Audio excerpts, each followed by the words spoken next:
pause. Seeking a place where you're free, and I got what it takes to rock the mic right. Pause. Still watch what you say out your mouth, cause 50 shots still turn the gun. I'm Mr. Hood when I'm traveling.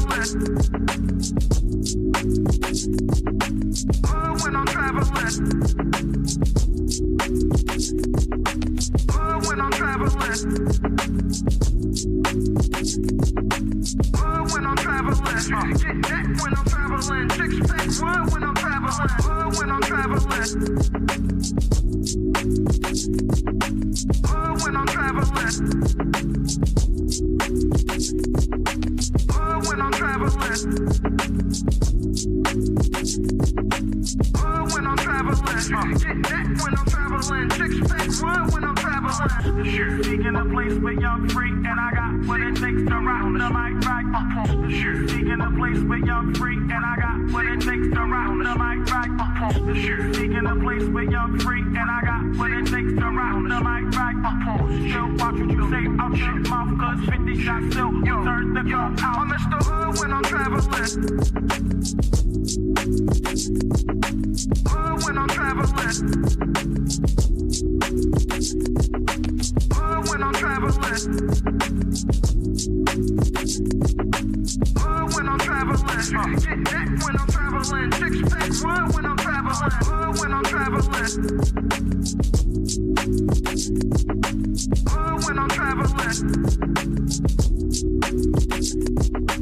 Hood when I'm traveling. Hood when I'm traveling. Get that when I'm traveling. Six pack wood when I'm traveling.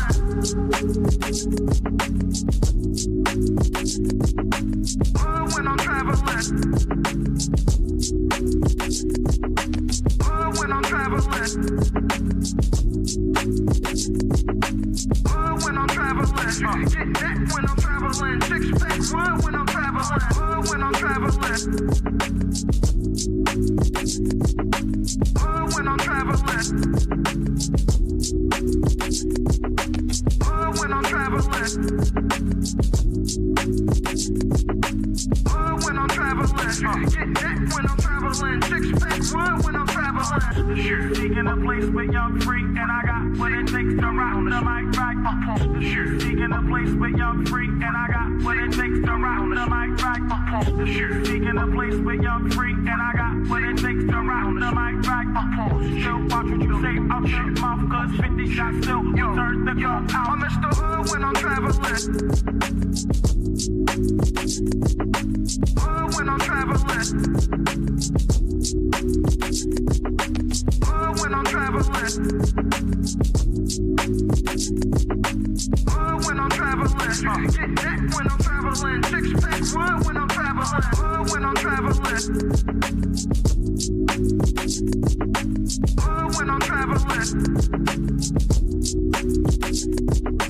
Hood when I'm traveling. Hood when I'm traveling. Get that when I'm traveling. Six pack wood when I'm traveling. Seeking a place where you're free, and I got what it takes to rock the mic right. Seeking a place where you're free, and I got what it takes to rock the mic right. Seeking a place where you're free, and I got what it takes to rock the mic right. Still watch what you say out your mouth, cause 50 shots still turn the gun out. I'm Mr. Hood when I'm traveling. Hood when I'm traveling. Hood when I'm traveling. Hood when I'm traveling. Get that when I'm traveling. Six pack wood when I'm traveling. Hood when I'm traveling. Hood when I'm traveling. Hood when I'm traveling.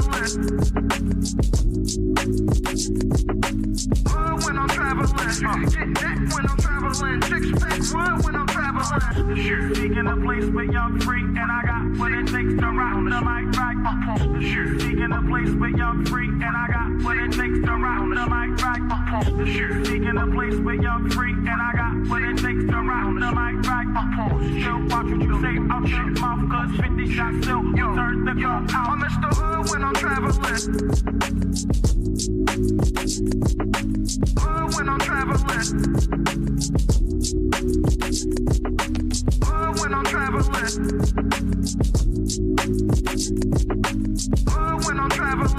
Get that when I'm traveling. Six pack wood when I'm traveling. What do you mean by insecurity? When I say insecurity, you have, what's the word? You know, I got third grade education. Well, let me ask you a question. When you have a fear, when you have a fear of something. Okay, now if so, you're saying a man is secure if he allows other men around his woman. He's secure. He's secure within himself. What makes him secure that he allows men around his woman that he know That nigga a fool. What If she choose to go that way with that man, then she's never been for me. That's up to her, and I move in the way that I need to move. What makes him secure though? Because he knows that he can't control her, and so if she cheats, it is what it is. That makes him secure. Period. So damn, for real. You know I love you've been rocking with me when they had 10 people watching this motherfucker. Go ahead, ask your question. What's your question? Well, you know, just in terms of even an old friend, you know, just considering what was being said, I think Illa has a point. I think you guys have a point in terms of he been a friend for a long time. In my head, I'm like, the fuck that mean to me? You know, like that's just how my head, like when I be thinking this shit, I'm a husband now, right? Oh, I don't, what you did generally, I don't, it is what it is, right? But what can he do for her? Can she go to him for the support? Can she go to him for money? None of that shit. I'm gonna let you finish answering. Can she go to him for money? No, she can't. That's my job. Can she go to him for spiritual guidance? No, that's your job. Shit. Exactly. Can she go to him for protection? No. Like men, they go fighting things of that nature. The strong boys would be taken and separated from their family, stuff like that. Yeah, and they were they're used to. Yes, that happened. So when we're criticizing black men, if you think it takes a couple generations to change, right? And we just went through some of the things you acknowledged happened to black men and were targeted specifically just 2 generations ago with your your generation. And then we come at black men like we did it all to ourselves. You don't think there's an apology of some sort in order? Can I just ask this, Mr. Fantastic, what was the reason that she would mention your pension? Because she's not going to just do that out of nowhere. What happened to make her say, oh, I want your pension? Or was she looking to divorce you for something? I'm just saying something that you may have done. She wanted to divorce you, and so she mentioned it, and then you beat her to it. I've explained this at least. This is the last time I'm gonna tell y'all this. We were living in 2 separate things called geobashing, right? She was the one accusing me of doing shit that I wasn't doing. I told her, if you go to this and you keep accusing me when I'm not doing anything. I was in her hometown with her people around all her folks for free. Let me be clear. Let me be clear about something. Shit. I did not ask him for his pension because that had children outside of our marriage. You left him for free. Y'all always get on here. Listening. So shut the up. You not Y'all listening. always get on here. You not try listening. to dismiss women. Stop you trying to not be listening. in abusive relationships, whether it is you are not listening. Or not. Bro, if you had 2 people sitting there, right? They had a one night stand. He put the rubber on, and you got to tell one of them they was wilding, and one of them they was wilding. You would say the woman was wilding. Mm-hmm. She should have made that nigga put a condom on. Yeah, especially because niggas' dicks be dirty. What level of responsibility? Well, not what the stats say. What level of responsibility would it be on? So he didn't put a condom on. She got pregnant. It's a one night stand. Who would you put the onus on for that happening more? If I had to choose the woman because she gives the access. Damn. So she should have made sure he put a condom on his dick. Mm-hmm. Damn. Shit like that. Wow. Look like Mr. Fantastic is right. Brother. Okay. Damn. So putting a baby That need to be a mom is huge for women. So depending on who the woman is, a woman with a kid is less desperate to have a baby with any goddamn body. Okay. All right. But you're saying she's 28. The clock starts getting louder and louder. Mm-hmm. That's where the danger comes in. She'll have a baby by a homeless person. She don't give a shit. she ready to pull up under a bridge with no panties on. That guy from he just came home, right? He just got out of jail. What's his name? Meeks. Jeremy Meeks. I think he was a prisoner. Yes. He got with good hair. Yeah. He got green eyes and all that. They wanted to get pregnant by that dude. Ain't got no job, no nothing. That's a perfect example. Yep.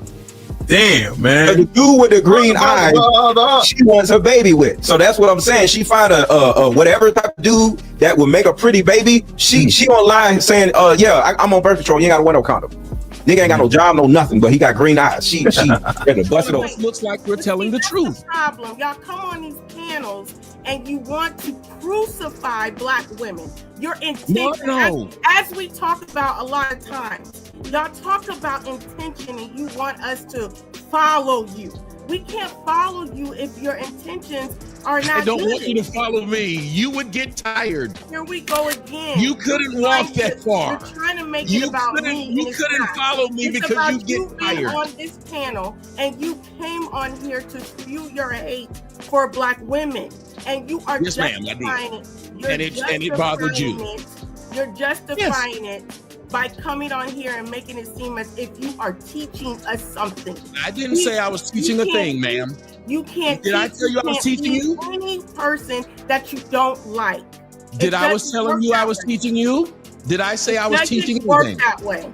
Ma'am, did I say I was teaching anything? No, but you got on this panel with the intention of telling us why men don't approach. What I would recommend is you you get a job, right? You work it, maybe in an industry that you could thrive in. Learn it, right? Without the risk, build a foundation. That way, when you jump into it, you're ready, Are we having a conversation? Are you here? Can you hear me? I hear you. Are you responding to me, you think, or? Who else am I responding to? Mm-hmm. I'm telling you what I hear. You asked me what I hear as far as that question. I know, but as I'm breaking it down for you, is it? Move on. Let it go. You are partway chivalrous to like you and yours. Is that truly chivalry? Is it just you protecting your investment or your asset, which is your life? And I want to go back to maybe that isn't as chivalrous because you're protecting your investment, which is your wife. If somebody smacks her investment, but the woman on the bus, the old lady on the bus is standing up with a cane, and you're gonna sit there and sit your happy hips, your wide hips down that bus, and watch her stand up on that with that cane the whole entire time. That's not chivalry. Are you saying that me protecting my wife is less chivalrous than me giving my seat up for some old hag? Are you No. Are you really chivalrous if you are only protecting your investment? It's mine, right? Right, you're protecting what's yours, but are you truly chivalrous if you don't give up the seat on the bus? A woman that does things for me is enough. I don't need extra girlfriend. Maddie, you made the point. You made the point. Yeah, let me make a quick point, right? I think this conversation can trigger women, but to be fair, right, to where Beans was going, because it's not a checkmate, but I understand your point, is that women don't actually believe that they're bringing value to guys like that, because otherwise they would be encouraging men outside their man to have more female friends, and they don't. They actually discourage. Hey, you don't need no female friends. But hey, wait, women are so valuable and important. What you mean I don't need no female friends? It actually shows you what women think. Even women think about that shit. There's a lot of nuance there that you could examine. That's a great point. That's clear. I agree. That's from the biological standpoint. Indeed. Now they try to change that culturally into women don't have a definition. There's nothing that actually defines it. What ended up happening was this, though.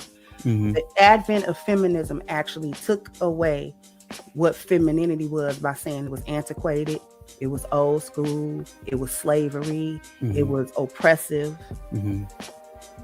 But then they turned women into fake men.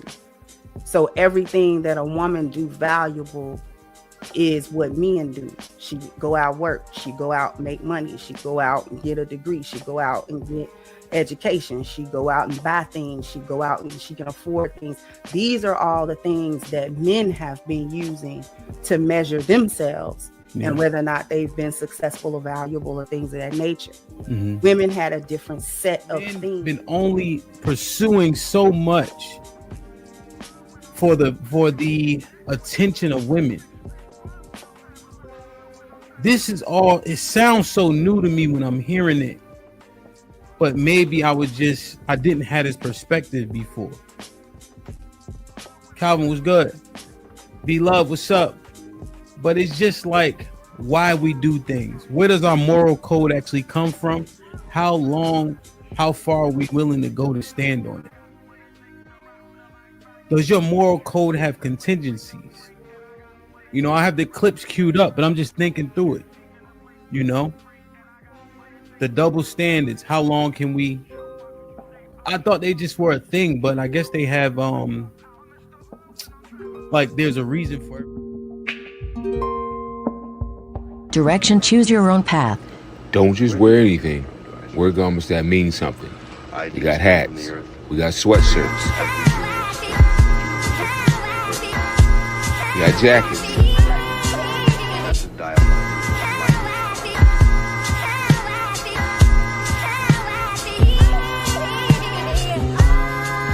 We even got hoodies.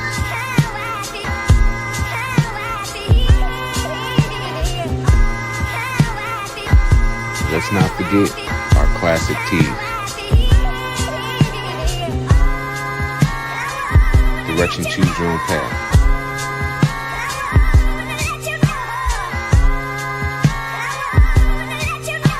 The message is always in the cloth, the colors, the designs, the fit. Basically, pay attention, stay alert, and remember, choose your own path.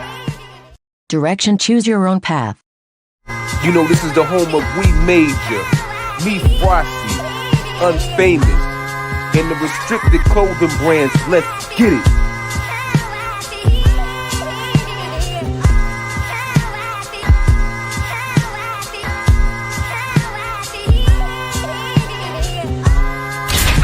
The message is always in the cloth, the colors, the designs, the fit. Basically, pay attention, stay alert, and remember, choose your own path.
Yo, what's popping? It's a stampede! DJ Ham the Stampede. DJ Ham the Stampede. Like, share, subscribe, tell a friend, hit that like button right now if you can. That helps the channel the most. Y'all can hear me good? Yep. What's goody? Can't complain, man. Another Monday, baby. You low, fantastic. Low? Real low. You, Mark you it down. Yeah. Aaron, you could probably go down a hair in terms of volume. How about, is that better? Yeah. What's good with y'all? Hey, man. Mm. Glad to be here. Enjoying the snow. Yeah, man. Huh? Oh, it's snow. It was 70 degrees yesterday. Now it's like 40. So, and it's cold down there in Florida, isn't it? Not no more. Like I said, it's like 70 degrees today. So like that's how the same here. It's 73 right now. Okay. Can black people still walk on the sidewalks in Florida, or they took that too? No, this is one of the first places. Remember Rosewood? Rosewood's in Florida? Yeah. Oh shit. So okay, no TikTok, no kids can have social media. Stand your ground unless you black, and then No Pornhub. No Pornhub. And you can't be gay, right? Well, you can be gay. I mean, it's plenty of brotherfuckers and bulldaggers down here, but I mean, you know. Okay. All right. Yeah, man. You good down there? I'm good. I don't fit in any of those things. I don't use TikTok. No rainbows. For me, no either side. I'm more of an X videos, X hamster guy, and what else? You know. Why can't Pornhub get through, but X hamster can? Well, they made a decision to do it. It's like a thing for them. So it's like pretty much something much bigger for them, which really, if you understand what they're saying, is they have a point from the free speech aspect of it and your privacy, because you know how they say it. They always say like, oh, we're not going to record your information. We're not going to do this. But then you have a breach, and now your fucking driver's license is linked to, you know, you verifying with fucking Pornhub and shit. You feel me? Yeah. No, that's real. Damn, man, that's what's up, man. Brother. Aaron, what's goody? Nothing but some 20-degree weather and snow, which I'm loving. You like it? I like the cold. Yeah. And I like the way snow looks outside the window. You have to shovel it? No, I mean, I not right now. Okay. Is it still going? Yep. Okay. But how many inches is it supposed to be? They're calling for up to 5. We Okay. got like maybe 1 or 2 so far. Okay, so you can wait. You can wait with 5. When it be like 5 12. Yeah, 12. You have to. I usually try to get out there, get it out the way. You know what I mean, before you layer up. Exactly. But that's what's up, man. Damn. Yeah, it's been a what did I do this weekend? I feel like it was I streamed yesterday for like 45 minutes. I'm gonna try to do it more consistently, but I'll be having so much shit to do. No church on Sundays, early in the morning. So that was pretty good. It's fantastic to be working hard on Sunday morning, isn't that right? A little bit. I did not know Black Twitter was like a thing. I thought when people said it, it would just posts that black people like convene at. I didn't realize it had its own like oh no, it's the whole thing, bro. Yeah. Like all the FBA shit is Tariq Nasheed and whatever. That's Black Twitter, bro. Yeah. But what I'm saying, like on Twitter, right, you can like join essentially, and it says Black Twitter. You saw that? Yeah. That shit it's like a whole other website. No, it's not another website. It's like just a group, I guess you would say. Like how Facebook got groups, kind of like that. And then those spaces things. Yeah. I was clicking on those, and it just Tommy got the most endurance for the same topic I ever seen. Like he could just go he had a show on Rumble. I came across, right? Because I got Rumble download. Rumble shares is up, by the way. And then he had a space about the same shit. And the space is like no holds bar. You know? That shit is crazy, man. Man, y'all do me a favor. Do us a favor. Hit the like button. We got 150 people in the chat, and we have 86 likes. Do us a favor, go out the chat, hit the like button, go back in the chat. We need to get it popping. Let me see who in the building real quick. James, what up? Mel, you already know what's popping. CC in the building, E-Dub in the building, salute. Nay, what's popping? Black King in the building, I see you. Tezzy, what up? Mel, I got Mel already. Almanaz, what's goody? Mike Davis, what up, my G? Hope all is well. Homeboy, Shalawam, Sozan, what's popping? Make sure you hit the like button. Rock, what up? Salute. Hope y'all had a good weekend. Put a 1 in the chat if you had a good weekend. It's back to it, man. Melly Mel in the building. Photo fallacy. Salute. Mrs. Locks, I see you. Y'all be holding it down in the Discord. Salute to Melly. Royce, what up, though? What's popping? Keeps it 100. Appreciate you as always. Samuel, Shalawam. Yeah, Tommy ain't here today, Playboy, but good to see you. D, salute. Young Money, salute. Miss Bell's in the building, of course. Impress putting in work. I like it. I like it. Make sure I get y'all tickets to Atlanta. It's going to be a time. Miss Parker, what's popping? Crown Prince, salute, my G. Hope all is well. Miss Jilly in the building. Make sure y'all say what's up to Miss Jilly. That guy was popping. I got Crown Prince already. Okay. Nightbot behaving. That's always good. Ronnie. No. Yeah. Let me see. Ronnie was popping. Let me see. Dale Lee, what up, though? Like, share, and subscribe, man. Alexis, what's popping? Callie, what up? Patriarchy, what's goody? Chris, salute, my G. Hope all is well, man. Let me see. Strada, what's popping? I got Young Money. Leon, I see you. I got Sozon already. I got Young Money. Shorty King was popping. Let me see. All right, cool. I'm doing good. Scrolling. Foe was popping. Let me see. All right. Love seeing the building. Rashada in the building. Like, share, subscribe, tell a friend, and tell a friend. Hit that like button right now if you can. That helps the channel the most. Key, what up? Let me get my background music going a little bit. Let me see. All right, man. So this topic interests me. And there's a story, and it may not work, but I think it works perfectly, but I'm not sure. Let's take a look at this shit, and let me get y'all thoughts on it, all right?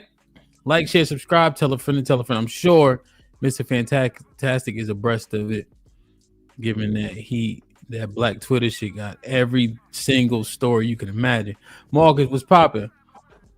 So, did you see Shorty right here? Hey, I got my shit queued up for the night, man. Y'all pull up on me tonight, 8:30, man. I gotta cover this. Indeed, bro. Crazy. Well, I don't want to ruin it too much. Nah, we good. It's everybody talking about it, so hey, ain't nothing different.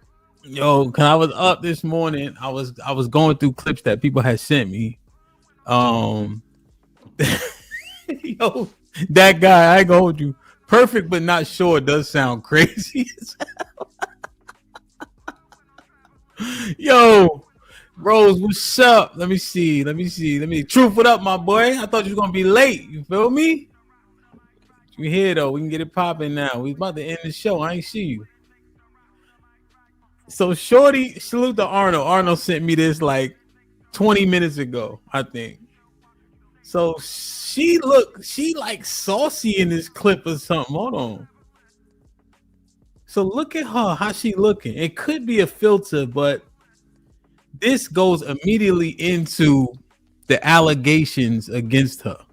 Listen, man, she's already let you know she's selling that little pussy. She already told you what it was, man. Go ahead, play it. You leave the game if the seats were high, or if a man took you this place on a first date, what you would do. And I'm telling you, like, every interaction that I have with people now, in some way or another, these things come up. Can we just keep it a buck? If they're fine enough, if they're funny enough, or if their financial status is what you want, fine, funny, fucking money, you're throwing all boundaries, standards, all that shit you talked on Instagram about how you would never, and this woman ain't because women this and men this, and you're moving forward with this person. Would you leave the game if the seat? Yo, first off, is she saucy? Nah, that shit just regular, but that was her honest opinion on the podcast. No, I got you. I'm not saying she being dishonest. I'm saying that is she saucy though? Like you look at how she looking. You look loaded to me. Yo, look like she having a good time with this shit. And the thing about people who watch football, Jason Taylor, did he get the Hall of Fame already? Jason Taylor? No. Yeah. Her brother. That name's not registering. Yeah, Jason Taylor, he played for the Miami Dolphins. How old is he? He got to be old as shit if he's already in there, unless he's the youngest people I can think of. He's been retired. He's been retired maybe like 9 years. 2017, I think he was. Yeah, inducted. 5-6 years. Oh, okay, got you. Yeah. Okay, I didn't know. Damn. Okay, I know what you're talking about now. Like he looked like The Rock a little bit. Yeah, he looked like her. Yeah, I didn't know he was. I didn't know he was made to the Hall of Fame. He's a Hall of Fame already. He should. Is he? He is. I think he is. I know he retired like 2000. Hold on. Let me see. 2000 something. Hold on. I thought he made it in though. Hold on. Let me look it up real quick. Jason Taylor is 50 years old now. 2017. Okay. Yeah. So yeah, he played for 15 years. He's 50 years old now. 13 years with the Dolphins. Yeah, he just got in. Or he got in 2017. 2017, yeah. So that's her brother. I didn't know that. No idea. No. Makes sense though. Yeah. Nepotism a motherfucker, ain't it? Like a motherfucker. But that's why I'm wondering why she throwing that thing everywhere. That don't change nothing. I'm just saying. She already got her brother. And Jason Taylor, he got the look. He always spoke well. You know, he was a tad bit undersized, but he was good. I think he was I think he's like a 3 or 4 time all pro, which is huge, right? I think people understand the magnitude of all pro as compared to Pro Bowl. So the Pro Bowl, they may pick 4, 5, 6 guys, and then you have an alternate. So like the dude James Reeves, who just proposed to the white girl, he's a Pro Bowler, but all pro is the top 2 at that position for the whole league, period. So to make all pro mean you literally better than every single other player at your position. And oftentimes you got DNs on both sides. You know what I'm saying? So Jason Taylor was pretty good. Damn. So what Joy up there doing is fantastic. Hey, she let you know, hey, that's an advertisement. Hell, she letting all the motherfuckers know that, hey, it's a go. You got that bread, hey, you might get a little bit ahead, baby. You feel me? So she put it out there, man. She telling you. Yellow bird with a yellow bill, huh? So this shit is crazy, bro. This shit right here is crazy to me. So here go the lawsuit. There's 42 pages. Did you see the chick that everybody trying to smash? Nah, they said who she was. What was she? The coffee girl or something? Or no, she was the makeup artist. The makeup artist. That's what it was. Hold on, let me show y'all her, man. Make sure y'all hit the like button. Her name, Faraji, some shit. Oh, let me see if I can find her. They had a picture of her. Let me see. I mean, she looked regular. I don't know if she some type of exotic or something. They said she was something. Oh. It's fucking type on one hand. It's trash. So this joint right here. Hold on. I mean, they said she kind of thick or whatever the case is. Who? The white girl? Yeah, they said. Oh, that's what they said. Okay. I know you ain't talking about Joy Taylor because Joy Taylor ain't got no ass. Really? Yeah, she white from the waist down.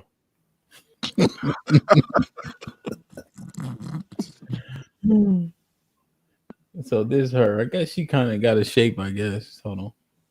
She got a full face, so I can understand it. She got them hips. Mm-hmm. You know who I think every time I see him? What's the dude that do? I gotta add that shit to my thumbnail. The nigga that played the Green Goblin. Yeah. Oh, James. No, he's Willem something. Willem Dafoe. Yeah, Willem Dafoe. William Yeah, Dafoe. yeah, Dafoe. Willem Yeah, Dafoe. yeah. Every time I see Skip Bayless is like a fucking older version of him or some shit. So look at all these people. Yo, and it's like Joy, when you look at the lawsuit, Joy just saying, yo, it is what it is. Hey, snitching, telling. Hey, man, shout out to all the ladies that keep it P, man. Shout out to all the ladies that don't fucking, kiss and tell, right? You feel me? Because, bro, this is crazy. What part is so crazy to you? Bro, like, she got him. She fucked the game up. Who, she Joy? got the money, she got the bread, she got the position. Now you gonna, you know what I mean? You gonna snitch on Skip, and Skip, like, baby, allegedly you turned down 1.5. Allegedly. Who though? Joy? Yeah. Nah, that's the thing. So Joy, okay. So here's one of the Mr. Dixon gives Miss Taylor undisputed as a reward for having sex with him. So Joy just telling her this is how the game go, right? So in approximately March 2016, Miss Faraji met Miss Taylor, an aspiring sports personality who had recently moved. So she moved from Miami to Los Angeles, right? Was she married? She might have been married at that time. Married too, yeah. So she didn't have a regular position, so she was filling in. Remember, she would be on Undisputed. They would move her back and forth. She would do like the news for Colin Cowherd and shit like that, right? So Miss Taylor befriended Faraji. In approximately May 2016, Miss Taylor asked Faraji to meet for a drink in Santa Monica. When she got there, an older man, Fox Sports executive vice president, right? So this guy got pulled, Mr. Dixon. As executive vice president, he's responsible for overseeing all content for FS1. But Faraji didn't even know. They just became cool. When he went there, he bought all the drinks and shit. Faraji asked Joy who he was. Following the night, whenever Miss Faraji would meet Miss Taylor for drinks, and Mr. Dixon would arrive with Miss Taylor or show up later in the night and leave with Miss Taylor. So she was doing this shit in front of Faraji like this just regular shit. Right? And he would leave with her. So he would always buy rounds of drinks and food. From their body language, Miss Faraji suspected that the pair might be sleeping with each other. And although this concerned her, Miss Taylor was recently married. Miss Faraji kept her opinion to herself. Right? So at least we understand that point. Now, June. Faraji noticed Mr. Dixon in the elevator. Surprised by the coincidence, Faraji found Miss Taylor and told her excitedly, the guy who always buys our drinks was in the elevator. Miss Taylor quickly silenced Miss Faraji, explaining who he was. So he told her, yo, chill, you hot with it, right? Faraji became alarmed and warned Miss Taylor that such a relationship was unsafe. Miss Taylor told her not to worry about it. Miss Faraji continued to be friends with Miss Taylor, but tried to distance herself as she considered the situation dangerous as well as morally wrong, as Miss Taylor and Miss Dixon were both married. See, that part sound fugazi. Are you cool with her or you not cool with her? You know? So, okay. In July 2016, word spread amongst Fox employees about the new show. So this was the Skip and Shen, the Undisputed. Yeah, the Undisputed. So they were looking for a woman with significant TV experience to also star. Therefore, came surprised when they announced Miss Taylor. So remember how I alluded to the fact that she was hopping around back and forth, didn't really have a spot. Yeah. You know, she don't got no star power with the exception of the nepotism from her brother. Mm-hmm. So Faraji, like, how you get the spot? Aaron, how do you think she got that spot? She fucked her way in. On her knees and on her back. Yeah, hands and knees. She crawled in. So Miss Taylor, who was a bartender and radio host in Miami with very little TV experience, would be the moderator of the new show, a sports debate program, Skip and Shannon Undisputed. Mr. Bayless later disclosed to Faraji that he did not want Miss Taylor on the show, but Mr. Dixon was adamant that Miss Taylor should star. This niggas. Oh yeah, motherfucker.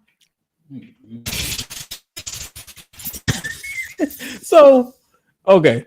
At first, Mr. Dixon arranged a dinner between Mr. Bayless and Miss Taylor, where she arrived in provocative clothing and acted in a provocative manner. When that did not change Mr. Bayless' opinion of Miss Taylor, Mr. Dixon asked him to prove her as a favor to him. Skip did this reluctantly. So this is Joy modus operandi then. Yeah. Seductress. So now in August, Miss Taylor, her husband, became suspicious of her and Mr. Dixon having a sexual relationship soon after the dinner. Miss Taylor's husband found evidence of an inappropriate relationship and divorced Miss Taylor. How does that happen in 2016 and nothing? It's hush hush. What do you mean? The divorce details? Well, the husband found, I guess the husband just said, yo, I'm out, I guess. Yeah. Men usually not gonna do that. And like I said, she wasn't really famous for real, and I'm pretty sure he's a regular guy. You feel me? So yeah, I'm out, bitch. You out here cheating, you dealing with this shit and so on and so forth. I ain't got time for this. So now, this is 2017. As Miss Faraji was standing near the bar facing the crowd, Mr. Dixon approached her. He asked the bartender for a drink and then placed his arm on Miss Faraji's lower back. He asked how she was doing, if she was having fun, and if she wanted to kill a shot. Faraji felt very uncomfortable by this unsolicited touching and responded, no, thank you. Mr. Dixon moved his hand lower and started rubbing her body and grabbing her buttocks. Miss Faraji was mortified, but quickly thought to fake an incoming call to escape from the situation. Miss Faraji did not know who to turn to, but as she knew Miss Taylor was sleeping with Mr. Dixon, she turned to her. Surprisingly, Miss Taylor responded, get over it. And explained that she herself only had her job because of Mr. Dixon, and that Miss Faraji only had her job because Miss Taylor requested her. She warned that Mr. Dixon could take both away. So Mr. Dixon, for everybody who got here a little bit late, is the vice president of media in FS1. So literally the shows you see, right? He's above everybody for all intents and purposes, and allocated them these opportunities. She even illustrates that he kind of pushed Skip to give her the job. This how it really is? Huh? Yeah, I believe so. I mean, in many cases. So what would Joy say in terms of her intentions? As far as her intentions, yeah, getting paid like Young Dolph, rest in peace. That's it. So her justification for her intentions, like, well, you got a job, right? Yeah, that's it. Yeah. Hell, didn't we just say this? I just told y'all this. Men said this. What? Most women say, hey, look, they done had sex with a man for free. They done had sex with a man off his looks, off his charm, off his whatever. The nigga come through with that bag, bro. They going him. And she told you. She just admitted it.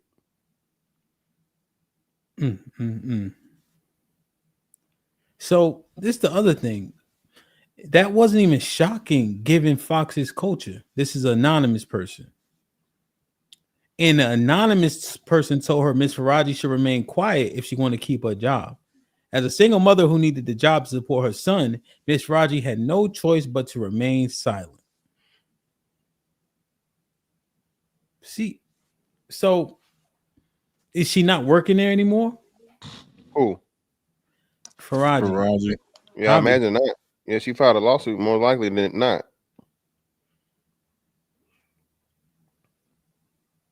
Okay, so Miss Peretti told Miss Faraji in 2023 that she ain't like her no more. Okay, so I know it said that. Go ahead. Is this a civil suit? Yes. Suit of money. So she got her hours cut because she's supposed to be doing somebody else's hair for Undisputed. And I know she got her hours cut. So now Mr. Dixon got another allegations. He fired somebody who ain't give him no cheeks. You think they really acting that nasty? And yes, hell. Hell, you got to think. You making hundreds of thousands at the very least if you're at that level of TV. You on a TV. If you're on a TV show, hundreds of thousands to $1 million salary. Hell, you working behind the scenes for that. You getting probably at least 6 figures for some shit that you know what I'm saying. Like say the opportunity you're not going to get out in the real world, whatever your talents may be. You know, so for the most part, right? Mm-hmm. Then you get to travel. Then you get like per diem. Then the network that you get. You know what I'm saying? Because you're working with those people. You feel me?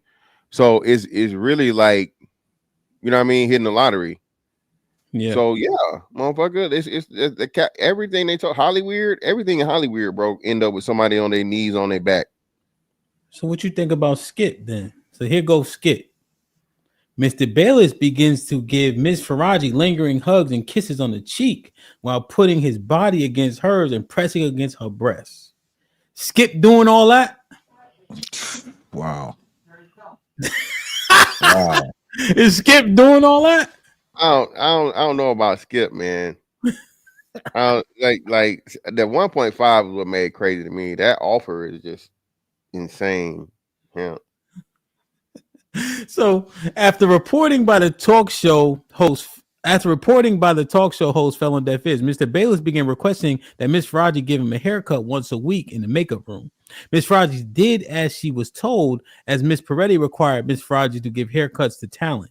Initially, during the haircuts, Mr. Bayless, okay, so she doing everything, would discuss his life, his work at Fox, and other innocuous matters. However, soon after the weekly haircut started, Mr. Bayless began finding excuses to touch Miss Faraji. He would give her lingering hugs after each haircut, putting his body against her own, pressing against her breast. He then began to kiss her on her cheeks. Miss Faraji was uncomfortable by the physical contact and would make excuses to leave right after the haircuts. I need to pick up my son from school, as an example. In 2017, was giving Mr. Bayless a haircut. He told her that she was voluptuous. As English is her second language, she was not familiar with the word. Miss Faraji asked what that meant. Mr. Bayless seemed amused and told her to figure it out. Miss Faraji later asked the coworker what the word meant and was mortified. Mr. Bayless then started being more aggressive in directing his advances. Miss Faraji continuously declined, stating that she did not date at work and she is a single mom in need of her job.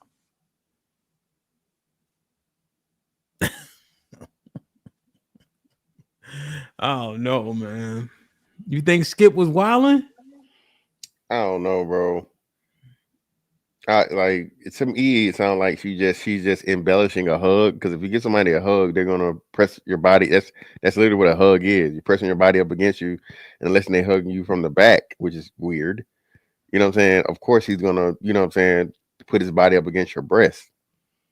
She said the other dude was grabbing her butt and shit. She never said that Skip grabbed her butt. And like I said, kiss on the cheek or whatever, I guess can be weird, but you know, it's kiss on the cheek. He never tried to kiss you on the lips. So, but if it's unwanted touching from a man to a woman, it's not okay. Okay. I'm not making excuses for it. I'm not saying it's all right, but it seems like to me, whenever she should have, instead of just saying like, hey, I'm not with the shit, like I said, she would make excuses and she would, you know, leave it up in the air type shit. Yo, this is the crazy. See, this is when shit start to get shaky, right? Mr. Diaz, right? Racially and sexually harassing Mrs. Faraji. Mr. Diaz, the individual who puts the microphones on talent, mocked Faraji for her pronunciation of the English words and sexualized the way she eating fruit. Miss Faraji did not respond. She kept eyes glued on the monitor, playing Undisputed.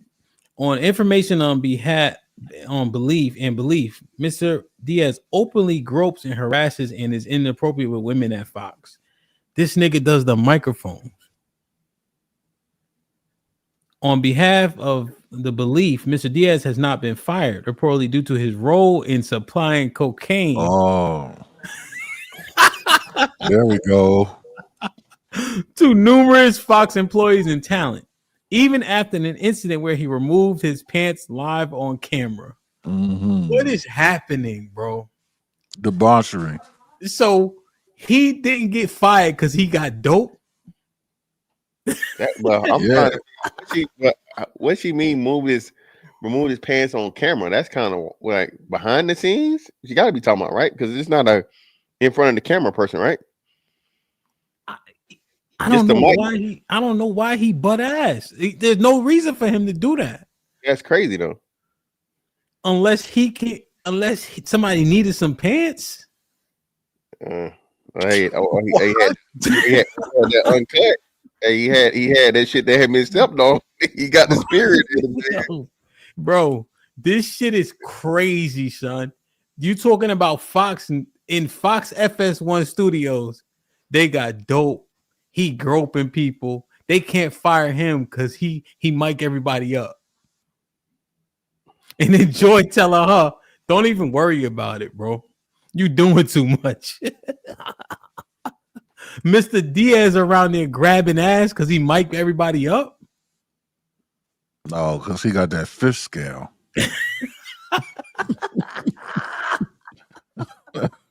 So now Joy back at it, bro. In approximately February 2020, Miss Taylor asked Miss Faraji to meet her for lunch in Beverly Hills. When Miss Faraji arrived, now mind you, she been skeptical of Joy for 4 years already, right? And so when she arrived, she found Miss Taylor with a man, Emmanuel. God damn, son, this the corny nigga that played for the Bengals, I think. Mr. Acho. Miss Faraji did not know Mr. Acho, but could tell the two were romantically involved. How does she have this sixth sense, but she can't speak English? Yo, that's the part. So she's like, oh, based on how they were interacting, they must be smashing. You don't say, no comprende. Well, I think they really are that egregious with this shit. They just must be out there. Gripping, yes. That's what I think it is.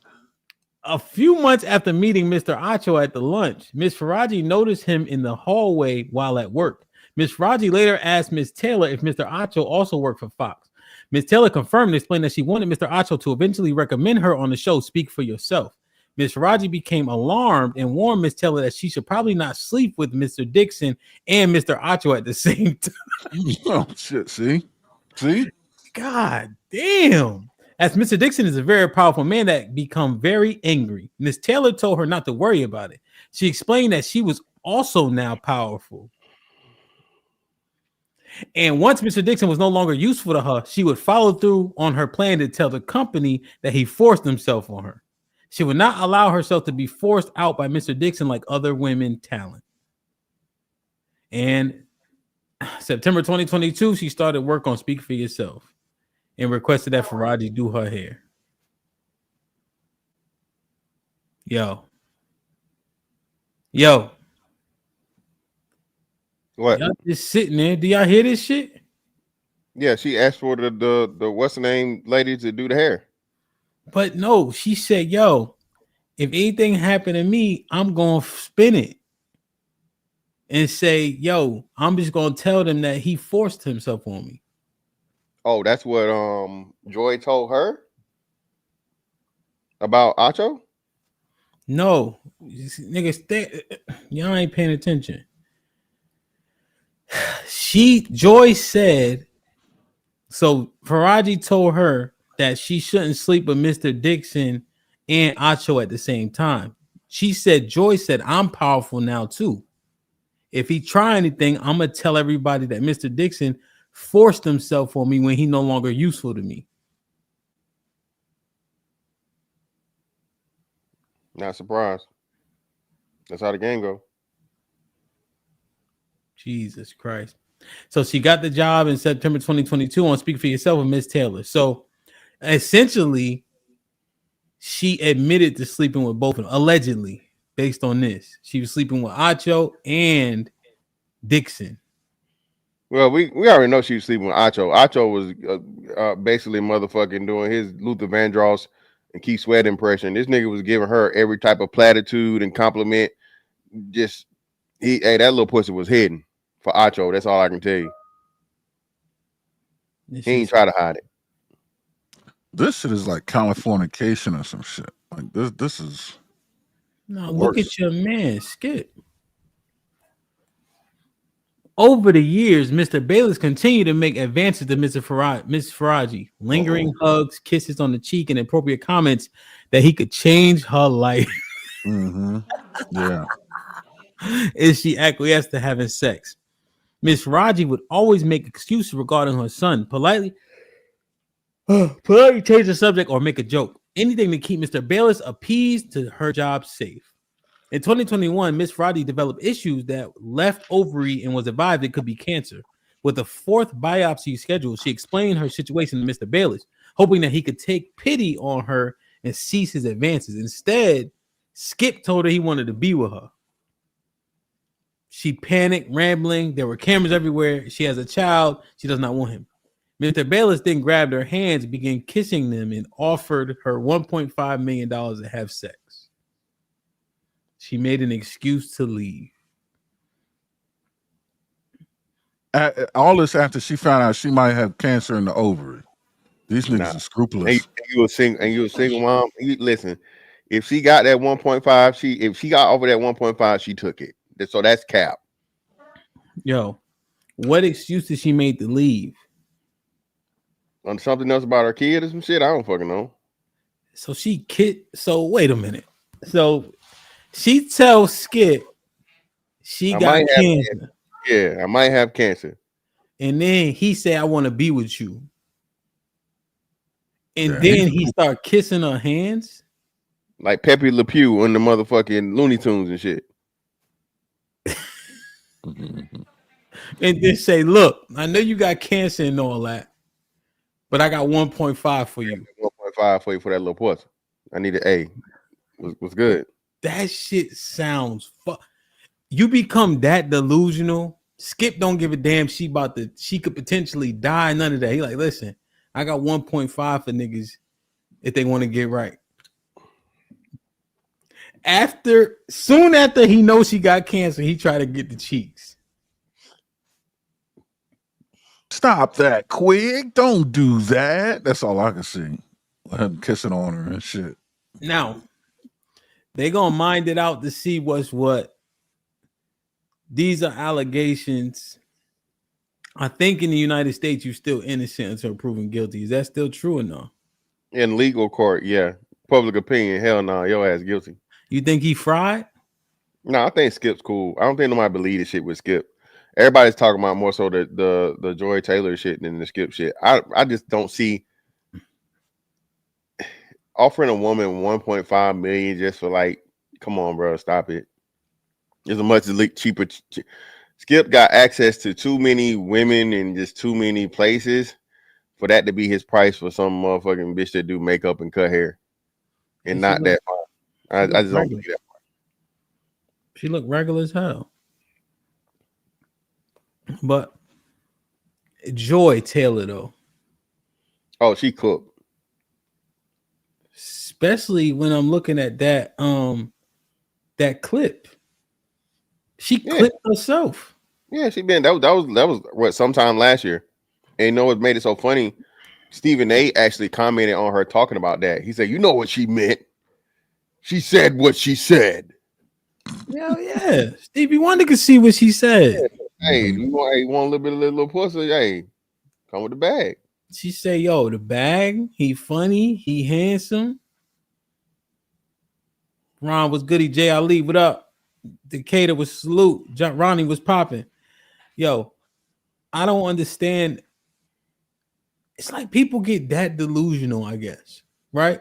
There's a point where you get so comfortable that you get deemed untouchable. If what she's saying is actually true about Joy Taylor, like, I'll just flip it on him. Yeah. I got the power now. That's how women do it. I.e. Me Too. All this shit from Me Too. When those women were, complicit in having sex for whatever roles they were getting in Hollywood, everything was cool and fine. Now you wait 15, 20 years once your career is no longer valid and you can't pan it out and you claim victim. You get sympathy. You get, if you're trying to still have a career, you get a rejuvenation in your career. If it's a civil suit, you get payment. So yeah, that's the playbook, man. Damn, That's crazy. That's like dining and dashing and then going to the restaurant and be like, if you tell, I'm suing you for food poisoning. Yeah. That shit is. It's just so much, right? And we still obviously the Diddy shit continue to come out, you know, and the things that, you know, they talk about what they talk about, but 1,000 bottles of baby oil, nigga, is a red flag. Hey, no, that's crazy. Hey, they tried to put that shit on Costco. Costco said, "Hey, we do not offer that package. Okay, not offer baby oil in bulk. No, don't bring us in this shit." But it's like these niggas get some it's like they get to a point where it's like, yo, I can't be touched. Fuck it. Yeah, it really is. Hemp, you got to think, bro. Hemp. If you're a millionaire, multi-millionaire, you're famous. Everybody does whatever you got. You got 99.9% of yes men around you, and then to a point you get it. So that's the only way you want it. So even the 1% that are not, hey man, you shouldn't do this. Get this nigga out of here.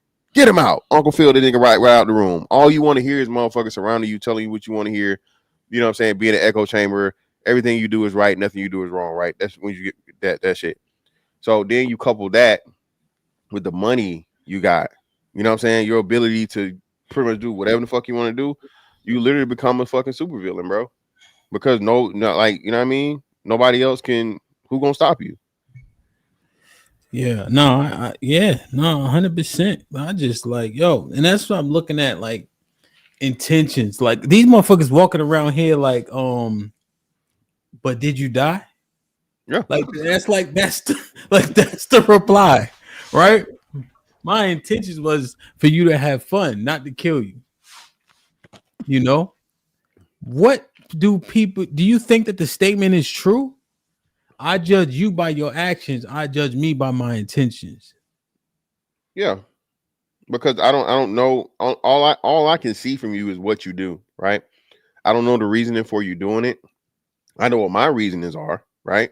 I know if I'm doing something out of good faith, I know if I'm doing something maliciously, right? I know my intent.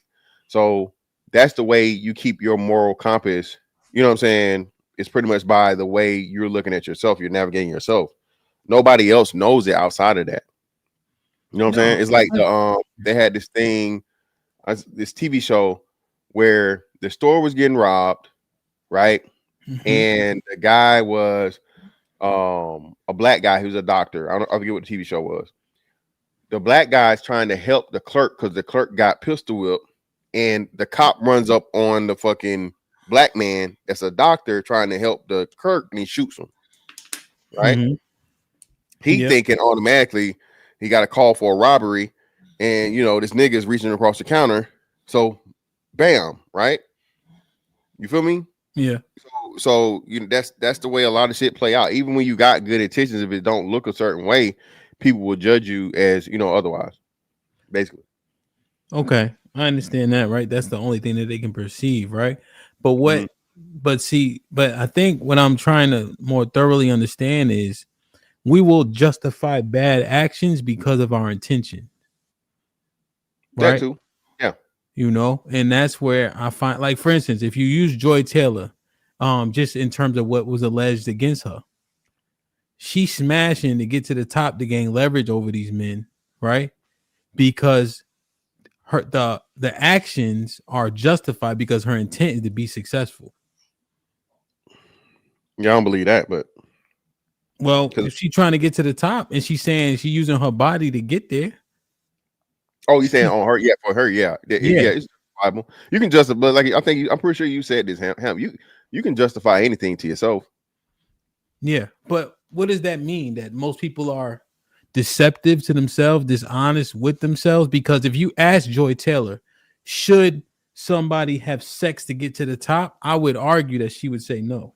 Yeah, she would definitely say no publicly. Yes, that's the right answer. She would give the politically correct answer to the public. Yeah. This tells me that people put their intentions, they rank their intentions over their principles. Oh. You see what I'm saying? Like, just because it's my intention, now principle can go out the window because my intentions pretty much are my principles. Yeah, essentially. Now any real tangible principle gets usurped by my intentions. Right? Like, for instance, if someone drives drunk, my intent wasn't to kill anybody. Right. How do they actually come out on the other end? What do you think people's response is? Do they care that they killed somebody or care that they got caught killing somebody or killed somebody by accident? That one. No, yeah, they got caught.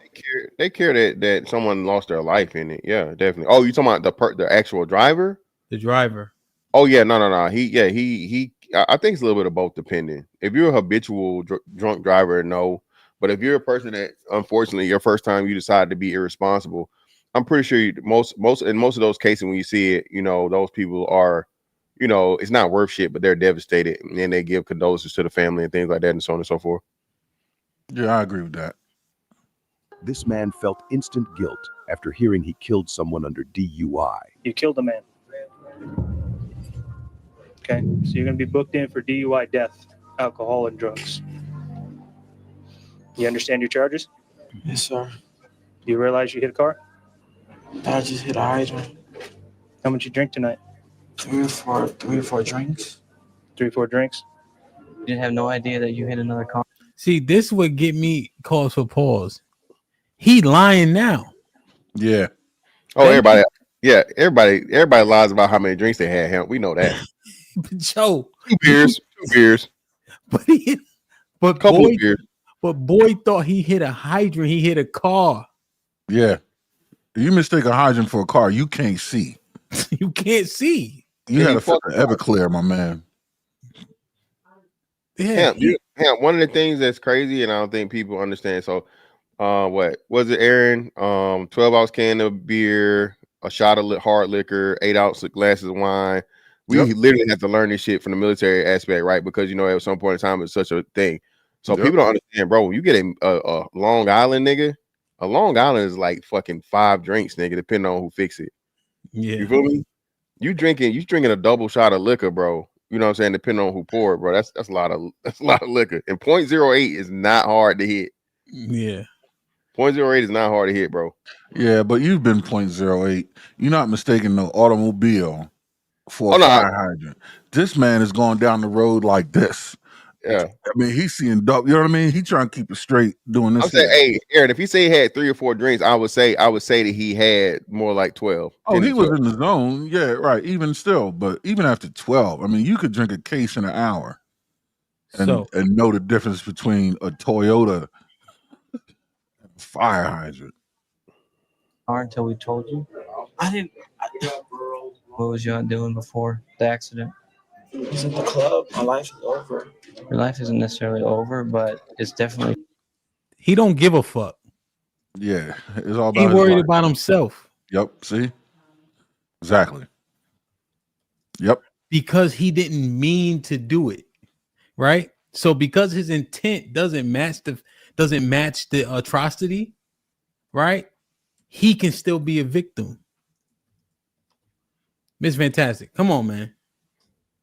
I'm listening. You heard everything. Like the damn women's POV, man.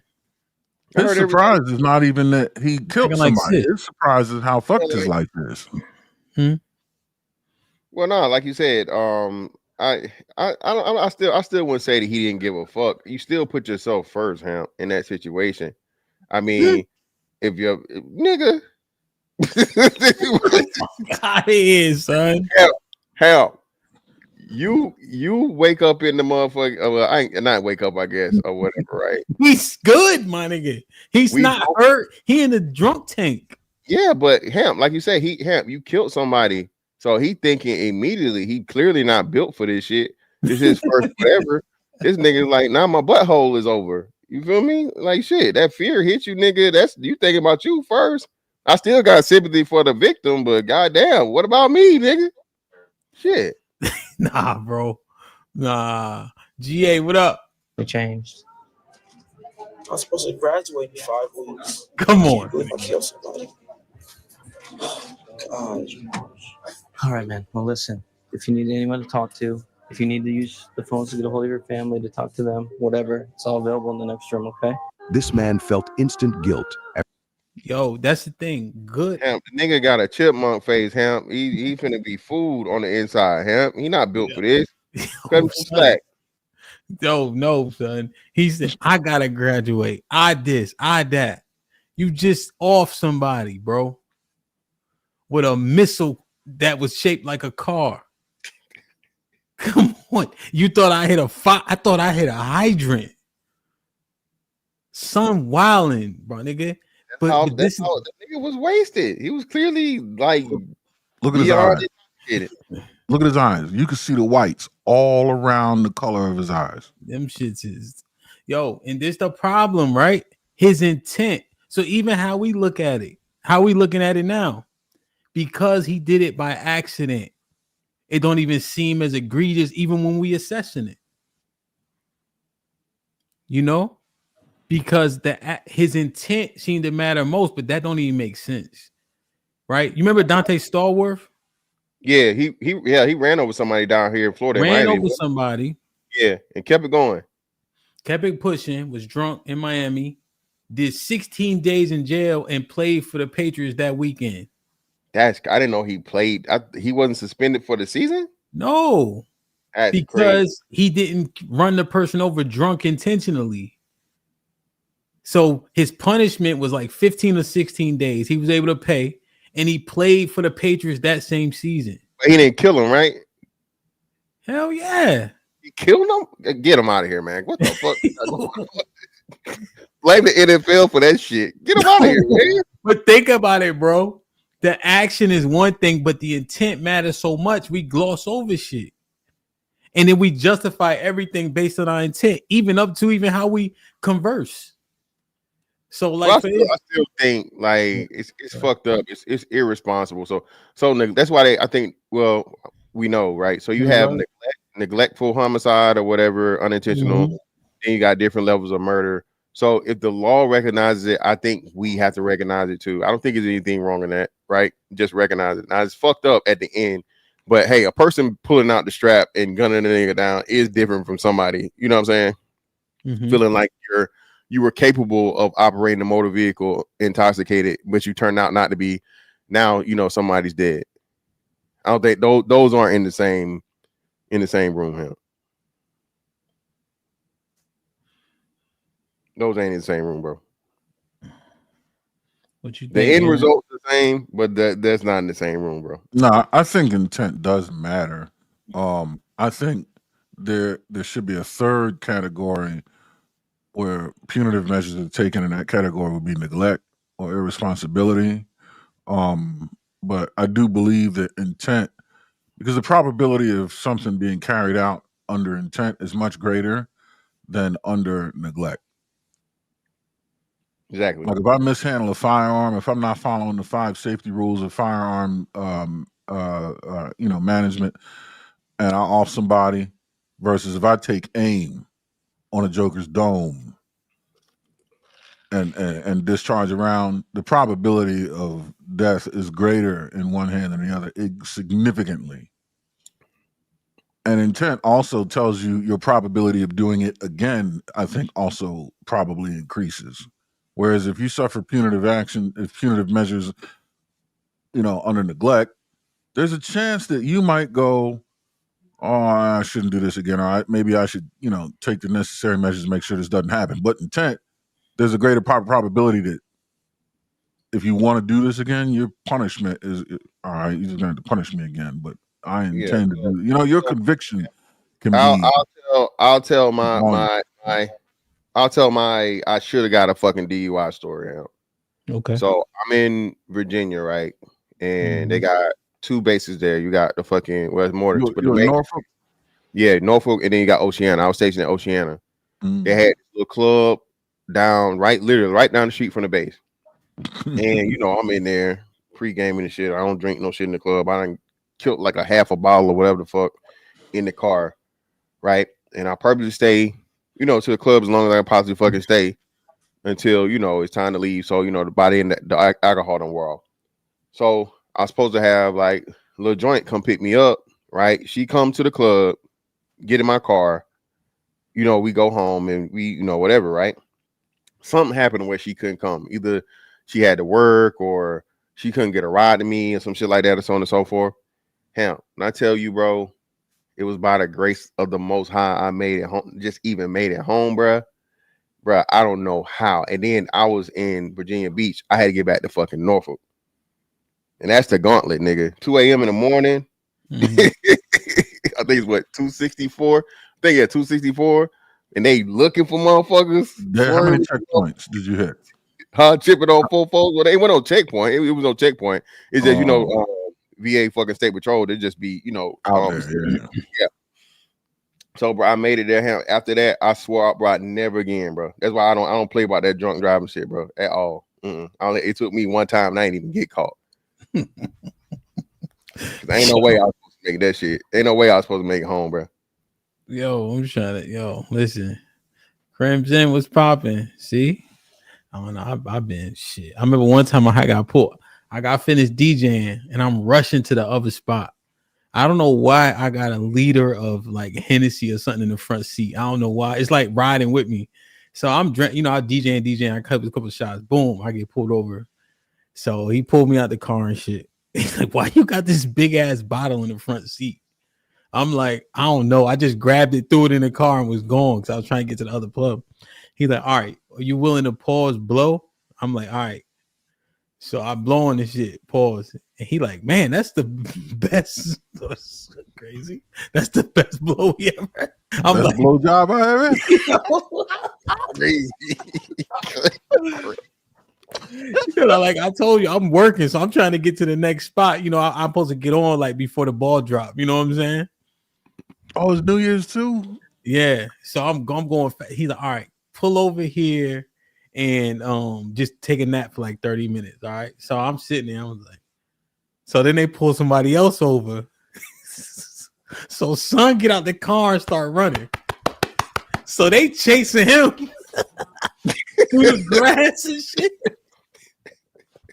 Yo, I gotta throw that nigga a surprise party when I see him again. Yo, I was gone. Yo, as soon as they start chasing him and he high stepping his weeds and shit, they chasing him. I'm like this. Yeah. I was early to the party, nigga. I can't believe, son. I don't know why he did that though. He must have been dirty. He running through like the wood. We was parked on this. Yo, man, I said, this nigga. Yo, I gotta thank that nigga. Yo, man, if you out there, bro, I appreciate you, man.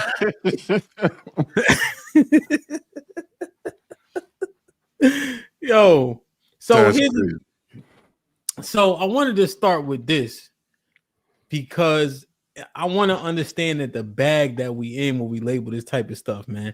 Like, share, subscribe, tell a friend and tell a friend. Hit that like button right now if you can. That helps the channel the most. So here's the So look at Stallworth. So he caught that body in 2009. Ran the dude over. Mario Reyes, 59 years old. Man crossing the street in Miami. Stallworth had a blood alcohol level of 1.126, which is above the Florida legal limit of 0.08. So 12% alcohol, blood alcohol content. So told you. Pleaded guilty to DUI manslaughter, was sentenced to 30 days. Now he could have got 15 years. 2 years of house arrest, 8 years of probation, lifetime driver's license suspension. He was also the part pay the family a large amount for the victim's family. So he was suspended and then came back after the Super Bowl, played 3 more seasons. Right? And he did 16 days because I remember this. Because, you know, they gave him a 30-day sentence. He had to do 50%. He did like 16 days. It was out. That's crazy, hell. And played 3 more seasons in the NFL. You know what I'm saying? You'll never see that deal in your motherfucking life, nigga. You finna do at least about 2 years. It's crazy, bro. I'm telling you. So this is the premise here. We judge other people by their actions, not their intentions. Yes. And we judge ourselves by our intentions, not our actions. And when we're looking at someone else, we're blind to their intention. It's just what they said or what they did. Whereas when we look at ourselves, we can justify why we said it and why we did that. Yep. And we have to start offering both sides that grace and compassion and empathy, because otherwise we're going to constantly feel that everything's against us and everyone's not for us. There's three things. So this is why this is important as we continue to have the conversations, right? Because we don't care about nobody. Ronnie said that was him. We don't care about nobody's intention when we having a conversation. If we don't like how it sounds based on how it's delivered, intentions don't matter, but we want our intentions to be considered. How genuine is the conversation? Is somebody trying to hurt our feelings? Even when we're dealing with women, as an example, in the conversations or in real life. Like, disrespect is so subjective. But intent never matters unless we the one delivering the information. What y'all think about that? I agree to a point, but then, like I said, there's a clear delineation where you can tell when a person is being either malicious in it or intentionally trying to be an asshole or not have good faith in the conversation. I think the person, if you are offended, right, tell the person that they offended you. That way you can try to figure out, okay, so what are you saying? We do that often, right? So you know what I mean? Like, especially with men more so, like, you like, whoa, what you mean, right?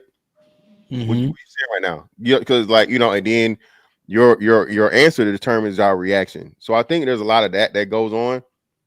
But for the most part, like you said, I don't give a fuck what you're trying to say. What you say is, yeah, nigga, like, what you got going on here? Okay. I think if your intentions are really sound, then you kind of have to know. You're kind of responsible for knowing what your actions are looking like. Isn't that part of being intentional? Is understanding the potential outcome that is the result of your actions and how people are perceiving it. Because if you're not intentional, then that wouldn't matter. But I think they come hand in hand. Like, if you're intentional, then you have a goal in mind. And if your intentions are pure, you're seeing to it that goal is met. And you're not going to let anything get in the way of that, even if it's misinterpretation. You're going to already have accounted for that to a degree. I'm not saying this is an absolute, but it's something to consider. When we have the conversations, do you think the majority of people are genuine in the conversation? No. Hell no. Okay. Does intent even matter in our conversations? It does. Yeah, it definitely does. How? People are hiding behind the fact that they can say they're being intentional. But what would you do if you're being disingenuous? What would you hide behind? Intention, because that's something you can't prove. That's the one thing that actually matters. It actually matters, but can't be proven. Okay. Now what? Okay. So it can't be proven, but what can be proven is how people are taking the information in which you're giving out. So are they being edified or are they being inflamed? Are they listening or just waiting for their turn to talk? Who? The people in our conversations on a daily basis. No, most of them are just waiting for their turn to talk. Most of them just want to get their shit off. Most of them don't understand the dynamics of a conversation or a discussion, right? So, shout to Jalen. I'm not. This is not a shot, but like, people don't even understand. Like, even though something may not be necessarily a debate, a discussion is. If me and you have opposing thoughts, at the very lowest of points, it's a debate because now you have your side, I have my side, right? And that's what most of these platforms are. Anytime you have especially multiple people, if you're just 1 to 2 people and you guys are like-minded and so on and so forth, and you usually coincide with things, hey, it might not be that many discussions, debates, or whatever on the situation. Mm. But you clearly the way we set it up here, right? You know, on Mondays or whatnot. Then you and Sherelle on Tuesdays, and even the women TLV. More likely than not, they're going to be opposing sides because you have so many different personalities, and a lot of people don't even understand that basic premise. Yeah, which should be fine, right? I guess the intention is always assumed, right? But it's just funny, like the reason why it's important to start with the DUI thing is he took a life, you know, but we can understand his intent. And so therefore he deserves leniency.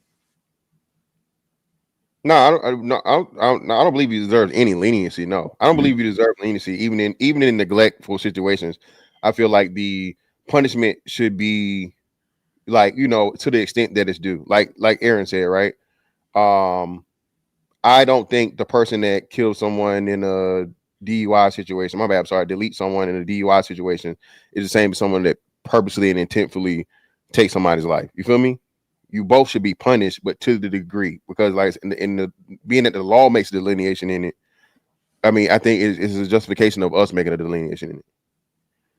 Because of the law? Yeah, the law makes it, murder 1, murder 2, murder 3, involuntary manslaughter, voluntary manslaughter. You have different levels of homicide. Law aligns with morality? You know it does. What are you talking about?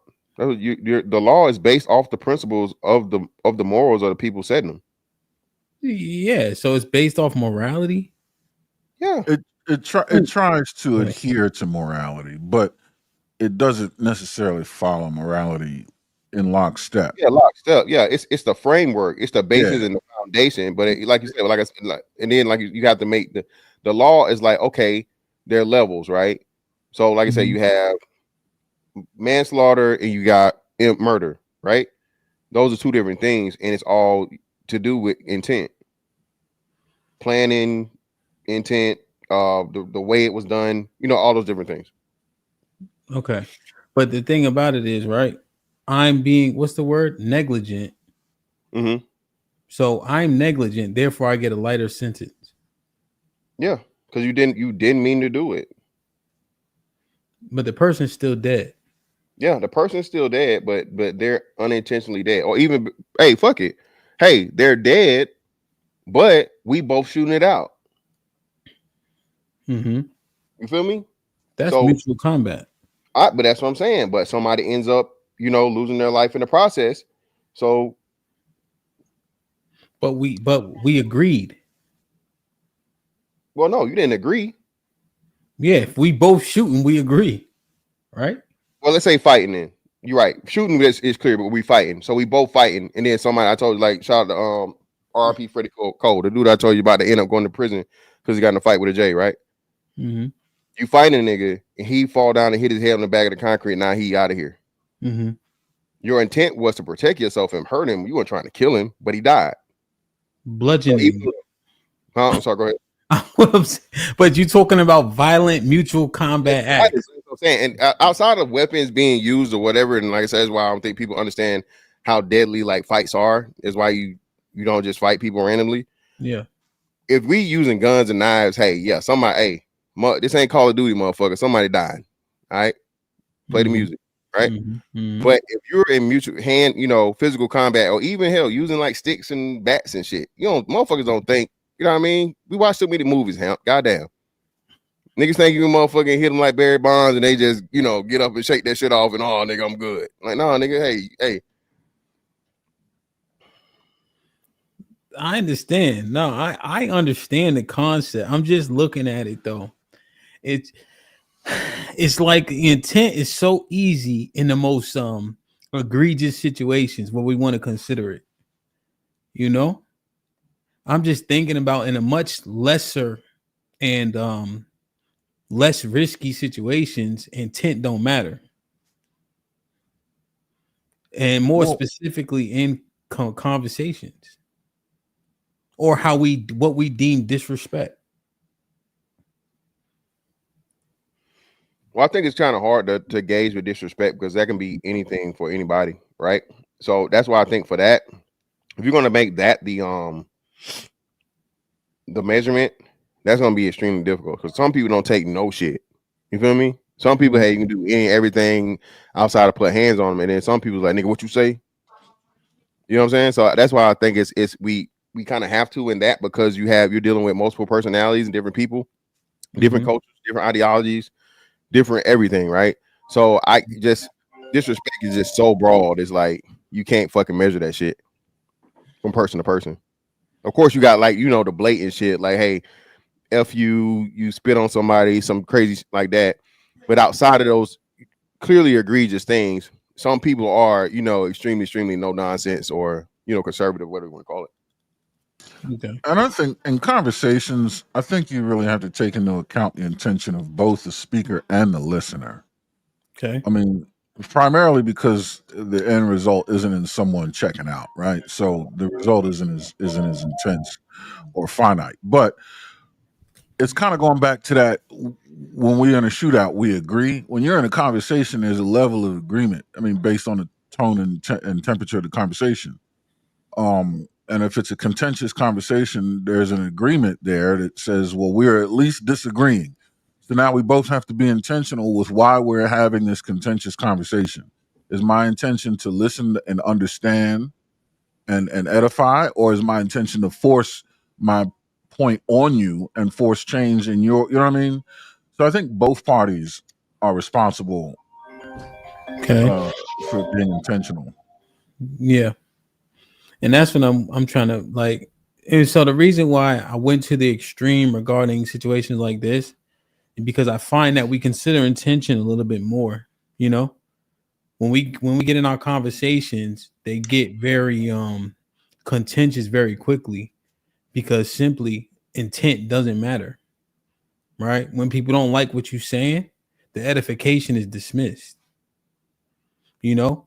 Even when we're dealing with women, like disrespect, what happens and doesn't happen. And I don't think let me play this clip real quick. Hold on. Let me get this phone real quick.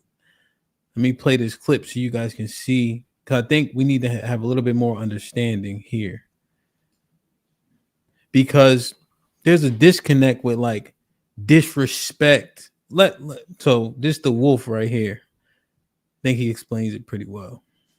You see my screen? Yeah. Yeah, everything good.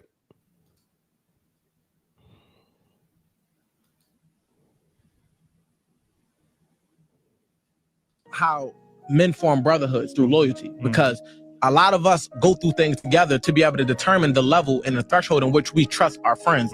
Like the love could be love. That's my dog. I love you for who you is. But I've been in these environments and these circumstances, and I've seen how you moved for me or for the betterment of the friendship, for the betterment of the brotherhood, where it's like you never made me feel like I had to question your loyalty. You follow what I'm saying? Because we thrive off respect and loyalty. So it's like when we see our women do things that appear to be disloyal, they don't understand loyalty the way we understand loyalty. They're loyal to how they feel in a moment. And their loyalty in most cases is to the end result that best serves them. Whereas though we make sacrifices as men, when you're a good dude, genuine dude, that don't always often benefit us the most, because it's embedded in us. So it's like when we sit here and we understand the level of sacrifice we're willing to make for our woman, and we can't even us in our absence, it comes off as the ultimate betrayal. Like we could walk away prior to we don't gotta wait to be cheated on to be heartbroken. I'm heartbroken the moment you was talking about me in a certain way to your friend to diminish my character. I'm heartbroken the moment you paint me out to the kids to be a certain way because you mad. I'm heartbroken the moment that you show me you don't got my back because I could be trying to do something and you ain't even being supportive in a certain way. Like the heartbreak for a man start based on a lack of loyalty and a lack of respect. So if a woman is disrespecting us and we want to remove ourselves, that's when we checking out of it, because it's like, I'm not about to go back and forth and disrespect you. You already showed me you don't respect me. That's how men form brotherhoods, through loyalty. Because is he right? Yeah. He's right in what he's saying. The women definitely, yeah, loyalty is definitely predicated on one's sense of duty. Right. So if I do something to display loyalty, it doesn't necessarily have to benefit me. Okay. And that's the sense of duty, right? That's what duty does. You do a thing because you're bound by duty to do the thing. because it's the right thing. Whether or not it benefits you is inconsequential. I think men are more inclined to move in that direction. Yeah, we'll quickly take emotional out of it, or feeling like we're getting a benefit out of it. Okay. Take one for the team is the.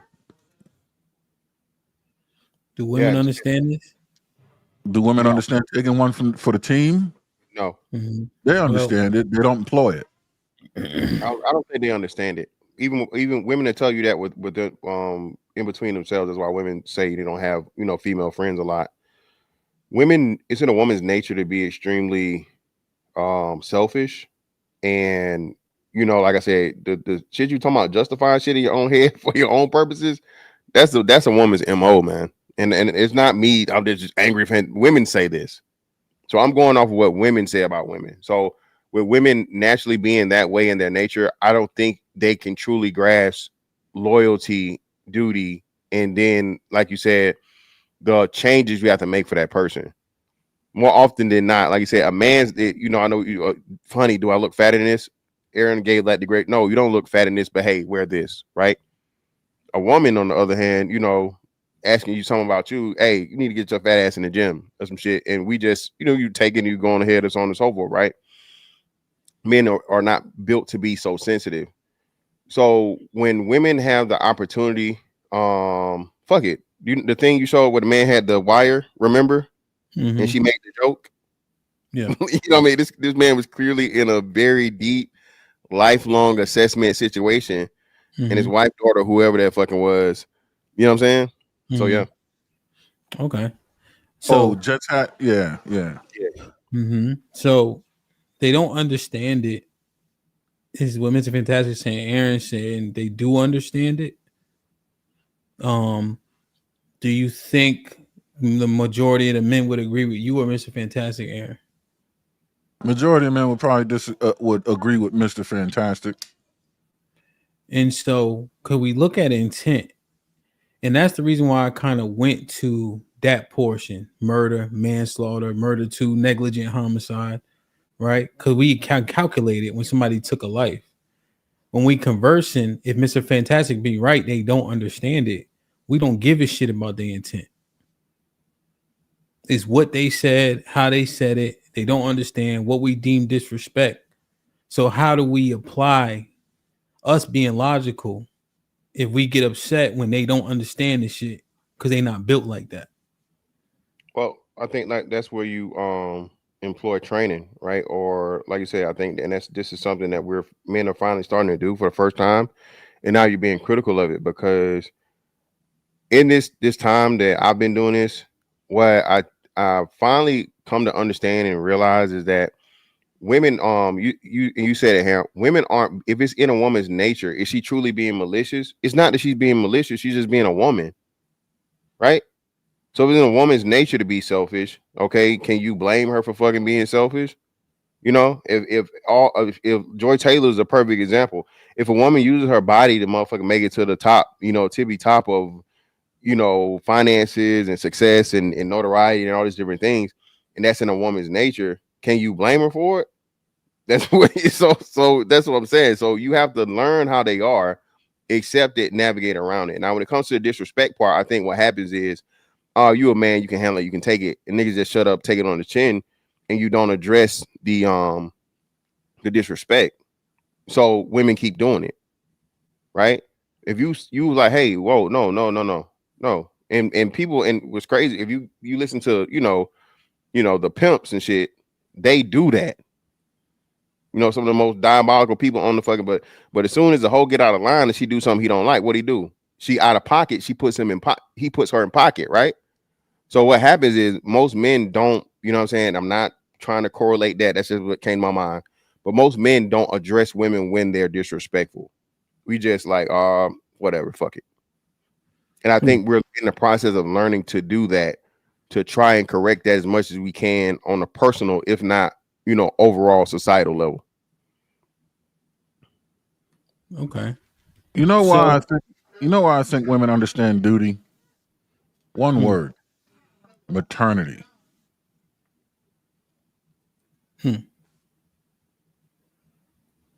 Go ahead.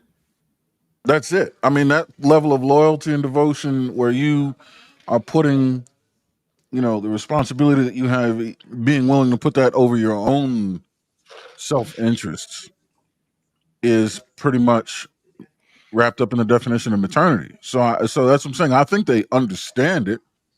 I just don't think they employ it. Not much to Fantastic's point, because it's not in their nature. From an evolutionary standpoint, I think women are supposed to be selfish because they are the quote unquote weaker vessel, right? They're supposed to be able to manipulate the guy that can get the food to get her food because she can't get the food. She's not fast enough and strong enough to chase the buffalo off the cliff and drag his ass back. So I got to manipulate the guy who can, which turns into selfish interface, which understood. But when it comes to her offspring, with her offspring being the weaker vessel, and that's what babies do, they manipulate us when they cry. Mm-hmm. They manipulate us to give them whatever it is they want and need through their behavior because they're selfish, because they can't do it. So I think they're in the same position we are. They're just one step down on the ladder of. See, we can't look up at someone and have it. We're at the top of that food chain, so to speak. Okay. So all we have is duty, and with one another, we work as a team. But then as you come down the ladder, right, the women look up to us to manipulate and be selfish. But then the children look up to the women. It's the children really that all have a sense of fucking duty, and we teach them. Okay. All right. So, okay. So then if what you said be true, which it makes sense, then the accountability needs to go up then for sure, right? Because if Mr. Fantastic is right, then you kind of accept it and edify. But if they are no stranger to understanding the intent of their actions, then there's no excuse. And you can prove that by how they take care of their children. You got it. Okay. I can understand that. Let's look at this, right? We talk about cheating, right? And let's say the man is cheating, right? It's simply put, men have a desire for multiple women, right? It just is. That's the nature. And then we'll say, yeah, men cheat. It don't mean nothing. So you don't have to look at it. It's so egregious. Right? So if a woman cheat, that means she's invested. If a man cheat, it's just sex. You heard that before? Of course. So you see where I'm going. So the intent and the action, right? Because our intent isn't as egregious, essentially, the action is justified. See, the shit be moving everywhere. Like, because then we judge ourselves based on our intent. The intent is determined when the relationship was formed and when you agree to be monogamous. That's where the intent is formed. Like if a man and a woman engage in a relationship and the man agrees that you're going to be the only one I'm bed with, and then you go out and step out on her, your intention, whatever freedom's intention gives you for going out, go out the window. Because your intention was established when you made the agreement to stick with this one woman. You talking about marriage? Your natural, huh? You talking about marriage? Marriage or long-term relationship, whatever the case is, wherever you agree that you're with a woman, you're going to be the only one I sleep with, then you have to be a man of your word.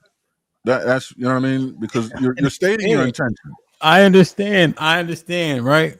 But here's the thing, and I don't even know if somebody be explicitly saying that, right?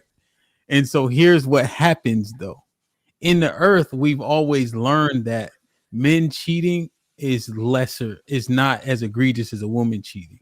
So people come up into society. And therefore, when we as men do it, we can justify it because it was just sex. And because we have 1 billion sperm in our body, we have a proclivity to want to have sex multiple times more than them with multiple women. And so our action isn't as egregious because our intent isn't the same.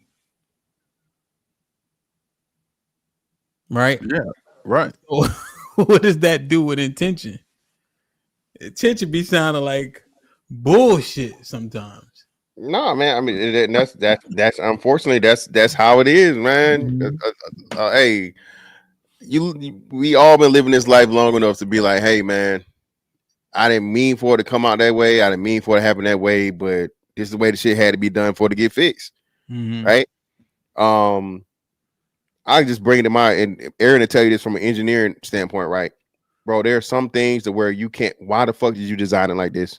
Why would you even fucking do this? This is dumb. I don't know who in their right mind. You know, there's no way for you to do this shit. So on the helicopter, there's this one part we had, right?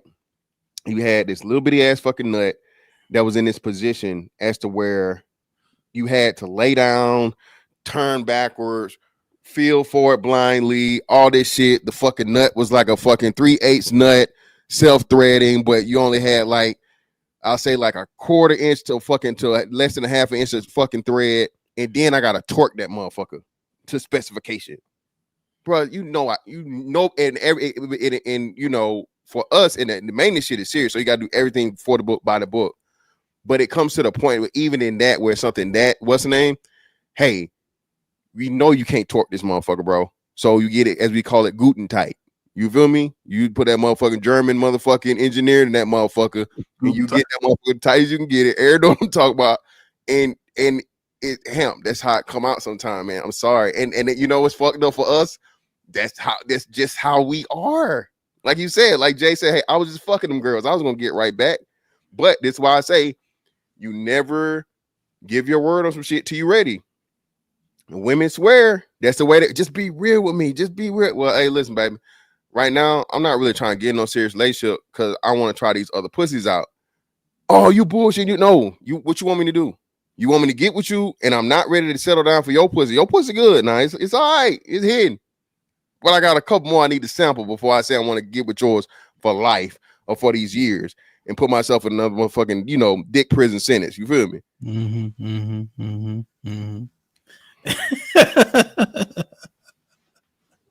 No, I understand. I'm just thinking about how heavily we weigh intention for ourselves, and I'm just wondering if intention is more often used as justification.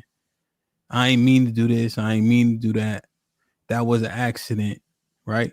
When oftentimes, like for instance, with the car, with the drunk driving shit, you didn't mean to do that, right? We understand that. However, you got in the car drunk, and you seen every single. This the last text they sent. Don't drive drunk, get pulled over. You seen all this shit already. Feel me? And so you call it an accident, but the probability exponentially increases. But because your intent wasn't malicious, therefore your action is justified regardless of how wrong it is. Right? Well, I think you just brought up another element too, right? Go ahead. So, hey, it can't happen to me. How many times we do that? It can't happen to me. Everybody speeds every day, right? Police not gonna catch me. I'm not gonna be the one that picks out the pack. You know what I'm saying? You do little bitty shit or whatever. And I think, like you said, the self-justification part of it is definitely gonna weigh heavier on the scales in every situation because you see yourself just, trying to get the best outcome for you. So if we talking intention, like you said, your intention for your goals, and if we go back to the DUI situation, right? That's why I say it's just natural. It's fucked up, but it's now just like, oh my God, I killed somebody. My life is over. Like it's a wild shit to say, but at the same time, biological imperative, self-preservation, survival, you're still gonna put you first in 99.9% of the time, except like Aaron said. And shout out to Aaron. Aaron made a great point. So I do agree with what he said. Maternity is the ultimate duty. So Aaron's 1000% correct on that.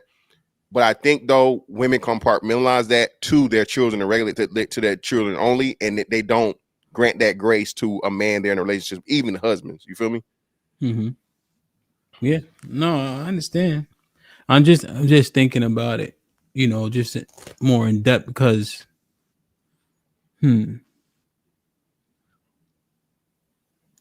the intentions just, you blur intentions so often in so many situations, you know, and then I think that it becomes an overwhelming issue when your intentions make it okay, but you never consider other people's intentions when they come across you, because all I guess you can judge is your actions. But we justify so much bullshit because of our intent. Like when we talking about the system as an example, right? How we lose our like we don't have the same rights as parents, right? And we intend just to have sex with her. We don't intend for any of the other shit. So then we feel justified in the mistakes we make. Of because course. I was there just to get cheeks. I think a better way to judge someone's remorse, rather than looking at how heavily they lean on intention to justify the action, I think changed behavior is a better barometer to determine remorse. Because someone might lean heavily on intention not to really justify the action, but out of sheer remorse itself. So I really did not. I'm surprised that this happened. That was not my intention. They're not trying to excuse themselves. They're fully accountable, and they will never do this again. Lesson learned. But it's such a surprise, like, because my intention was far from from happening. But on the other hand, someone can lean heavily on their intentions and say, I didn't mean this to happen, when in reality, they're just trying to get away. They're just trying to justify it or get away with it. Oh man, I didn't mean for this to happen, thinking that that's going to alleviate some kind of, you know what I mean, punishment. I think changed behavior is the ultimate barometer of remorse, not because you can't tell the difference between remorse and escapism by looking at someone's view of their own intention or how hard they sell it. Yeah. No, I understand that. I think when I look back to the conversations, as we, you know, use a bunch of analogies, I think the intent, if it did matter, and it does, it should matter, is generally pretty poor. You know, for a long time, it was about winning the conversation. And I don't know how many people learn. Like Mr. Fantastic said, there's a level of debate. Are people learning when it's happening? I'm not sure if people aren't conceding. You know? And I just wonder, where does the grace come from when we're talking in terms of intent for others? Yeah, all that's out the window. I would agree that there's no grace. No one is learning, not as far as participants in the conversation anyway. I think the audience learns. But yeah, I'm 100% lockstep with you on that on that front. The conversations is just Yeah. CJ was popping. What's good, gentlemen? What's up, man? I'm chilling. So, can I go ahead and jump into it, Paul? Yeah, go ahead. So, I think intent is very important. Like, it's results and intent. When you go to court, those are the two things they're trying to prove for the most part. Like, did he do the thing? And if we already know he did it, what was his intentions? Did he intend for the results to be what they were? And those are the only two things that they try to prove, you know? Or I'm not going to say the only two things, but those are some of the two things. And what does that mean? So I think intent is very important. When we have these conversations, we give a lot of grace to most people. I think we give grace to a lot of people, feel me? And we try to figure out what are their intentions, feel me? Like, are they just talking? Like, what was the we had a conversation the other day on here, and it's about, like, are the people really listening or some shit? And that has to do with intent. Like, do you intend to hear the argument out, or are you just here to argue and just to fucking say what you want to say and get your shit off? What's your intent when you come on the panels? Why is you think the court system justifies what? the conversation. Does intent matter? Because why is the court system justify it? The fact that they layer it based on I get in a car drunk, turn a car into a missile, I kill you, but I'm not going to be held as accountable because I chose to drive drunk, but I didn't choose to hit you. You still get a harsh punishment. It's How? not like the punish because you still get years in jail. You said I had that one example of the dude that did the Patriots, the guy that did 16 days. Hold on. Okay, you get years in. So what are you saying? So I get 2 years in jail because I negligent. How much time did Henry Ruggs get? Is that the NFL player or the guy that we just saw? NFL player, he's younger. Henry Ruggs hit somebody, and I think he had a Lamborghini. Oh, the Raiders dude. Yeah. Oh, he might have got a couple years. But you know that had to do with money and politics and others. It's more than just his. That was like he is an NFL player. He has a big. He's max sentence is 15 years. What do you That's get? not a high sentence. That's not a big sentence. You don't think that's a lot of time? 36 to 120 months in prison for a body. Yes, that he didn't like. What's the max sentence for manslaughter? What's the max sentence for manslaughter? I think it's 12, 15. Oh, that's what you just said. Oh, so that's the point though. You got negligent homicide, you got manslaughter, which is that's the point though. Manslaughter is the same shit. And the max sentence why is that the barometer for what should be done? Why are you using the prison system as though that's a justification? Because that system has been implemented, and I think it's a good system for me to kind of base our logic off of. Okay, so I'm drunk. I choose to drive drunk. I'm speeding down the highway. Right. I run somebody over. Yes, speeding, drunk driving. That was intentional. Right. A car is a weapon at that juncture. That's why when you go over a certain miles out, they'll arrest you. Right. Correct. You run somebody over in a crosswalk. Why am I being more lenient on you when you made several decisions before the crosswalk? And now you want to decide that, oh, I ain't mean to hit him. Because if you're going, no. Well, think about it before you answer. If you go into a speed at which you can't stop, right? There's plenty of other laws that you break and that prevent people from dying, right? But you didn't intend to run the person over. So now I'm supposed to be more lenient on you. What about everything else before that? As a pimp. Because you using this specific example of being a DUI because you look harshly on DUI, but there's plenty of all right, well, I'll take that part back. But there's plenty of examples where like you were just being negligent, you were just doing something basic and something atrocious, however you say the word, something happened out of it. And would you give everybody the most severe penalty because of it, because of the result? Or would you say, what were you actually trying to do? Give me an example. I'm giving you an example that you tried to justify. Like Fantastic said, you get in a fight. What if you protecting yourself? You just gonna say the defense is self-defense, but here's the thing about it. It's funny how you couldn't deal with the car, right? You was trying your best to deal with it in the chat. Now you got to deal directly. You don't get to type and think, and now it's not coming to fruition like you thought it would. It's still coming to fruition, brother. That's the thing. Well, no, you jumped up here. Jumped up here, though. You jumped up here, wanted to talk turkey. Let's talk turkey. So now, when you got all these decisions before you run somebody over in a crosswalk, what's up? What you saying? I'm supposed to be you get 15 years of your fucking life. Okay. You got to give away.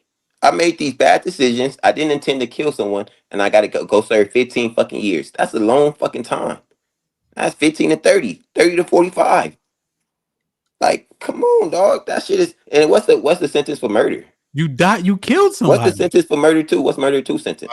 Like murder 2 is usually somewhere at 25 to life or some shit like that. Murder, any murder charge that you face at least 20 years. You ran someone over, beloved. But you did Right, not. so you Intent saying, matters. oh. Ham. You can't act like intent doesn't matter. The result matters as well. That's why you Well, get the 15 years. help, The results matter. And let me help intent. my brother out from drowning. So on the other I ain't drowning, motherfuckers. Stop gaslighting me, motherfuckers. Because y'all keep doing that You shit. are And let me tell you drowning, something. bro. I was Nah, whooping cheeky ass the last time about the labels, and y'all He was not over there. here. What you name dropping for? Y'all keep doing So that shit, bro. let me help counterbalance your Y'all point, right? niggas, please. Why So you had even to though help him? Is DUI it fantastic? Huh? He was windmilling in the chat. I didn't see him say nothing about it in the I chat. I wasn't know man windmilling. He came up here trying to destroy. He can't deal with that example, so he had to go to a fist fight that I agreed to. I just whooped your ass on that example. Intent mattered, brother. The result No, you matters as didn't. well. I said the most two important things is the result and the intent. Oh. So yes, the result already. Now you so talk about there's gaslighting. Well, you know good and well that example didn't work, so you had to switch it. No, I'm not. All right. So the 15 years max is for reckless driving. What's the 15 years max? What did you say that was the max sentence for? Aaron looked it up. I didn't look it up. You muted. You muted, Aaron. You muted. Aaron, you muted. It was 3 to 10 years for that Henry Ruggs situation. What did he get? Did he get 10? I don't know what they let's see. 3 to 10, and now he's on a work release working at the governor's mansion. So I think it's like, hey, probably possible, whatever. They didn't go into the details. I looked it up on Wikipedia. It didn't go into the direct details of a sentence. So 15 years max for neglectful homicide. That was the charge. No, 36 to 120. No, I'm saying for just the charge itself. What's the max sentence? 10 Yeah, years. probably 120. That'll be 10 years. 10 years. Yeah, 3 to 10 years for fatal DUI crash. Okay. Now, what was the other one? You saying I get in a fist fight with somebody, right? They started with me. Do you know how self-defense works? So in most states, if you come up to me and fight me and I don't evade and I'm cornered, there ain't no self-defense. That's a fight. What if you can get away though? You're not cornered. If you can get away, you need to try to get away. Okay, but what if you engage in the fight? You knock his ass. You kill him in the fight. Mm-hmm. Do you think they should be like, nope? The result is you killed them, so the intent doesn't matter. What I'm saying is this, though, right? Because you were using the law earlier. Go ahead. Right. So the states that I know specifically, if I engage in mutual combat, we both get arrested for assault. Right. If we engage in mutual combat and you happen to die, I'm going to jail for that body. You see what I'm saying? But now let's use the law, because you wanted to use the law to standardize morality earlier. So the law states that you punch me first, don't matter. I physically fight you back and I catch a body, I'm going down for that body. I can't claim self-defense. Yes, you're going down. But are they going to give you leniency? Is the question. Oh, no way. Are they going to give you leniency? Is the question. That's the thing. The states that I've been subject to, if we get in a fight, that's not an argument though. Well, you live in Texas, nigga. You live in Texas. The argument though, man. Don't change the argument. No, that's what I already said, right? So if I get in a fist fight, in a few states, right? No, definitely in New York for sure. Definitely in Connecticut. Definitely in North Carolina. Don't ask me how I know. If you participate in that fisticuffs, I can get arrested for assault, simple assault, manslaughter, whatever the case is. Agreed. But when you talk to your judge, you give him you tell the judge what happened, and the judge decides if they're going to give you leniency or not. That's what I'm saying. If you end up killing the guy, let me fight back. I'm catching the body. He just gaslighted me to say I was getting my eyes whooped. Now you want to come? No, I didn't even say that. Mr. Mr. Fantastic said he was trying to post your bail. I ain't say nothing about you getting your ass whooped. Let me get my shots back, bro. Now here's the thing, right? Let's say they say, okay, it's not a murder 2 charge, because murder 2 works in most states like this. We fighting, right? I get you down, right? My plan wasn't to kill you, but now I intend to kill you. That's often how murder 2 goes. So I didn't go there to kill you, right? Manslaughter would be like, I punch you. I'm just trying to illustrate it. I punch you, your head hit the ground. Your head hit the ground, you die. Easy peasy. Got your ass. And what determines that? I broke it down for you. I broke it down for you on purpose. Thank you for giving me the W, brother. What determines that? Intent, right? Thank you. Easy peasy fucking lemon squeezy. The intent. What though? Intent what? I What gave did you you intend to do after you got him down? You intended to kill that motherfucker. what I was Or did trying the to do. punch? I'm just trying to give you the law because I want you to argue from a strong point. Because I don't know if you know what determines each one, right? But the intent shit, it's you see how You about it's to argue. You about to give me the W and try to fight your way out of it. How you gonna give me the W and fight your way out of it, brother? I just gave you that, right? Because I'm telling you how the law works, right? But the deletion is the deletion. Correct. They see the deletion as a deletion too, and they see the result, and they say you're still going to jail, brother. But depending on your intent, we're going to determine what your sentence is going to be. Let me ask you a question. What in a fist fight? What's everybody's intent after somebody die? After somebody die? Think they meant to kill him? That's a loaded. Don't give me loaded ass questions, brother. Think somebody Give me a regular question. You think they meant to kill him? Everybody intent gonna be I ain't mean to kill him. Sometimes it depends, motherfucker. Hey, you heard what Samuel L. said? Yeah, they deserve to die, and I hope they burn it down. Shooting the shit out the white. Sometimes shit. If I'm shit, nigga. Sometimes a nigga trying to kill you in that fisticuffs. Every time. Not every time, motherfucker. I haven't had it. Nah. Unless you fighting like one of your mans or something. Even if you fighting on a nigga on the streets, feel me? Most niggas understand. And most fisticuffs. I ain't never been like I want to kill this nigga. Exactly. I'll be like, I'm a dog this nigga. Let me ask you, you never see, I ain't want to. Niggas been stomping niggas out. And I'll be like, y'all niggas is crazy for doing that shit too. I never been a part of jumping on niggas. I never been a part of that. So I'm not stumping on no nigga head when he get on the ground either. That's some over the top shit. You trying to get a nigga up out of there. You trying to, you know what I'm saying? But also wait. I'm sorry, fantastic. And if they catch your ass on camera stumping on the nigga head when he on the ground, you can't say, well, my intent wasn't to kill him. You're cooked, nigga. You say what the fuck you thought was gonna happen? They gonna say nothing. That don't look like that was your intent, motherfucker. You stump a nigga with some what's them shit, the Tims. You stump a nigga head with some Tims, hemp. White meat, nigga. Can you head? You stump on a nigga. What's the 12 to 6 with some Tims on camera? Can you argue and say, well, my intent wasn't to kill him? Yeah. No, nigga, you going down. Yeah, because intent be fake as hell. That's the problem. No, but and then we always got a positive intent every time that we do something. This is like easy. okay, now so here's the thing, right? When you talking now, this is why I'm laying this out. When we trying to have conversations regarding edification, right? Mm-hmm. What's our intent most of the time? It's that last sentence. What you just intent said. Is fleeting. But what's our intent most of the time when we having conversations? So when we get up here, we want to edify the ladies, right? And I think that they need edification for sure, because shit is fucked up.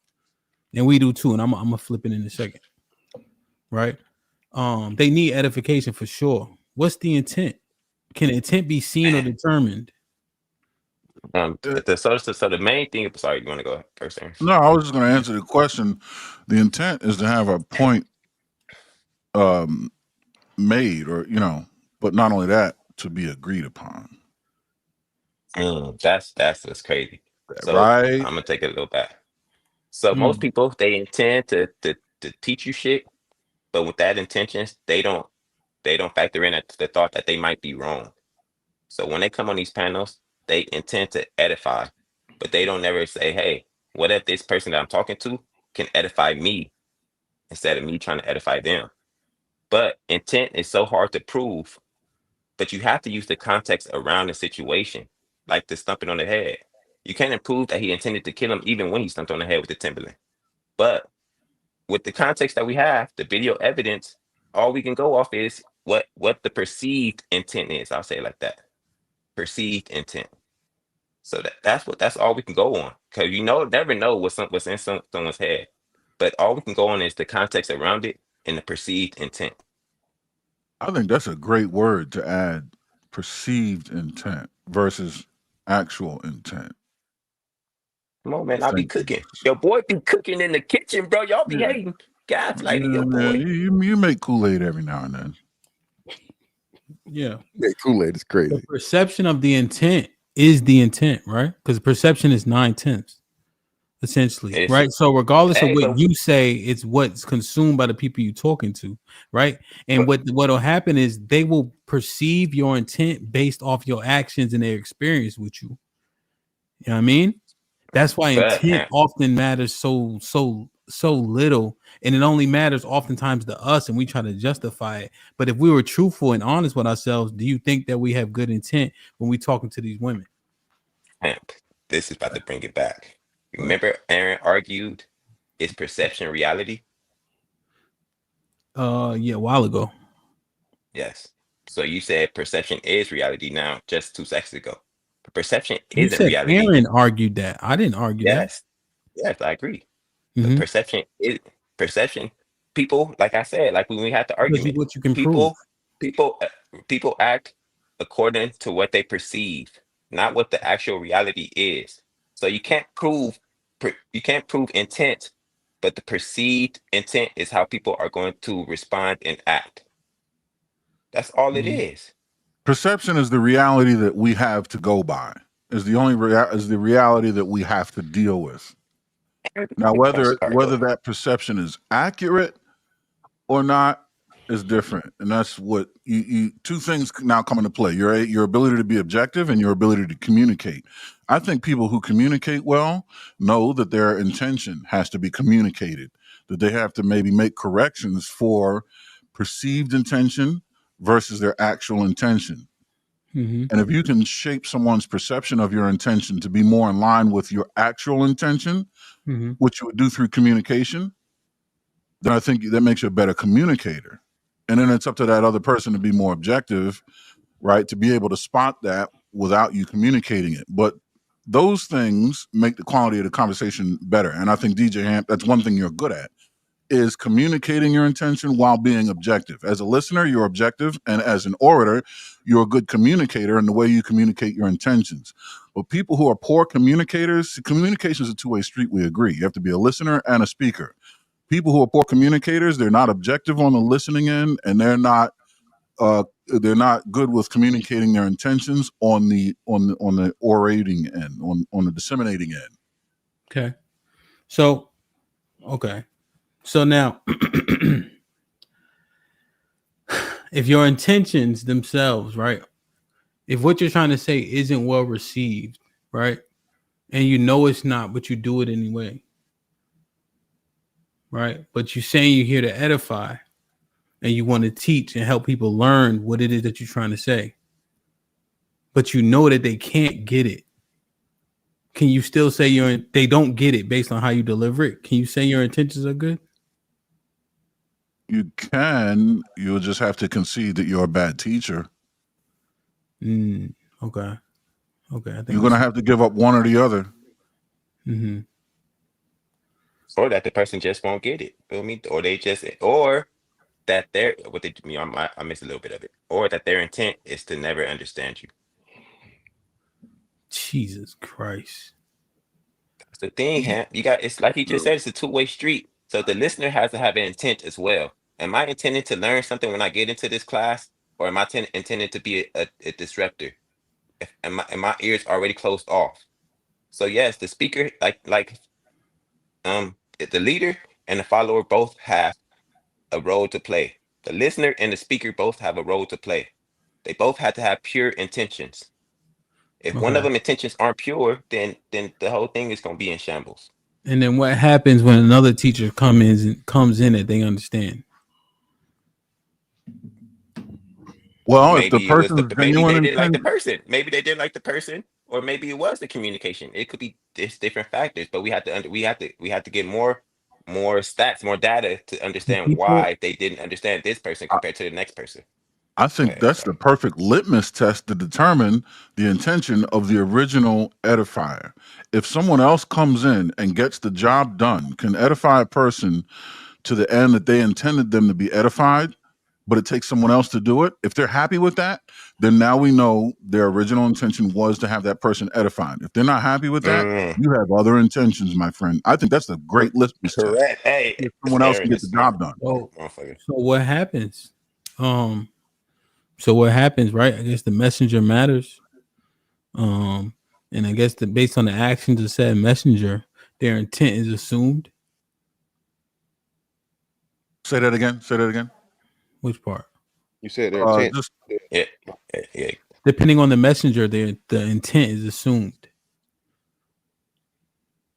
Depends if they know the messenger, though.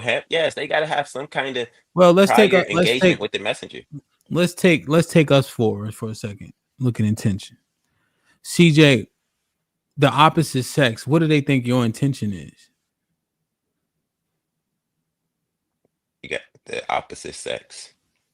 Girl. Just in the world, if they just, it depends.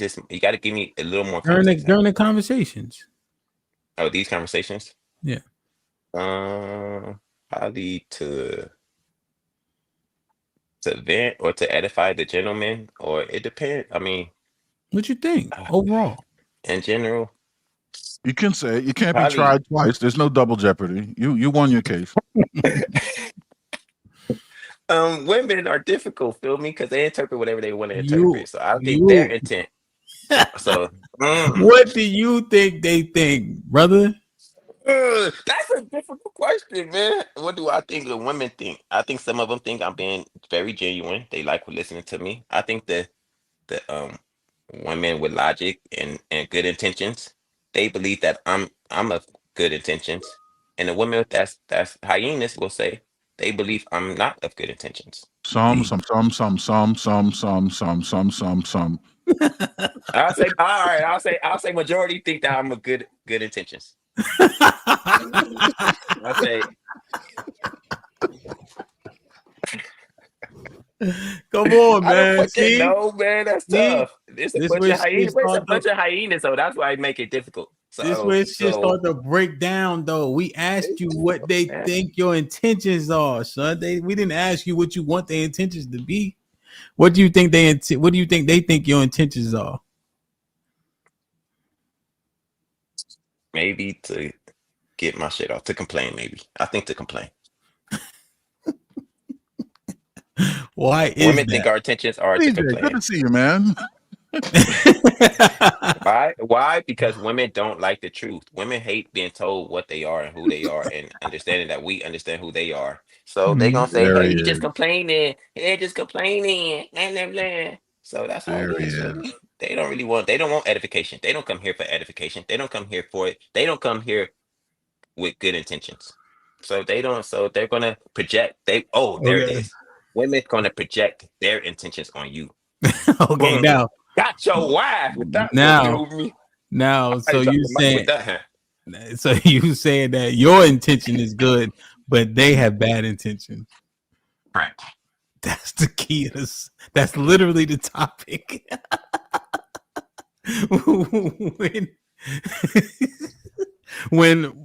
Because we always judge ourselves based on our intentions that only we can surmise. But what are my results? You could say my results would help determine. No, I just said we judge ourselves based on our intentions because we control them, we qualify them, and we judge others based on their actions. And because we are the only ones that know our intentions. We don't know that's the their danger. intentions. That's the danger, though. Wait, because look, we have to qualify them based on their actions. Because, like I said, the context give us what are their intentions. There's no way of truly knowing their intentions. The only thing we go off of is the context surrounding it, their behavior. But myself, I know exactly what my intentions are. But you might not know. So how can you determine my intentions? Just based off how I speak. If when you start talking, if I be quiet, then I know I'm trying to listen. I'm not just trying to get my shit off. If I go on 5-minute monologues, 10-minute monologues, then you know I'm just here to talk. Those will give you signs of the person's intention. Now I might not be here just to talk. I don't even know what you're responding to, brother. All right, my bad. The quote now you know is my intentions are that you judge yourself based on intention, right? You judge yourself. Yeah. So everything that what you do is based on your intent that only you can prove or justify, right? And then we look at only the actions of others. So we don't, regardless of what. So look at our actions, right? But because we think our intent is good, then we can justify our actions. You see? And so what we're trying to understand is how problematic is that, because then what happens is other people are projecting because they assume our intentions are negative, when the truth is our actions could show that. What you think? I think what I just said was pretty wrap that up pretty well. Feel me? That our intention, we are the only ones that determine our intentions. So we have to, and if we know what your intentions are, if we can prove your intentions, people will definitely give you leniency. Like if I can prove that you didn't mean to do what you did to me, like that's why people say, that's why when Fantastic made a great point. They niggas be like, what'd you say? So we can understand what was your intent. What you mean by that, bro? So we can understand your intent. You already said what you said, feel me? Nah. But did you mean it the way you meant it? Yeah, no, it happens all the time. Nah, I'm gonna tell you, all the fucking time. that's what I'm saying. Like, I don't want to say too much, but if I ask a nigga what you mean, it's already up. Come on, It might man. be. It might be. Yeah, But you it still give him is. I understood the intent. But the question itself. That's Thank a stranger though, Hemp, not your man's. Oh, so like, it's difference between your man's you and know your man's though. You know the nigga start talking You crazy. don't know what he mean by everything he say. Man. You don't know every fucking. You got a line. You got some days where you may not be for the bullshit. It's like, okay, everybody, you know what I'm saying? So it's like, that's when you be like, yo, chill, my nigga, because you already know they doing too much. Or not, or like, hey, nigga, what?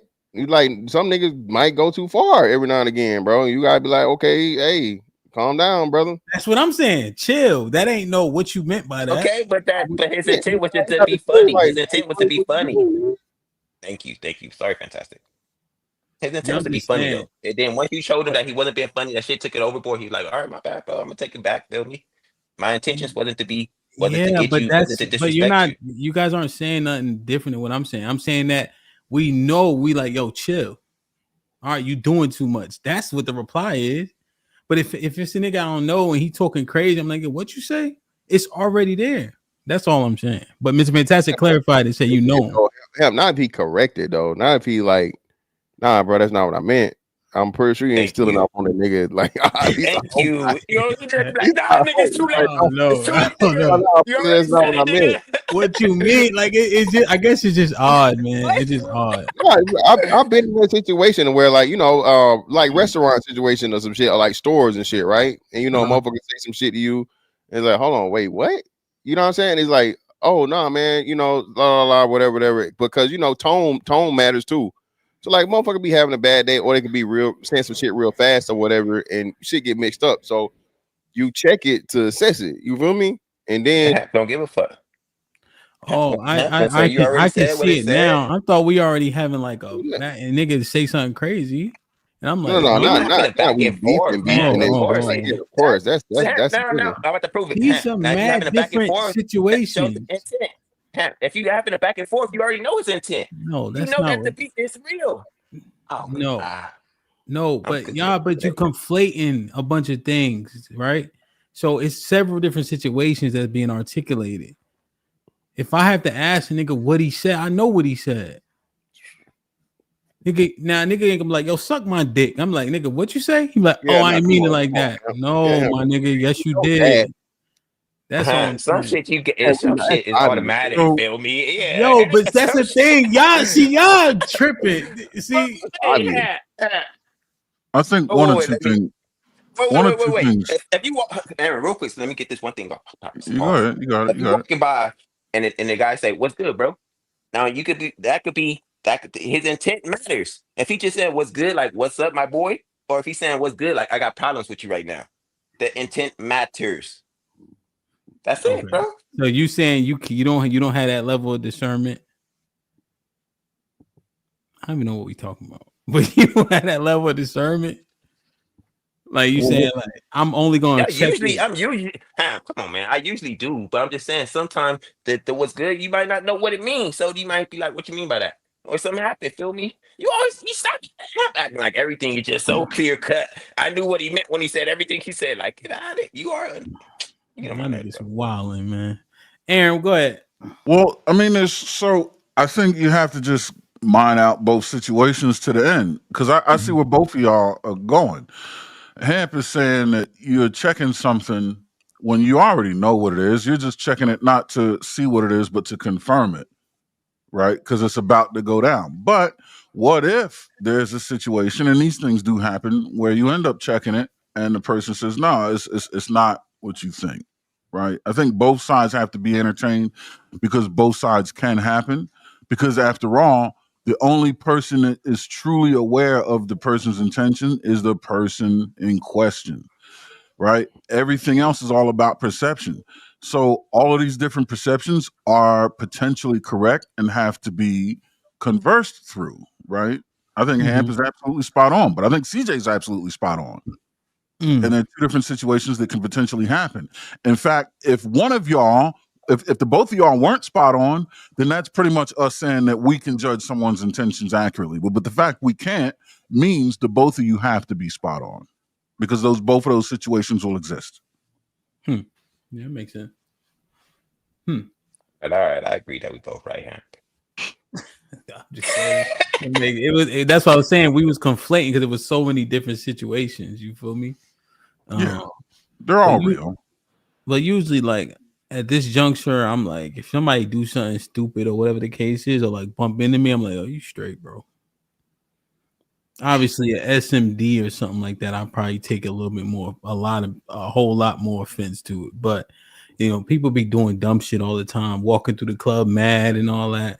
And I'll just be like, But like, what if somebody hits you with the SMD and he's like, no, chill, man. It's a camera over there. It's a joke. It's a guy. You know what I mean? Like, I'm a YouTuber. You know what I'm saying? Like, yeah, shoot him. He's gonna be on World Star for the wrong reason.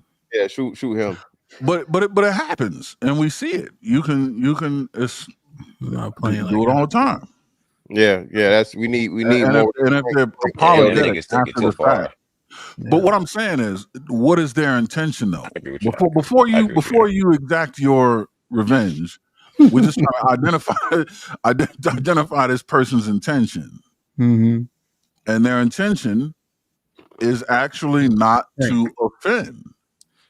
Now, so what you might do not with beat their that, ass as bad. Feel me? You might get a little bit of leniency in the ass. Now we gotta ask, what's your intention? What do you do with that information? Is the Are you question. still giving them the max sentence, or you go Yes, give them right. Are you still giving them the max sentence, or you give them some leniency? Don't play with me.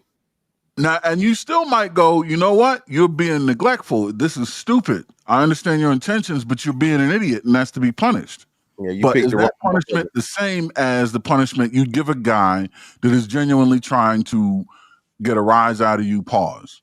No, you're right. No, the guy is really trying to ruffle your feathers for real. The guy that says it again, and what you gonna do about it?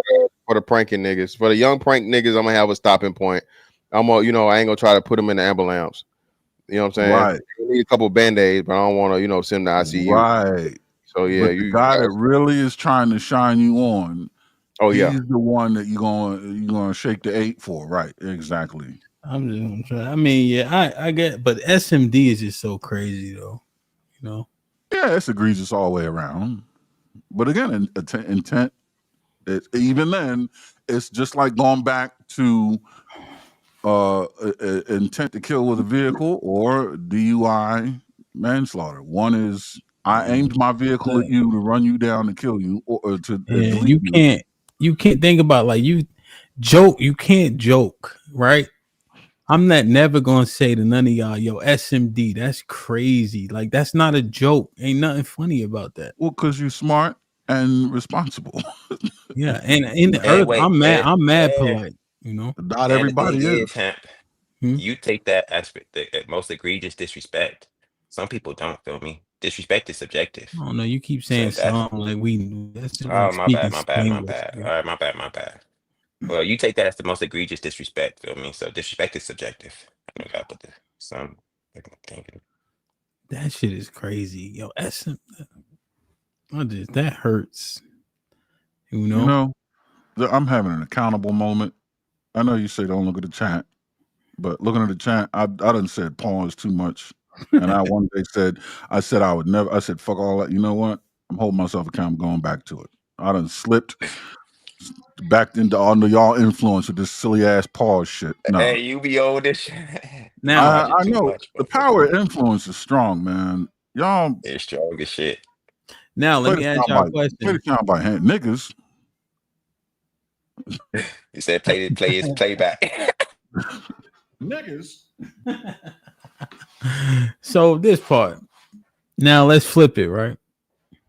I think we want to be understood based on our intentions. However, very rarely is it happening. Because I generally don't think the majority of men have like a beef or with the women. Well, I would say the majority. I think there is a 60-40 that want to get their shit off. You feel me? But if they don't understand our intent well, we have to go back to the drawing board to articulate it in a way in which it could be consumed to be edification. 60-40 in favor of people want to get this shit off. 60% want to get this shit off, and 40 are genuine. 40 are genuine. 40 are okay.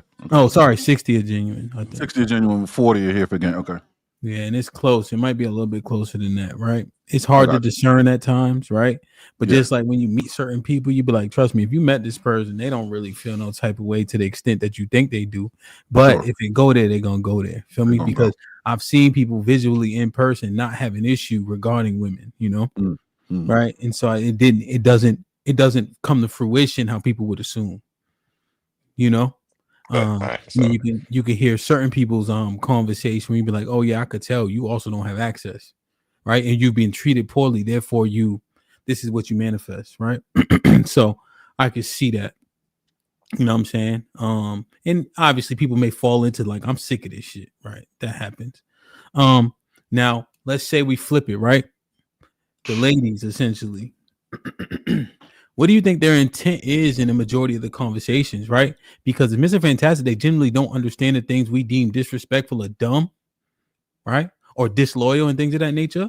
If they do not understand, then that means that their intention is more pure than what we give it credit for, right?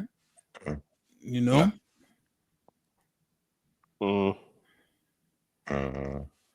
Well, I don't know. I don't think you can correlate ignorance with intent, though. Yeah, niggas be done if they don't know. Mr. Fantastic, it's not like think about it.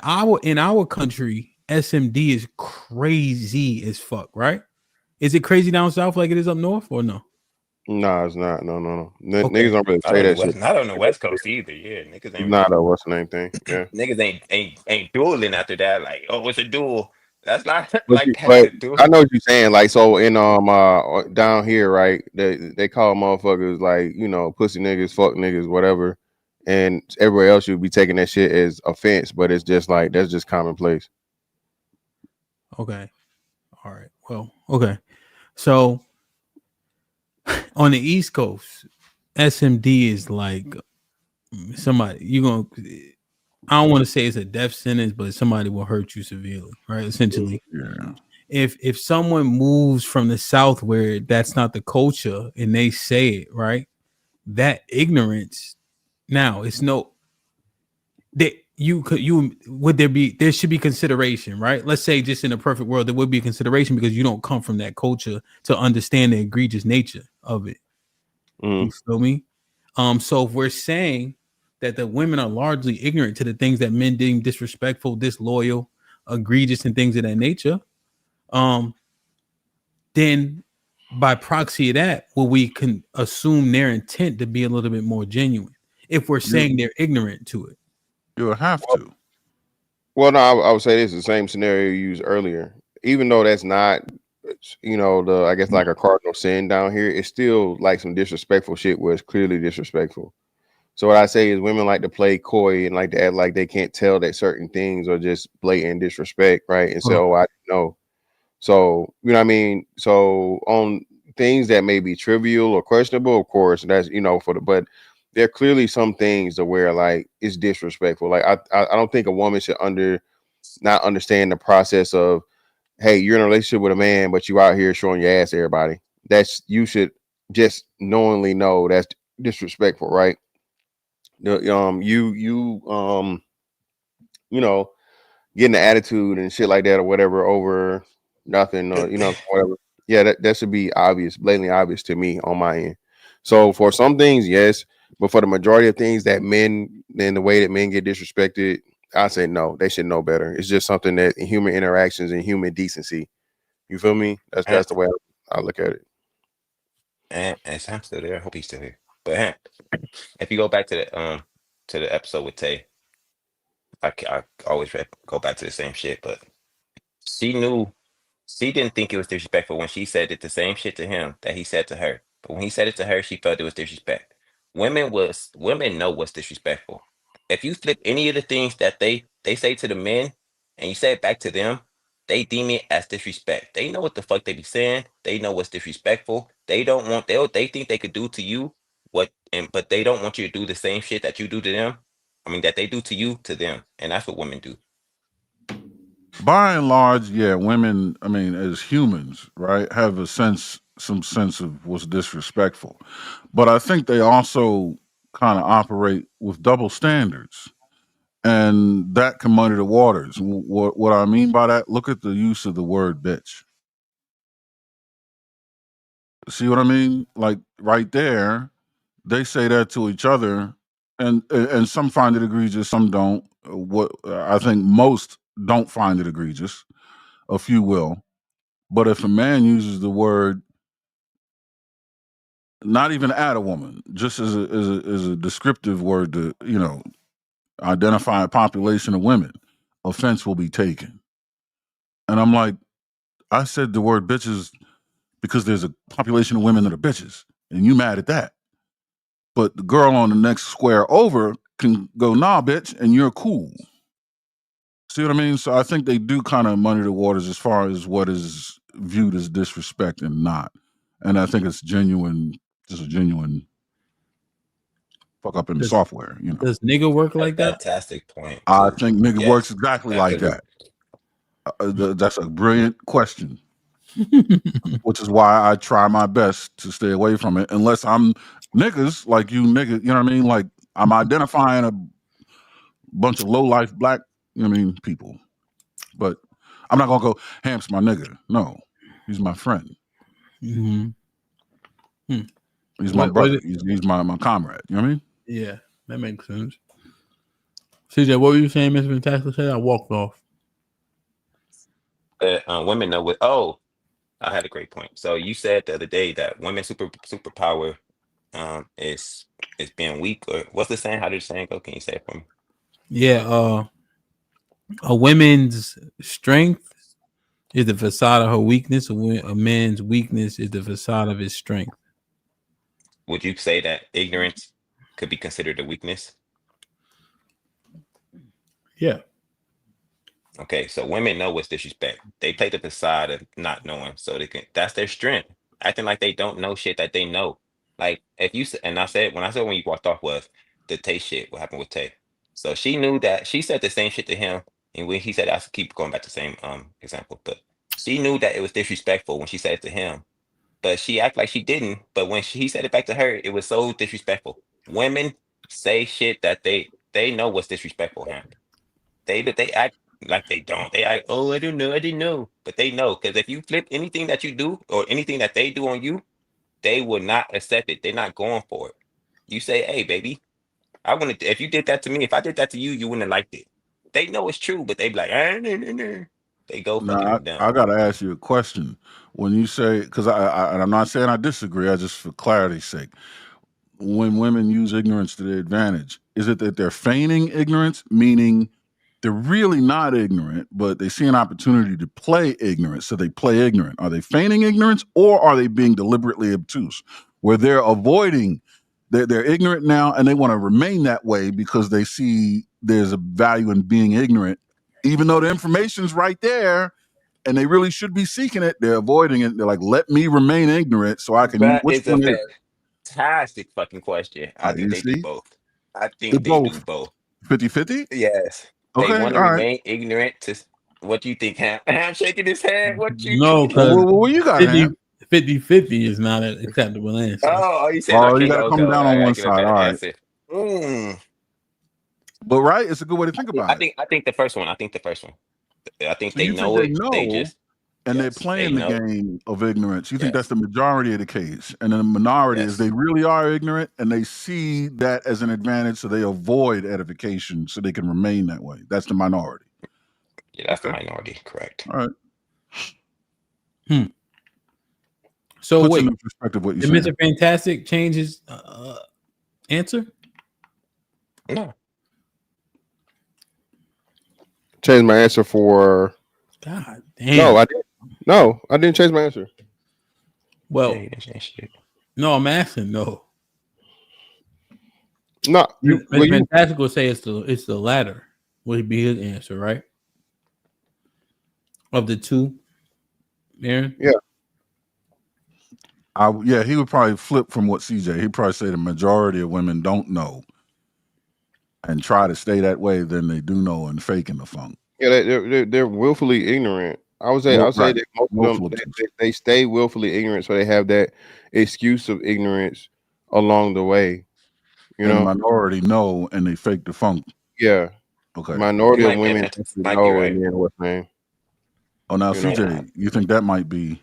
See, CJ was 50-50, so I he don't can. know. I don't know yet. So my fantastic might be right. Feel me? I could waver because I didn't have a clear stance. Feel me? So fantastic. Well, like I just think over time with human interactions, you know, regardless, right? There are certain things you pick up and you come to understand. You know, like even physical boundaries, right? Your personal space and things like that. You're within someone, arm length or whatever reach that's like intimate. You got your intimate levels, you got personal levels, you got general, all these different things. That's something we just, even if you're not taught that directly, you just subconsciously know it.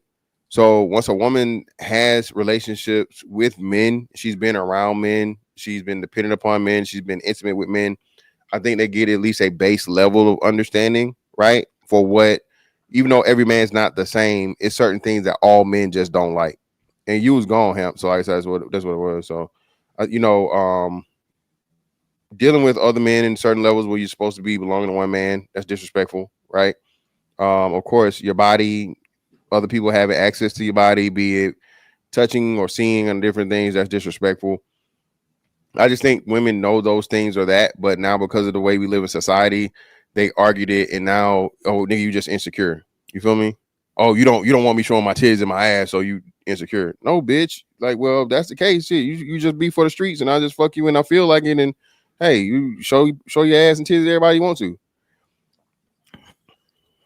So you're saying they can't escape the behind the fact that they have intuition or that they are good room readers. You're saying Exactly. Even claim if you are ignorant, you'll eventually dope it out because isn't that what y'all are good at? Reading Yeah, the Aaron, room, they claim to know everything anyway, don't they, Aaron? I knew that nigga was cheating. Yeah. That's the great equalizer. Yeah, so I what hear are we you. talking about? How the hell you know all this shit, but you don't know that he don't want you with your pussy out here? Come on now. Yeah. Well, CJ, what do you think of that? Eventually, the ignorance that is genuine will no longer exist given enough time because women have intuition and that room reading shit that they do. So even if they're ignorant now, they won't be after a while, and they'll fall right into That's the what category. that my category. Yeah, so that's why I picked my category because I think it's been a while. It's been a long time already. It's the information age. They have all the information around them. What So speeds up the willful room reading ignorance. shit, right? Yeah. Yeah. So willful ignorance is no excuse. Yeah. The information is there. Well, I You've been guess looking at this for 30 seconds, you'll I guess know. that is willful ignorance. Yeah. Right. Yeah. So I think the information is there. I think they know the information. But what does it And I say think about intention, though? No matter how you slice it, what's the intention? that they intentionally are disruptive. They don't. That's why. Oh, that's what he said. Are the women because they don't understand? Does that mean they are good intent, good and well intent? Is that and you're saying that's the majority of women? Both of y'all saying that's the majority of women? I think my majority of women are not good intention. Don't have good intentions when they come to watch us. They are not here to learn. They are here to disrupt. What if that's Women, a loud minority speaking louder than the well-intentioned ones who don't even speak at all? and we will see the change. You will see the change. You will see the results. Like Cam said, the results matter, Oh, and the that's math what, would and dope out. that's Okay. that's when the results will come into fruition. Will what's the word? Conversations will look different. Yes. Yeah. Okay. That makes sense. All right. but now here's where the allegations that we leverage. Now we got to have the mirror up, right? Because that was called projection the other way around. Right. So what if they made the projection argument?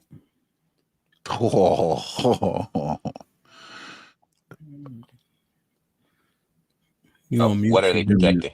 What are they projecting? Our own behavior onto us? Is that It's just some what you're good asking? reverse psychology tactic. Like it's like when they said, maybe you're the one miserable, CJ. Like, no, motherfucker. I make this argument from moderating when if you took the octave out of everybody's voices, you wouldn't know who was who. I believe that's true. Shit. I would know Tiff when I hear that motherfucker. I No, mean, that's not when the- I see it when she talking, not hearing her voice. I'm Yeah, saying no, if get I off the just fringes. a random motherfucker. Just No, say, I'm I would you know would that's a know woman. it was I would know me. that's a fucking woman. You would know if it was me, but I think what he's asking is just in general. If you put it in like text form, would you be able to tell the difference overall between men and women? Never mind the fringes. First Based of all, on you'll have the just a bunch. arguments, how we go back and forth, all that. It's just like, yo, it sounds the same. Nope, I would. Nope, I don't agree. Okay, why? If you just had just a transcript of what was being said, and you didn't have no names, no faces on them, you could differentiate between the men and women for the most part. I would say it's not of course it's not 100-100, probably like a 70-30, Yeah, 65-35. What basically happens is how the arguments are presented. It's them, not us, us, not them. You know what I mean? The whole time. I'm just wondering who's teaching and what are the intentions. And they sound damn near the same. And when we make the projection argument about the reason why they don't understand our intentions is because they're ill intentioned, and therefore we're projecting.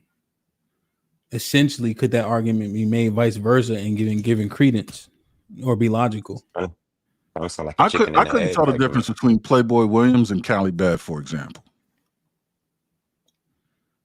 You couldn't tell the difference, or you could? You say? I don't. If you put it in text, I don't think I could. Of course, and we all agree that Mr. Williams is what he is. Feel me? So, but to men like Fantastic and Cali Bear, if you can clearly tell the difference, if you just put it in transcript form.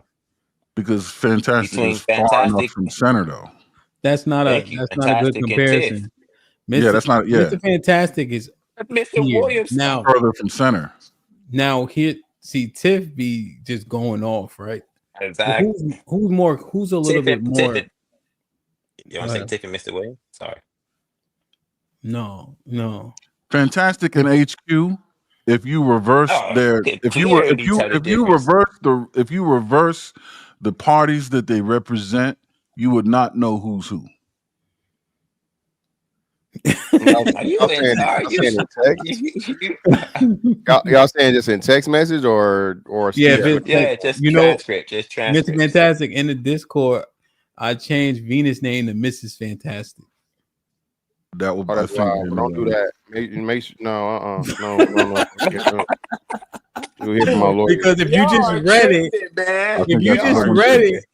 just read it, how similar would it be but just for the other side? For the other side, I think that's a good one too. Venus, first of all, Venus would have never sat on the panel this quiet for as long as Fantastic sit on the panels quiet. He'll just chill and just let CJ. No, they both do though. They both do. No, they don't, man. But Venus when is they pipe up, they are not- very distinctive. See, you missing the point several times. We're not talking about conduct. He's talking about simply just rhetoric and the message. narrative, So, Yeah. yeah, the completely message, different though. the content of the message. So no, I he kind of agrees. He kind of agrees.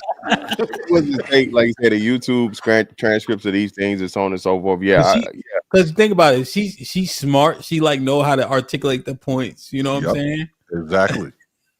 It's never the women's fault. And she knows just how objective It to ain't be our to keep you listening, but here it comes. Knock it off with this nonsense, man. Y'all, I can't believe y'all doing this shit right now. No, I think that was great. And I'm not I think missing that the was a point. better. That was a horrible. I think that was a better. I thought Venus, she ain't here, so let's leave. But I'm just saying, she was here earlier. But I'm just saying, like, I don't know, man. It would sound similar. And then who would be your comparison? Tiff? I think it's gonna do me like that, motherfucker. Hell fucking no. Y'all smoking rocks, man. I can't believe y'all saying this shit. I'm just saying, bro. If you read the transcript. You wouldn't, and my point was that they quiet because in Venus, you would like she don't like this is crazy. I don't believe it. I don't believe it. Women are too emotional. They don't sound like none of the men. They just talking. They just do a lot of talking. They long-winded. Emotional how?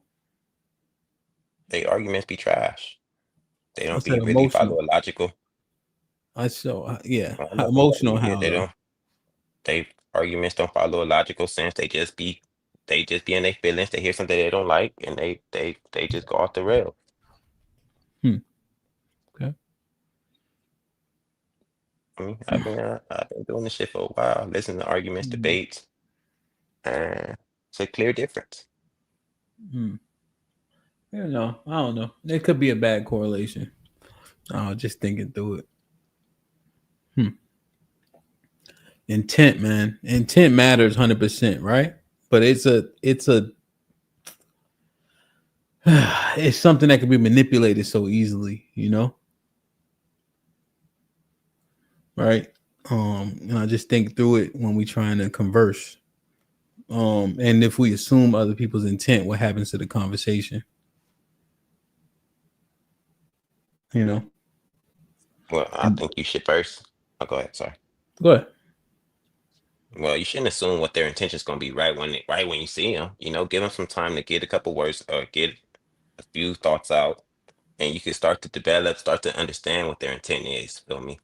Then then you keep letting them talk, and you'll kind of truly have an understanding of what their intent is. You know, like the more you let people talk, they'll tell on themselves. Yeah. My bad, y'all.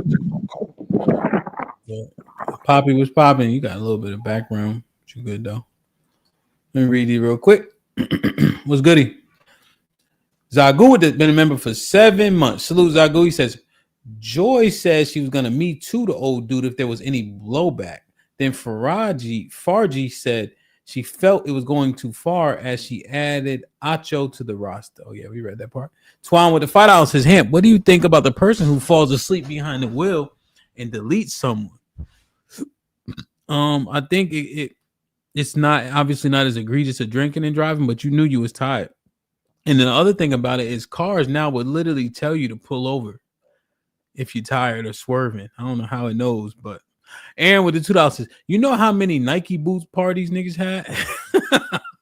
Striking the Rich with the £5 says, women know exactly what disrespect is. When they speak to the boss, they are extremely respectful. They willfully feign ignorance, but they know the truth. Poppy was popping. Yo, it's going to be some noise, so give me like 2 minutes. Okay. I don't know, man. It's something I was thinking about. You know, do you think overall, CJ, though, everybody's well intentioned? I don't know if I asked you that directly. I think most people are. Most people are well intentioned. Yes, most people are. For the sake of conversation, you think most people are good?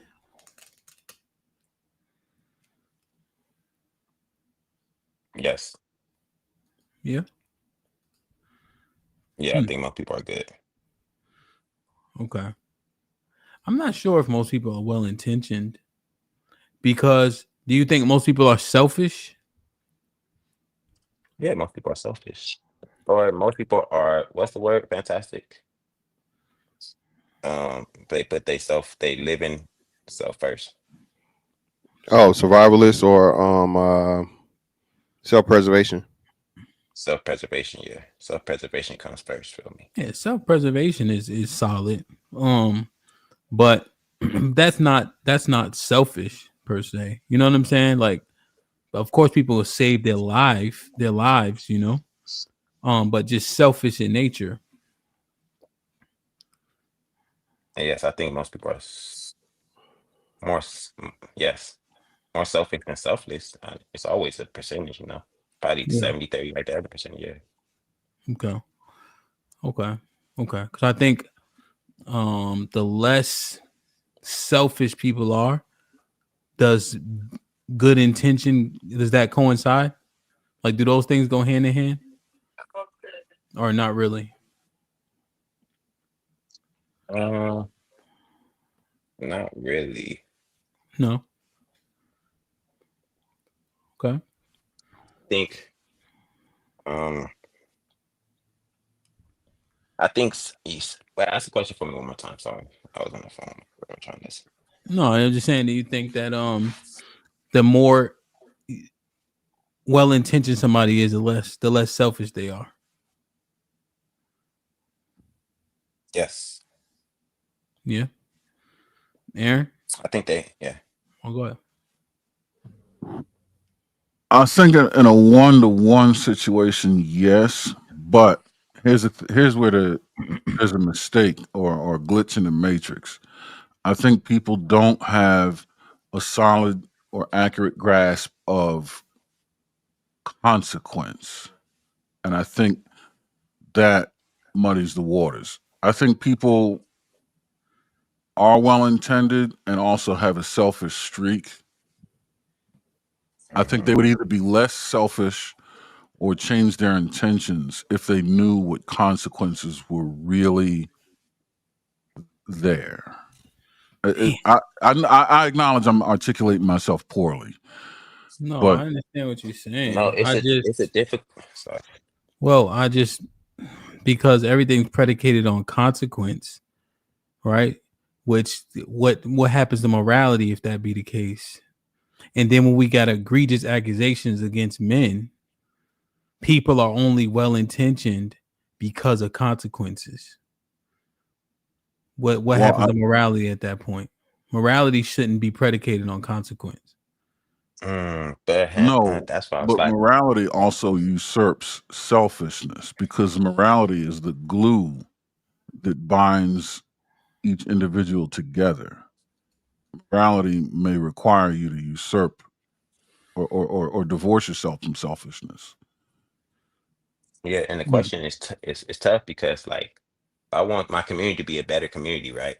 So I tell my neighbor, hey, pick up that trash. It's it's good intentions, but it's still me being selfish in the same time. I mean, kind of to a certain extent, because it's for my community to be better, which is for me, you know. It's still for me because I want my community to be cleaner. But my intentions are still good when I'm telling them to do what I think is better for the community as a whole. That makes sense a little bit. I think consequence is the sword morality uses to keep selfishness in check. Morality don't need a sword because consequences don't matter to morality, nor should they, nor could they if you want to maintain your morality. Okay, let me add a modifier. For those who are immoral or who don't place morals over their selfishness. What's understood as a defining component of morals, it's supposed to supersede selfishness. But I don't believe people really put morals where they're supposed to be, and that's above self. Because after all, morals is the glue that keeps us all together, right? That holds us all accountable. to a greater, more common good, right? Is it the But morals or people, the consequences, though, Aaron? Is it the morals or the Because you're saying consequences? hold, right? So, for instance, What is it if somebody does something to a kid, right? Let's say they hurt a kid, especially your kid. That person dies, you go to jail, but your morals are still intact. Consequences out the window. Wait, the person dies or goes to jail. If you do something to my kid, you're gonna die, and I'm going to jail. Or I might lose that battle too, right? But there's a consequence to my action based on the standards set in this earth. It doesn't say that you can take somebody's life if they hurt your child. You see what I'm saying? But I got a consequence, but my morality still intact, regardless of consequence. But their lack of morals led them to the ultimate consequence. Immoral behavior with the children yielded them the consequence of loss of life. No, but I'm there too. Well, no, what you did isn't immoral; it's illegal. Well, that's what we're looking at consequences, though, right? Because we said consequences are the sword that keep that morality wields. Yes. But regardless of anything, morality should stand firm. Consequences not. It should, but it doesn't to the immoral, because the person that offended your child was immoral. They committed an immoral offense, and the consequence that begot them was that you took them off the shelf. That's an immoral person, though. Right. That's what I'm saying. Morality uses that sword against the immoral. And you're the moral person, so your consequence. You use the consequence. You yielded the sword of consequence against the immoral person. That's what he's trying to say. But no, 100%. But you see, when we say it out loud, the immoral person is dealing with the consequences. So now the next person that's immoral will go, I don't want to do that because daddy is in the room, which means the morals upheld. They didn't do it because they're moral. They did it for fear of the consequence that the father is going to exact upon them. Okay. See what I mean? But the morals still upheld. They resisted their own nefarious urges. You can't tell, so you would assume they're moral because they're right. They're I get what do you say? The consequence. Yeah, for fear of consequence. For fear, right? You wouldn't be able to tell who's doing it because they're moral or immoral, because they're both refraining from the egregious behavior. It's just one wants to, the other one doesn't. The one wants to is immoral, but for fear of consequence, they don't. Where they both appear moral, because neither one of them. Yeah, they appear moral. Yeah. They're both because appear in your moral. example. Yeah, in your example, have both of them. So do you think? Go ahead, Poppy. Boss. Yo, how you doing? How you doing today?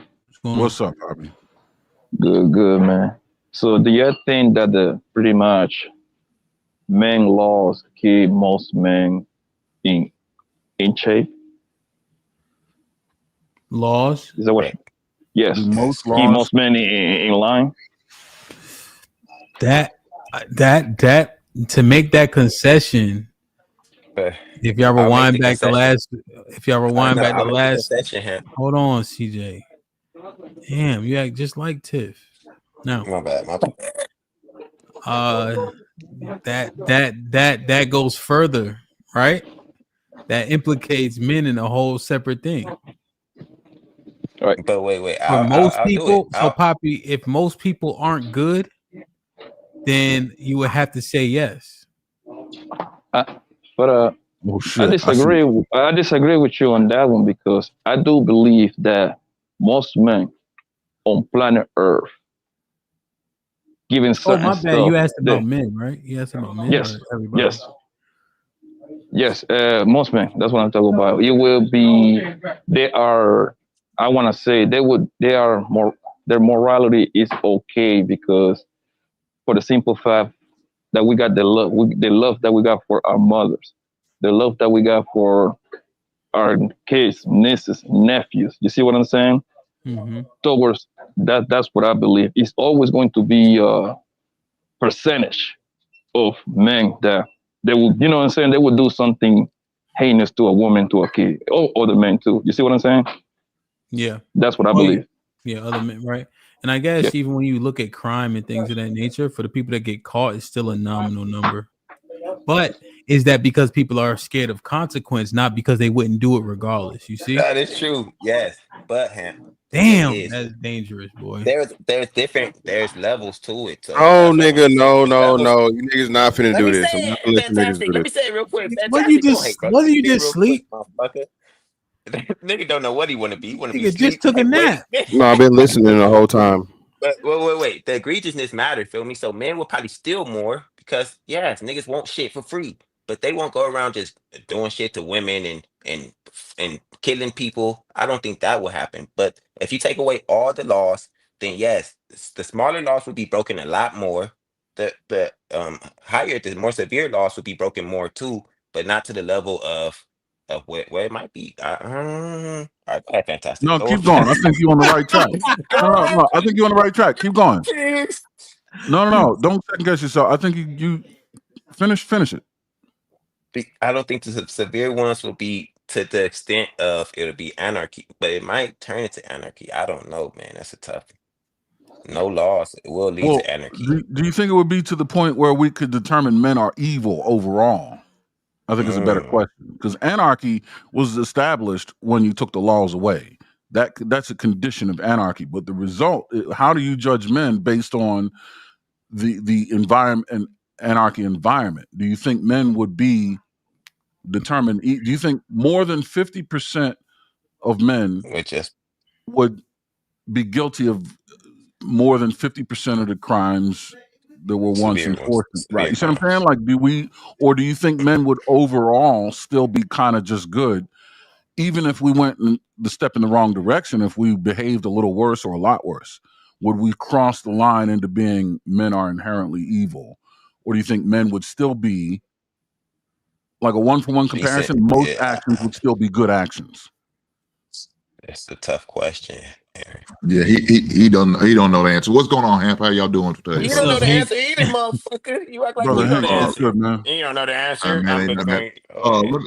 Let me say this. I think it would be more of a like a Judge Dredd type thing, man. More anarchy, and then more people will probably take the laws in their own hands, and then I think they will self-correct over the period of time. That's So that's now, that's interesting. Increase of, yeah, well, I think gun sales going to increase as well as the bullets, and I think cats will start taking the laws in their own hands.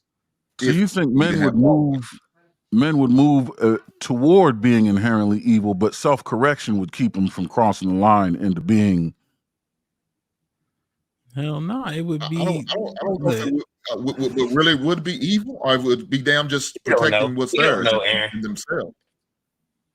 I mean, to me, that's what it would be to me. They would protect what's theirs and themselves. So if CJ stupid ass come in my yard talking crazy and getting silly, I'm shoot his ass.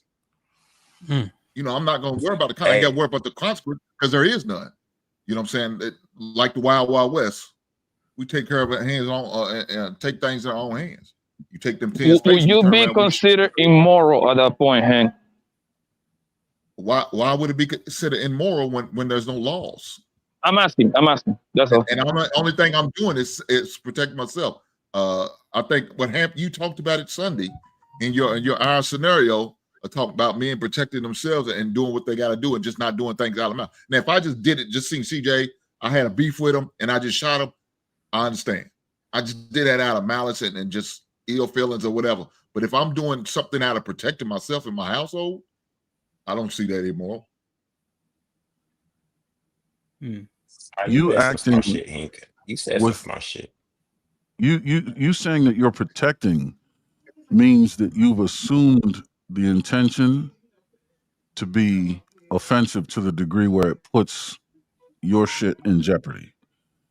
If someone comes into your house and you shoot them, talking about you're protecting your house is because you assume their intention is to take your shit out. I'm always do that. If I didn't invite you to my home, I assume you there for bad intentions, and I will deal with you accordingly. So see, wow, you see, consequence being the sword, morality uses to keep the immoral and their selfishness in check. But how'd you draw that conclusion from what he just said, though? He said if you come to his house uninvited, now or in the dystopian society, he gonna do what he got to do. Right. So there's a golden rule, or there's a moral in man that says don't do to others that you wouldn't want done to yourself. And I don't know a man that willingly wants an uninvited guest in his home, especially if you can't discern his intention. So now that we've established that moral, if a man comes into my house, especially without his intentions being clear, I got to be ready to face the consequence of that man's response to me being here. And that is being taken off the shelf. That is the morality that men have. Just don't do to others what you don't want done to yourself, being placed in the check by the sword of the consequence of breaking that moral. Meaning I don't go in that man's house if I want to continue to live. But that's oversimplification, right? So oversimplification, I can grant that maybe, yeah.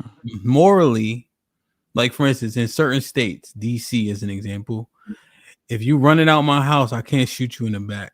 That's not morally, that's legally. When you go into states, I'm not even done. You're right. My bad. Right. You're right. You're right. Be like me, Aaron. Don't be like me, Mo. I know. I jumped the gun. You got it. You come in my house, I'll allow you to make it out. It don't even make sense, right? Like morally, right? Because like you said, a man coming in your house with ill-advised, you don't know the intentions. That could be that's grounds for what is grounds for. Damn, I lost my damn train of thought. What the hell? Well, you said his back is to me. So let's say a man come in your house, right? You don't do anything to him. You got family and all that in there. That to me is like immoral. But in certain states, you won't be prosecuted. But let's say I catch a man in my house, I shoot him in the back. And like DC as an example, I'll be prosecuted. But that's just legality, right? But I'm still morally intact.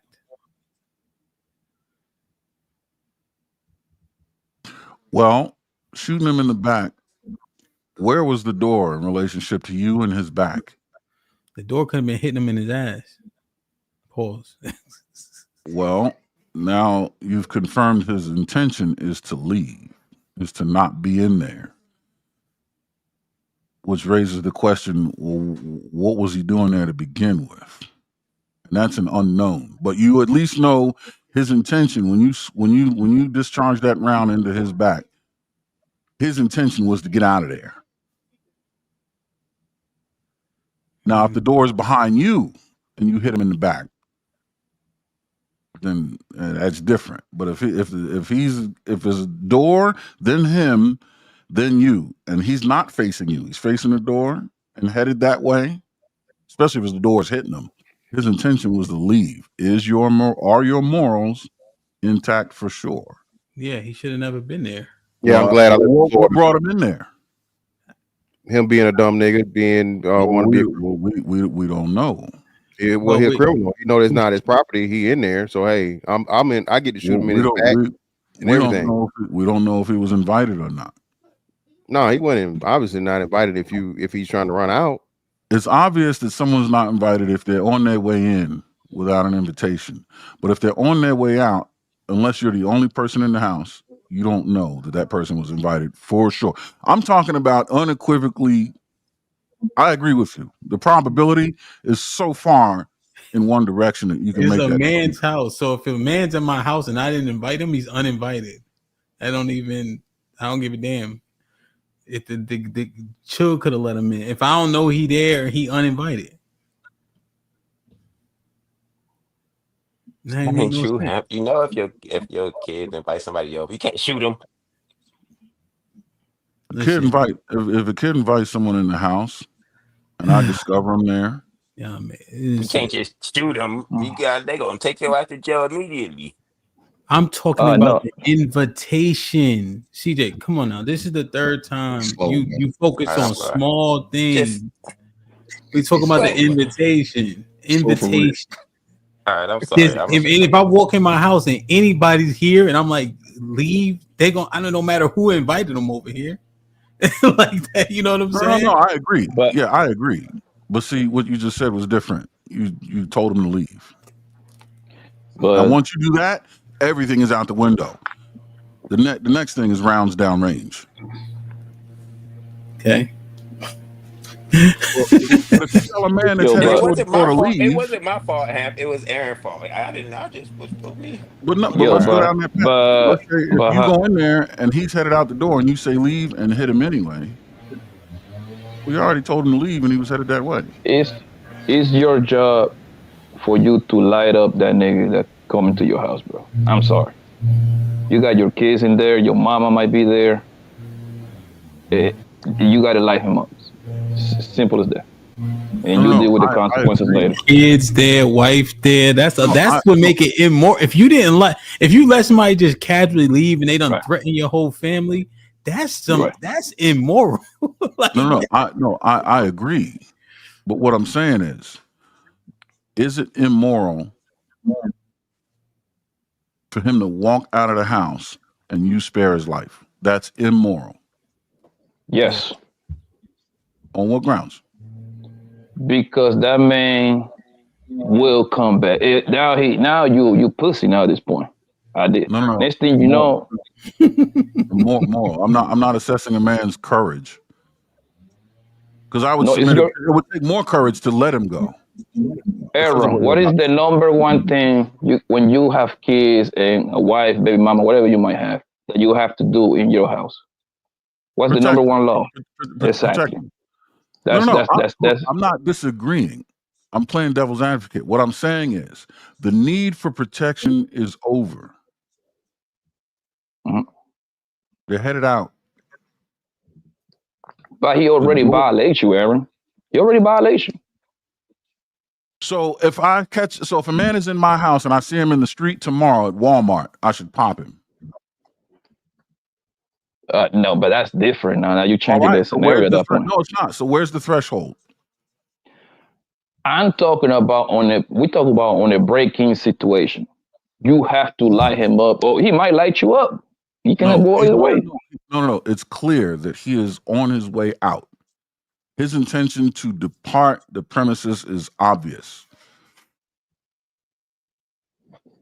You're saying I light him up there. Now, if he has departed and I see him tomorrow in Walmart, then the same thing, because you were in my house.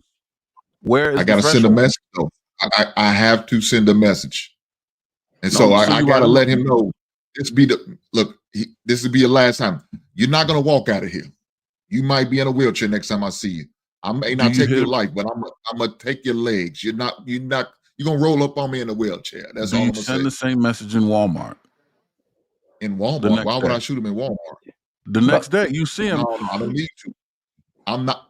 All right, I'm not going to see him unless he's gonna try to sue me in court because I took his ass out. That's the only way. No. What I'm saying is, if there was no way you could do anything about it as he's leaving, let's say he's on camera or whatever, you know what I mean, and you see him the next day. The next time you actually see him is when you can do something about it. I don't care if he's on camera, leaving out my house. If you've identified him. Yeah, but he's saying you don't got the strap or you can't get to the strap and he gets away. He's saying you see him the next day, then what? Oh, if he got away without me getting him, yes. Okay, you got lucky, no? You get him when you catch him the next time? I say you give him hands and feet. Not shoot him. You don't shoot him, but then it's premeditated murder. If I see him again and I couldn't get him, I'm gonna call a law on his ass.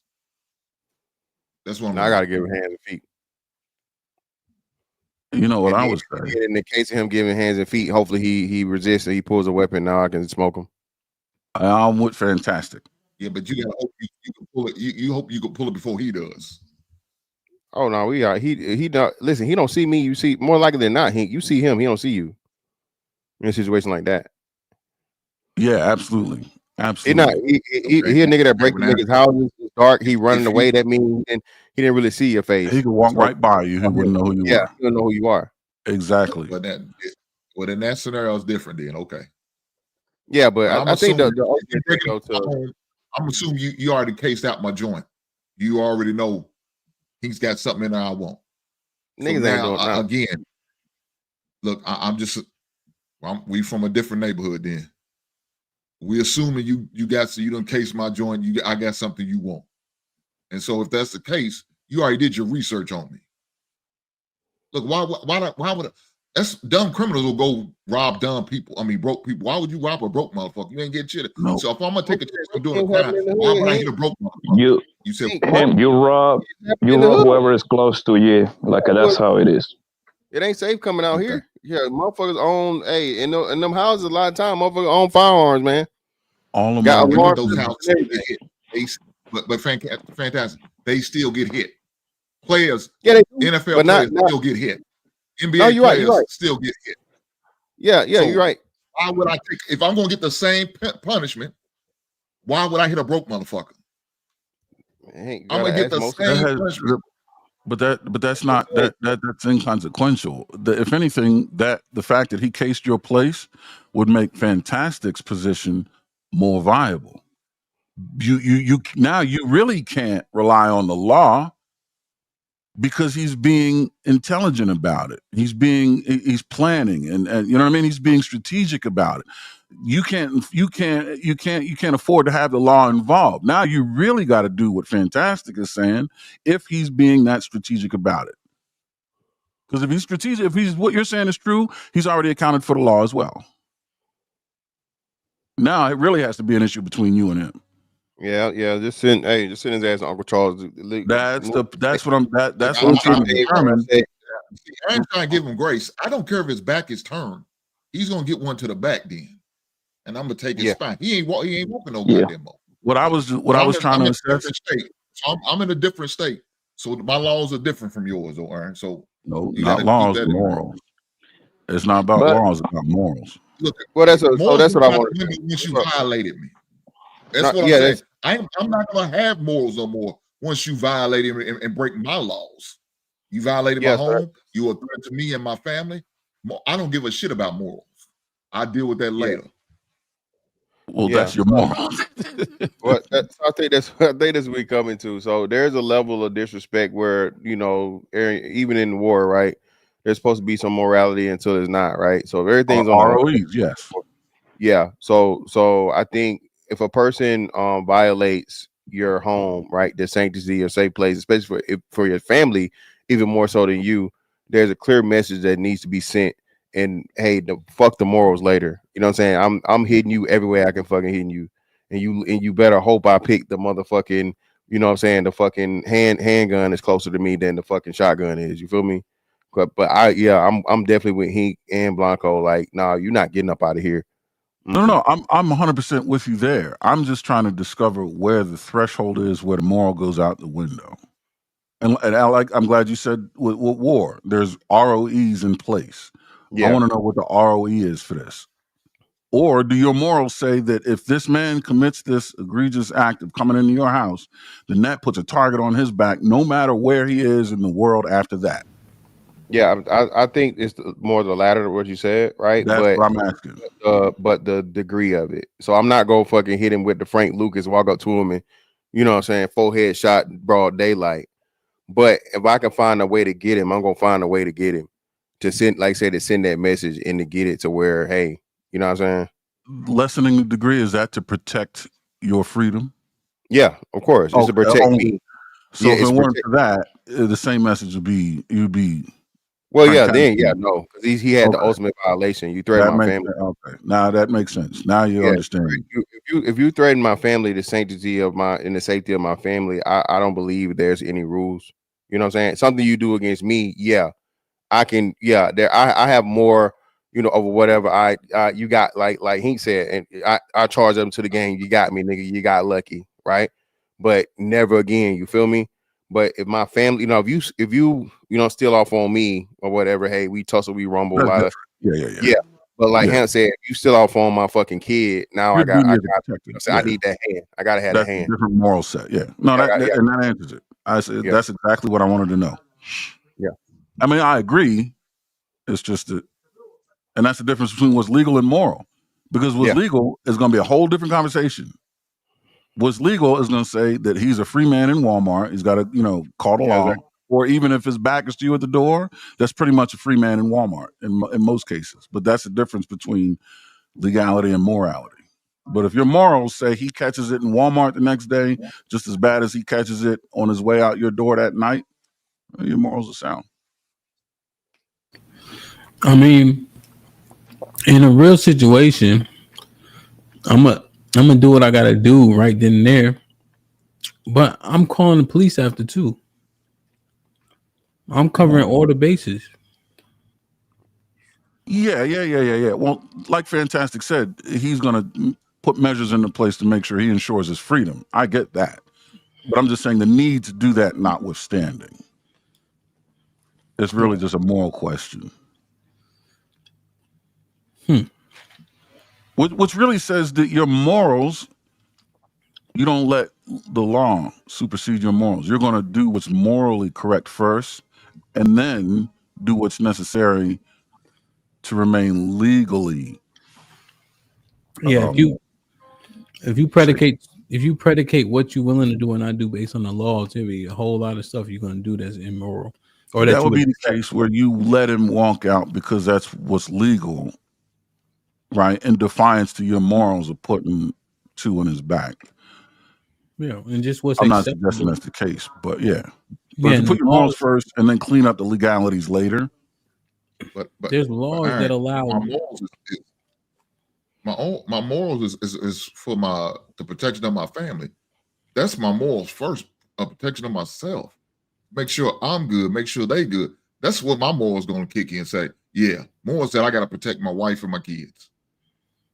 My morals are not for that dude who violated. Yeah, I don't agree. have no morals for him. My morals are out the doors for him. He should have thought about his morals before he stepped across that threshold. Your morals are intact. Your morals didn't go nowhere. They didn't go out the door. If anything, they came in the door and kicked legality out the door. You see what I mean? I just want to know where's the threshold where legality can start to compromise your morals. But apparently, and I agree, apparently that threshold doesn't exist. It is morals first, no matter what the circumstances, and then we'll address legality later. But for most folks, people are going to let what's legal begin to encroach on their morals. Yeah, man, a great philosopher once said, I'd rather be carried by, judged by 12 than carried by 6, man. So I deal with what I got to deal with.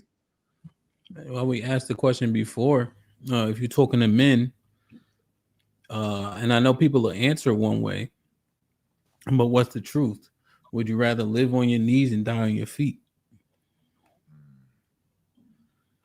I think we all hope that we would be willing to die on our feet until it's time to do so. You know, it's interesting. Sean, what's goody? What's good, y'all? Shit was popping. On the mic was goody. Man, it's a great conversation. I don't understand where morals come into this one. I think I might struggle with that. I think it will have to go on how you define morals. In this situation, I just believe you can't let nobody violate you like that. Because if we switch the crime and take it away from a nigga running in your crib, if a nigga smack the shit out of your daughter or something like that, nigga ain't no expiration on that green light. What's the expiration on that? That light is permanently green and can only be extinguished with his life. Exactly. So if I can, if in that situation my morals say that if you touch somebody I love in a certain way, then shit, it is what it is. Then I think for some people it's fair to say you run up in my spot. It is what it is. It ain't. It in that way it can align with my morals. That's what I was saying. Hank, that is exactly what it is. Aligning with. It's just that some people, the morals will erode at some point. I was just trying to figure out if that's the case and where. Yeah. But we all agree that that once the light is green, it only goes out when that life goes out with it. Yeah, I think in some ways it's fucked up, but I think a lot of our communities, I think it demands for you to be that way. Say, for instance, my little cousin, he got killed in 2012. Now, they shot him 19 times in front of my brother's crib, which is across the street from our crib, my grandma's crib. Now, to this day, we don't know who did it, but if tomorrow we found out who did it, then something will happen. It just is what it is. That's just kind of how it goes. And I know that sounds fucked up, but that's just how it goes. Who going to do the deed? Don't That's the question. Who going to do the deed 10 years later? The question is who ain't willing to do it. I think it's less people that's willing to do it. Because their morals eroded. Exactly. You think so? Because Sean, think about it. That's 10 years ago. How old you say? What you 45? 47? 46. Right. So you 36. Old ass nigga. 36 definitely different than 46 for sure. Or 34. Hey, I think so. I'm out. All right, see that. All right, see that. Be safe. I do. See, Hamp, I get what you're saying, right? So for me, I'll say I've evolved a lot. And not to make it sound like I'm something, you know what I'm saying? I'm like the biggest nothing in Chicago and nothing like that. You got a daughter. I'm just saying, but depending on the situation, like for you, like I know there's a line for you. When that line is crossed, it don't matter how old you are. It don't matter the situation. Now I get that this situation is 10 years later. Yeah. But it just depends on the situation, right? So it's two theories as to who has something to do with it. Yeah. One theory some people can let go. You know, maybe he beat some niggas out of some. One theory can be kind of let go because it was part of the game. The other theory would depend on who was involved with it. And that ain't gonna be let go. Yeah, that's fair. That's more fair. So I had a cousin that got he got killed in the middle of a nightclub, but it was mutual. He missed more. The dude didn't miss, you know, but he missed them. They missed each other a few different times, you know. And so everybody's sad and whatever the case is, but they mutually trying to smoke each other. You know what I mean? Like, so that's a different ball game. You know, the dude doing life now, you know, but it just, to your point, you know, essentially, right? I think that and the integrity of the information that confirms who did it are the two things that would slow me down. Was it mutual combat? And how sure are we that we got the right? And that, my confidence in that erodes with the time that passes by. You know what I mean? It's different from the person. I saw you in my house yesterday with my own two eyes versus 10 years later, it doped out through, you know what I mean? Investigation or whatever, that this was the person. Like, I don't know how much I could invest in that. Yeah, because it gets tricky. So this is, I want to see how y'all feel about this, right? If somebody that you don't know does something to one of your loved ones in this type of situation that I'm talking about with my little cousin, right? Do y'all feel like that's different than if it was somebody you do know? This is your family? How would you handle those two circumstances? Now, let's just say somebody in your neighborhood did it versus somebody from a whole nother neighborhood that's just, you know what I'm saying? You ain't got the connections. But they did some ill shit to my people. Right. Who do you feel like you would have more of a wrath towards? Somebody you have no connection to, or somebody that you are connected to, been in your crib, been around your family, and they did that shit? It don't matter. You touch one of mine, bro. You got to get right on, bro. I'm sorry. Probably the person who knows me. You've been in my crib, y'all. I will have more towards you because you know who I am. You know my family. You've been around my peoples. You've been around me. I might even have, you know, vulnerable conversations with you. Yeah, I would be towards that person that knows me. Wrath or the consequence, the result, because they're different. That's a good question. Let me clarify. They're both coming off the shelf.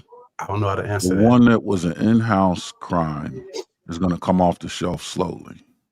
Mm-hmm. Wrath is what motivates that methodology, whereas the other person is more clinical. You're going to go, however that looks. I got to get you out of here as quickly as first available opportunity. You're gone. Second one, I'm going to set some things up, put in place for you to not only go, but on your way out, understand and regret.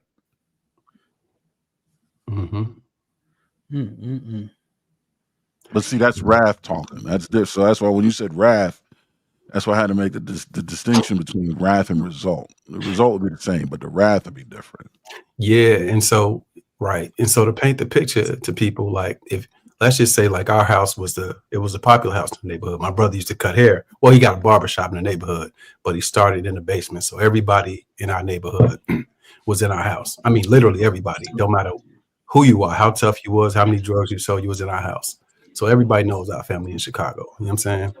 And so even after the shit happened, you know, if people was around and you know what I'm saying, they acting like they care, acting like they want to, you know what I'm saying, but they was a part of it, then I think that's a higher level of disrespect, because the likelihood is that they still are around my family, you know what I'm saying? And yeah, I think that's a problem. So I would take that completely differently than if it was just some shit that him and, you know, niggas in his hood was scamming together and Buddy tried to beat him out. That's completely different. So yeah. Yeah, live by the sword, die by the sword is what it is. Mm-hmm. But Yeah, when you really cross lines that we all, there's a difference. Yeah. So that's why I struggle with the moral question, to be honest. Whereas this one nigga who was my little cousin's homie, I had this one hustle after I got home from college. And, me and him was doing business together. Now this ain't my homie. My little cousin that got killed and his brother, it was they homie. They're in a different gang than I was in. So me and him was getting money together though. So then I get a connect from the west side on some weed. This is 2004. Pound of blueberry weed. They ain't have it on the south side. I say, try to get this off of me. Let me see how it move. Buddy hit me with the man. I got arrested. They took it. So he basically fucked me out of a pound of weed. Now it wasn't with the okie doke. Yeah. So, and I hadn't seen him since then, but probably for 15 years, that nigga was at the top of my list. It took a while, you know, real talk. And it was the principle, like you in my crib every day, you know what I'm saying? We get money together and you go over a pound of, you know what I'm saying? But then I got to the point where it's like, man, that shit petty. I would laugh about it today, but like, man, I was so heated about the principle of Was it a pound of loud at least? Yeah, buddy. Was it loud? You said what happened? Was it a pound of loud? Some salsa? It was blueberry. It was blueberry. That's when Blue first came out of Chicago. Yeah, about 4,500. South side shit. So I'm like, let me test this out. Man, he got me, man. But you know what? That's the lesson. That's what I get. Going to college, coming home, doing shit that I had quote unquote retired from, and I wasn't sharp. I wasn't on top of shit. It's a lesson, man.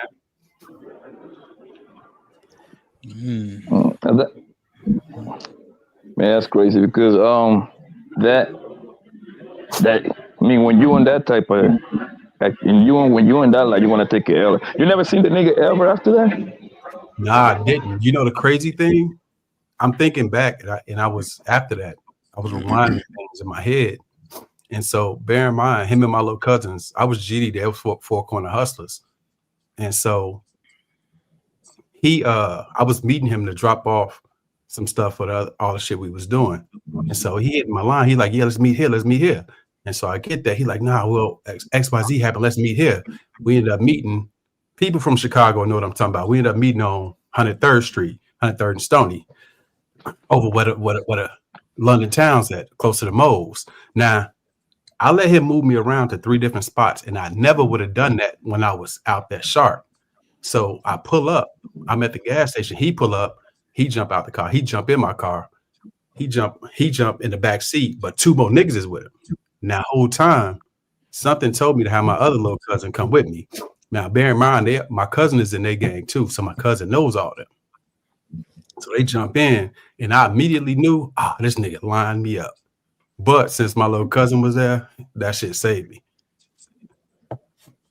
So I didn't think about that until after all this shit happened. Why you was moving so wacky like that? Nigga, this is me coming home from college. This is a nigga that they knew since they was little. Hey, look, niggas get on here and tell Superman stories. I be telling the truth. Real talk.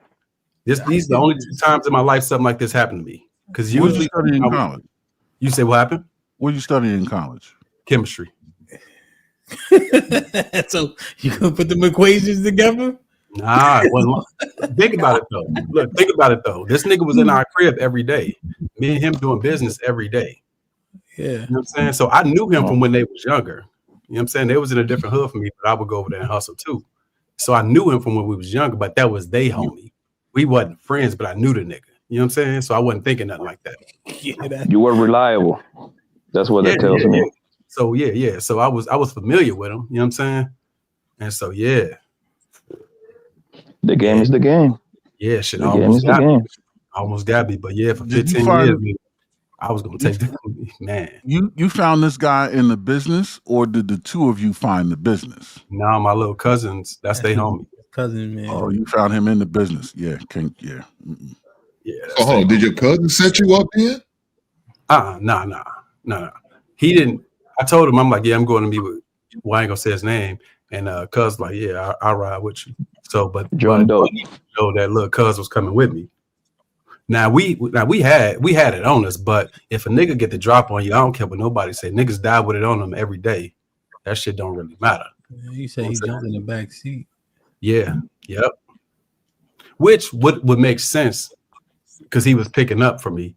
Because me and cuz was in the front seat. It would make sense that he would jump in the back seat, but him jumping in with 2 more niggas that I didn't know was the part. You know what I'm saying? That was the lineup. Yeah. Yep. Hey, nasty work. Man, son. Oh yeah, hey, he was on that list, nigga. But you know, all in all, man, if you know, because it was alleged that men would be out here wilding if it wasn't for laws. In terms of, in regards to women, though, that's the part that makes this a little bit scary. Feel me? Because, and I think Mr. Fantastic had him unmuted about an hour ago to try to nip it in the bud. But men's morality is based on law. That sounds dangerous. Like you saying, Ham, like they will take it from women. That is right. No, I ain't saying that. No, I'm talking about if it wasn't for the laws, like. Well, so basically, I don't want to just focus on that strictly. Just remember what was said last week, right? Right. I just be careful to repeat stuff like that because that shit just. Yeah. So all of our morality would be based on what we would do or not do based on laws, up to and including shit like that. Well, no, that's what I'm saying. So the fact of the matter that you don't have that in mass is. Like, I mean, because you learn this, right? They can't lock us all up, right? Right? Yeah. All right. So that in the back of your mind, that's there. So there's a level of humanity and decency that men maintain to just do the right thing, despite there being laws in place. Because there are some things that aren't even laws, but it's just commonplace decency, right? So let me think of something. Oh, Hamp, you'll be proud of me, Hamp. So my son went to like the little jump place or whatever this weekend, and it was an old lady, her car died. We got jumper cables. I could be like, get away from me, old bitch. I don't know you. But no, I gave him my jumper cables. You feel me? Before I get proud of you, you gave her the jumper cables or you jumped the car? Well, hold on. Now I gotta say this.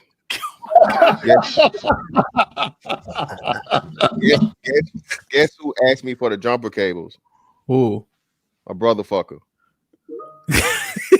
Wait. So I helped. Wait, he said,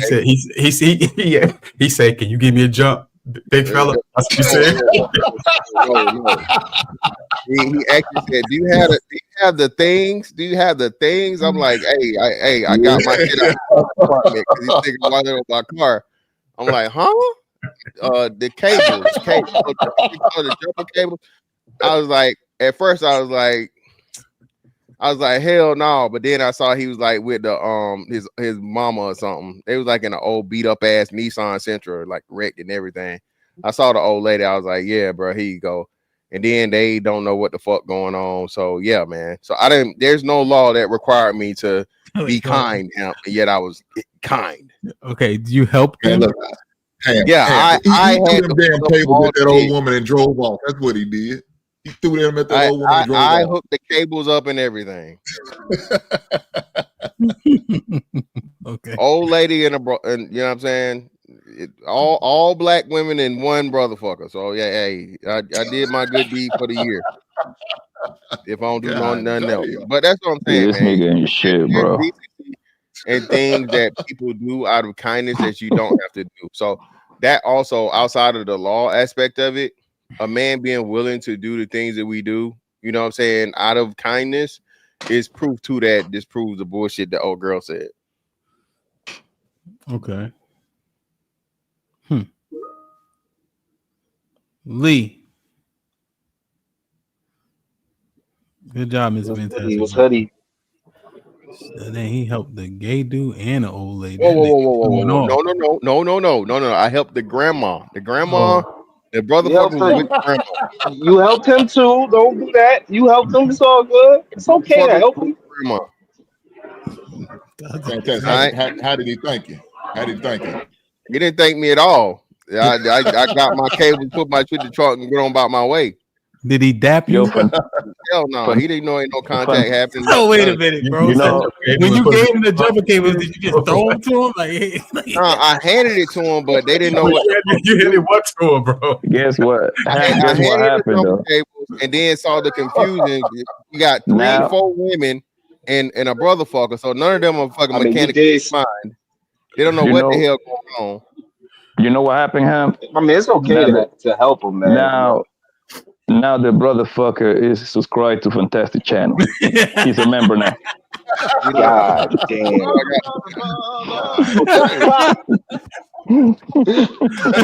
damn. He's a member of that. Yo, the big ass black guy shirt too. Hey, he's a member of that now. That nigga walking around with a BABG hat as we speak, nigga. He got a BABG up on this shit. God Did he ask you damn. what that? Hey, fantastic. Was you wearing one of your paraphernalia, your shirt or your hat? Did he ask you what that was about? Bad. I was. That's the same day I did the joint with Lucky. So yeah, I was. Did you break it down what it meant? No, he didn't ask no questions. He knew better. That nigga, that fantastic. That nigga rich. He said, he knew better. He is subscribed. Crazy. Nigga gave you dap with that at the end. Nigga That's run around. crazy. Oh, Lee, don't smoke on the panel. It hurts the monetization. Oh, my bad. I didn't know that. Damn, man. But you had a question though, or? Well, essentially, do you think men's morality or the perception of men's morality is predicated upon laws? Would men be out here wilding without law? Yes. Yes? Yes. Yo, hold on, my bad. I was reading the chat. This nigga Rainbow Kid is fucking crazy as fuck. All right, so yeah, he said some wild shit on me. So, oh shit.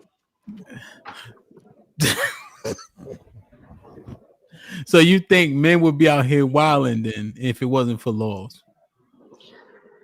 Yeah. I mean, shit, technically, men are already wild, and there are laws. I mean, I think it would double whatever the murder rate. Like, so for example, I hate to use Chicago, but I love using Chicago. Chicago has 603 murders in 2024, right? 603. I think that number would go to 1,200 or 1,800 is what I'm trying to say. And whatever the grapes are would triple. Whatever the robberies are would triple. You talking about no laws? Like you could just get away with the shit. You could just boom somebody right there in front of the boys, and you could just walk off. Yeah. Oh yeah. You could just snap like in New York. They just caught this dude. Shorty was jogging. He just ran up on her, just socked her, just punched her, and raped her right there, right between two cars. Just wild shit. You know, I think. I'm not saying that like a lot of guys that already like have wives and have lives and got families. I'm not talking about those guys. I don't think those guys would really. I think some of them, but very small percentage of those guys. But the guys that been out here single and they got like already like some type of, I wouldn't say hatred, but they jaded towards women and I think Kent was saying earlier how like you got those guys out there that can't kind of get women. So those dudes, I think it's a lot of dudes like that. If we say there's a lot of guys that don't be having sex, then yeah, them numbers gonna double up. But why would they just become uberly violent though? Why would that happen? The majority of men don't have access to women as it is. They be chilling. They play video games or whatever they do. They accepted it already. I mean, because there's no law. It's nothing stopping you now from if you in the elevator with Shorty and you feel like, you know what I'm saying, like you wanna get some, you could just do it and nobody gonna do anything to you. And if you know that and like that will have to like everything is like by culture, by learning like as the years go on, people start to get like they start to get just cool with the idea of how society is flowing. So after 50 years of this, yes. Like after like 20 years of people just knowing that shit is cool to do, yeah. But in the first year, the first month, guys are gonna still be caught up in the mentality that we got now. Oh, there's laws. Oh, don't touch a woman. Oh, this, that, and the third. But after like a generation go by, yeah, niggas is bugging. What do you think? But where do you think? So here's the thing: men implement the laws and enforce them. So if men already implement and enforce the laws, why are you saying that men would just fall to some type of this level of anarchy? If men literally make and enforce the laws and the rights. But that's why I made sure to say the guys that are already got shit going, the guys that are already family men, the guys that already have community, those guys are going to stand on something. But we don't take account for all the guys that don't have nothing, man. And that's what I'm trying to like even now you're going to guys that have a conscious mindset, right? What about the people? What about the men that protect us against other men, right? But those are guys that are like morally sane. But I believe there's a lot of guys out there that's not, and the only thing that really stops them is the laws. So can we agree? Can we agree that we live? To take it, men don't like to deal with a woman. What's turning on a man that has to fight to get some ass? What's so fucking turn on about that? So why would you think most men will be out there just taking it more? Now the only thing I could probably give you credit for is this.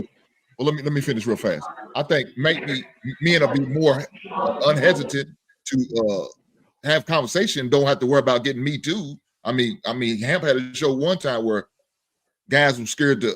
Me and Hamp was accused of being scared to talk to women, period. But most of them were saying, no, they worry about the Me Too movement and getting Me Too. Oh, so, okay, I can understand that. But now that the law's not there, a guy's more willing to have a conversation with him and not worried about that. But the fact that just going to go out there and just to take it, yeah. You know what crime is going to get on a rocket? You know what crime is going to get on a rocket ship and head for the moon? Prostitution. That's the one that's going to go up. Yo, can we agree we live in a safe country? Can we agree on that? Yes, hands down. It's very safe country, right? And I'm gonna tell you why. I go out a lot, right? So I be out very, very late night, and I travel this entire country back and forth. Be different. I have been all over the place, right? 2, 3, 4, 5 in the morning, bro. Is females outside, leaving the club with literally Fashion Nova dresses, ass out, titties out. Nobody bother these women. Most of these women, nobody. They are at the gas station. They are IHOP. So I want to know what make you think that guys all of a sudden gonna start just violently just taking pussy, right? When there is another part of that equation that these girls that you think that they're gonna take, and they got to deal with those guys. They're gonna have a daddy somewhere. They're gonna have an uncle somewhere. They're gonna have a baby daddy somewhere. So I don't think will it go up? I give you that much, but no, you talk about like triples and 4 times. I don't see that, bro. I just don't see it. So that's why you gotta listen to what I'm saying, because I did say like whatever the great number is, it's gonna double or triple. So if it's 3, it's gonna go up to 9%. So that's not most, and I never said most. So if we can't have the conversation that it will occur without having to say most, then I mean, I'm not saying it's most guys going to do this. I'm not saying that. I'm saying that it's a bunch of weird ass dudes at them clubs that just go home or they drive around the block a few times and they don't touch a shorty because they know, like you said, maybe it's a brother around, maybe it's people around, and maybe the law, and they think about the law, they think about losing their freedom. So it never even happens. So you don't even see it happen. But if you take away the laws, those guys might then feel emboldened to make those actions. And what I'm saying is, out of that 100 guys that come out of that club, I would only say the number would go from, I'm saying probably 1%, one guy or 2 guys, like being the guy that's being a creep, driving around the block, to 6 guys. It's not a big difference, man. You got to really like listen to what I'm saying. Okay. I never said it was most. But this is the thing, right? So so why does no one ever say that if you took the laws away, niggas would become fucking real life fucking Batman and Spider-Man and shit? Why don't I ever bring that up? I said that You don't earlier. think if you had the opportunity, the reason you don't have vigilantes is because in more quote unquote, street justice and people taking stuff into their own hands because it's against the law. So, and you go back in, ancient times and so on and so forth, like the reasons why girls couldn't get violated was why she had brothers, she had a dad, she had a family. Shotgun weddings was what? You can't just motherfucking put your dick and put a baby in my daughter and go on your merry way. No, nigga, you gotta deal with this. So when we say this thing as to where, like, and we've been pre like this society, this level of organization and this level of morality, the further you go back, the lesser that it has, right? So what I'm saying is, even in that case, I would challenge the idea that men would just go to the even, doubling or tripling even the smallest percentages, because now the men, the protectors, have even more free reign now. You got to think, as a protector, I got to think about it. Like Hemp said, Hemp gave the perfect scenario. If you depend on what state you're in, you don't have the same rights to protect yourself and your family. Now, if you motherfucking eliminate this shit to where it's just like, hey, we govern ourselves and everybody got a motherfucking sword or a pistol, I ain't nigga what it was gonna be. What you come to find out is it's gonna be more of everything, though. But Lee is right, and you're right. It's gonna be more of everything. It just makes sense. If I rob niggas, that's all I'm saying. If I'm free to rob as many niggas as I want, and I'm some young 15-year-old who pop pills all day, niggas gonna rob at a rapid rate. Oh, he gonna meet his but these niggas already don't fight. You think they gonna start fighting more? They gonna start shooting more. No, that's what I'm saying. That's a mindset. That's a mindset that only a certain amount of niggas are willing to go with. Most people are willing to take it there, bro. You see what I'm saying? I agree with all 3 of y'all. So exactly. So you cannot tell me that Steve Urkel wanna go from being the corny guy on TV and straight up start taking pussy and robbing niggas left and right. Right, That ain't gonna work out too well for him. That's not what Lee was saying. What he was saying is the niggas who not Steve Urkel who already do it, they gonna do it at a more rapid rate. He ain't saying it's gonna. He wasn't saying it's gonna go from 5% of people being criminals to 55. Right, everybody gonna stay in a box, my boy. And then to Fantastic's point, that means those of us who ain't like that, nigga, we on the other side, and then it's gonna be so both of y'all can have a very valid point, and they don't have to be opposing points. Well, no, what I'm saying, but he's not just saying he was saying the number would increase. So he said the volume of men that doing it will increase. And what I'm saying is that I think it will be lesser chances for them doing it because now the people can react and you don't have any hesitation. If I see you doing some shit or whatever, or it comes to be found out without beyond the shadow of a doubt, taking women, taking children, there is no we're the judge, jury, executioner. The harsher the penalty, the more civil or the more in tune that the people are, be it government enforced or group enforced. You feel me? Fantastic. I hear what you're saying, right? I think my only thing with that, Fantastic, most niggas are cowards. I think most people are normal people or cowards or cowards. Yeah. Now we would be vigilantes. We would be like, nah, it ain't cracking. But most niggas ain't, and these little niggas is trained to go. They do this every day. They get shot at every day. They don't duck and run. They duck and shoot back. You know what I'm saying? So yeah. I get what you're saying. Now, if it's you, Aaron, all right, cool. Yeah, nigga, we out here. Let's do it. Most people go look out the blinds and they gonna notify the authorities. They not gonna do shit. But you talking like when you talking in terms of what was being talked about last week, men don't act that way about their wives and their kids, and so the consequences are gonna be swift and much more egregious, right? If you're doing something to somebody's wife and kids, they're gonna kill you. It ain't gonna be no take you to jail.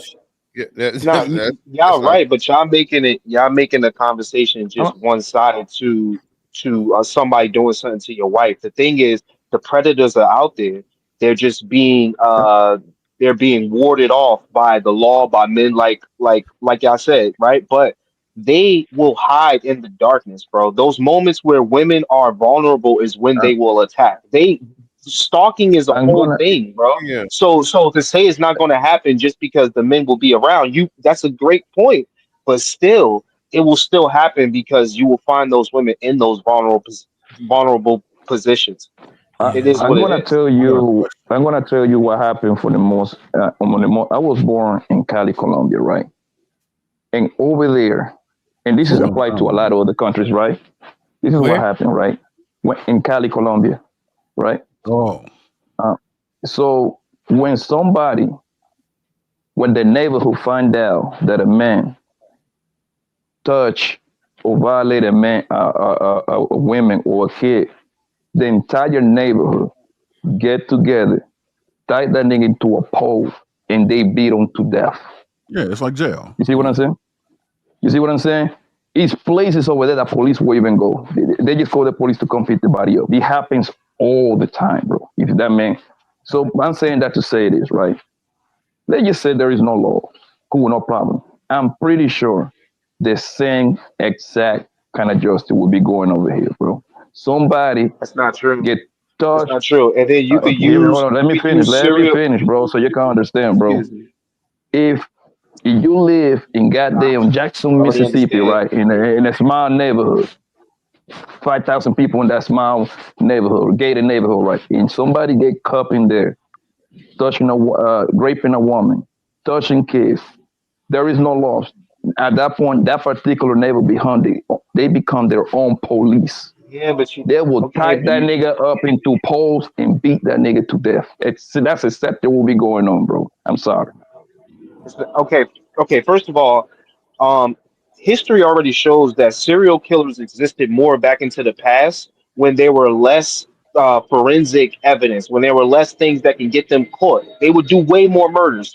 Antoine Little, you got Jeffrey Dahmer, who literally was right in front of the cops with a kid that he kidnapped, and they just let him go. So when it was less law, and the only reason he was able to do that because it was a black community and they didn't care, so it was less law there, right? The people didn't help them, right? When the guy ran up out of his house, no one helped him but the cops, right? The cops went back to the house and got Jeffrey Dahmer, not the people like y'all speak of. And then the thing is, man, killers and predators are extremely, they're very smart. So that guy that you're talking about, he'll probably do a crime in that city, then go to the next city, then go to the next state, then go to the next state, then go to the next city, i.e. what Ted Bundy used to do. And these are guys who have 50 murders, 60 murders. Antoine Little has 100 murders. He's the most prolific serial killer in America. So I'm trying to tell you, at the end of the day, the history kind of shows it, bro. That the predators will come out if they know that they can't get caught, and they'll try to commit as many fucking murders as possible. Because there ain't no serial killers no more. Ain't nobody spinning the block, snatching up shorty. They're snatching up the next person, and snatching up the next person, and they were doing that, and the people were not going out there to go get them. You're kind of right, but you're kind of right? But there's a reason for that. It's because the victims of serial deleters don't live to tell the story. The victims of rapists, there's somebody left behind to be able to identify the perpetrator of the crime. But my question to you now is, how many in the convicted rapist community, how many do you think are repeat offenders? And how many you think are, you know what I mean? Do you think most of them are repeat offenders? A rapist? Yeah. A guy rape a woman, he would do that. Now, here's the catch, right? You ready? The fact that they're repeated offenders probably tells you they're protected by law. Because if you remove law from the situation, my daughter or any of our daughters comes to me and said, that guy did it, that's going to be the first and last woman he ever touches. But the fact that these guys are even allowed to live to grape another day means they're protected by law, because we can't go running around exacting vigilante violence, even if it's in retribution for our own family's victimization. You see what I mean? So I do believe there will be a spike, but that spike is just going to be a spike long enough to identify. They're going to give them their position away. They're going to give their locations away. And as that spike increases and they perpetrate these crimes, each one is going to be taken off the shelf one by one. Each extra, you're going to end up decreasing the population of these people even existing, because the laws will not protect their life. Well, so that's what I was saying earlier with you, Aaron. That's what I said. It will go up. Crime will go up, but it will get offsetted by, like you said, like I was talking about, those who take the law in their own hand, because there's no consequences. So if, like I said, if Lee did some foul shit to whatever the situation, I'll go out there and get Lee. Lee's off. Now, will the next man be willing to do it? Maybe he will be willing to do it. Then he gonna get taken out, like you just said. And I don't think it's going to be guerrilla warfare. I don't think it's going to be guerrilla warfare like what Poppy Blanco's saying. I don't think that's going to be the case. I think that's something. I don't think it's going to be that extreme. I think that's derived through years and years and years of society being that way. And good on them for being that way. I think it's going to be the families of the victims. You muted Lee. Right. Yeah, thank y'all. The families of the victims. But go ahead. Look, I hear what y'all saying, but you got to understand that all laws are legal. So that same block that you on is now highly guarded by gang members and dudes selling drugs and a bunch of other shit. So you're not even gonna want to step outside. The guys that are gonna, like the hero type of dudes, you're not stepping outside. You better stay your ass in the house and protect your damn family, because there's no laws. Where's all these heroes right now, though? Like, I don't get it. I don't know. These guys are all saying. I don't think these niggas finna get courageous out of nowhere. Some people will. Right. Most people don't want an ounce of smoke, bro. I'm trying to get them to understand that, bro. That the predators, the real demons, are going to be outside, and if you're not a real fucking demon, then you not going to go outside when them laws go off, bro. Y'all not going to be, Lee did something egregious, let's go get Lee. When you go down that block is painted with fire and motherfuckers shooting at each other and motherfuckers getting robbed and cars exploding. It ain't gonna be nice outside. It ain't gonna be peace. You ever hear? What y'all talking about? There's gonna be no peace, bro. You ever hear of a place called La Perla in Puerto Rico? I think so. I probably did. Yeah, go ahead, bro. There's a community in Puerto Rico called La Perla. Mm-hmm. If you go there, and anybody can go in there. You don't want to go in there with cameras, shit like that, because it is the most dangerous place on earth. But tourists are protected from things like robbery. If you rob a tourist, the gang members will take you out. They want to protect customers and innocent people. As long as you don't do anything to compromise or to identify them, take pictures and shit like that, you can go in there and you will never get touched. You'll never get robbed. You'll never get victimized ever, because the criminal element is protecting you, because the criminal element sees you as their number one asset. So here's the thing, though. Potential customer. But Aaron, that doesn't negate that point. It's strong man. It still mans it, right? Because essentially those people are the element, right? So they're already outside. They already moving like that. They already ready to roll. That's what they do on a daily basis. So the element that is currently living as such is going to have an advantage until, like Hink said, perhaps people start to develop and get to a point where they're like, okay, we got to live like this. But generally speaking, if we've been under the law, then people are they're gonna have to get acclimated to the new environment, while those people are already living as such.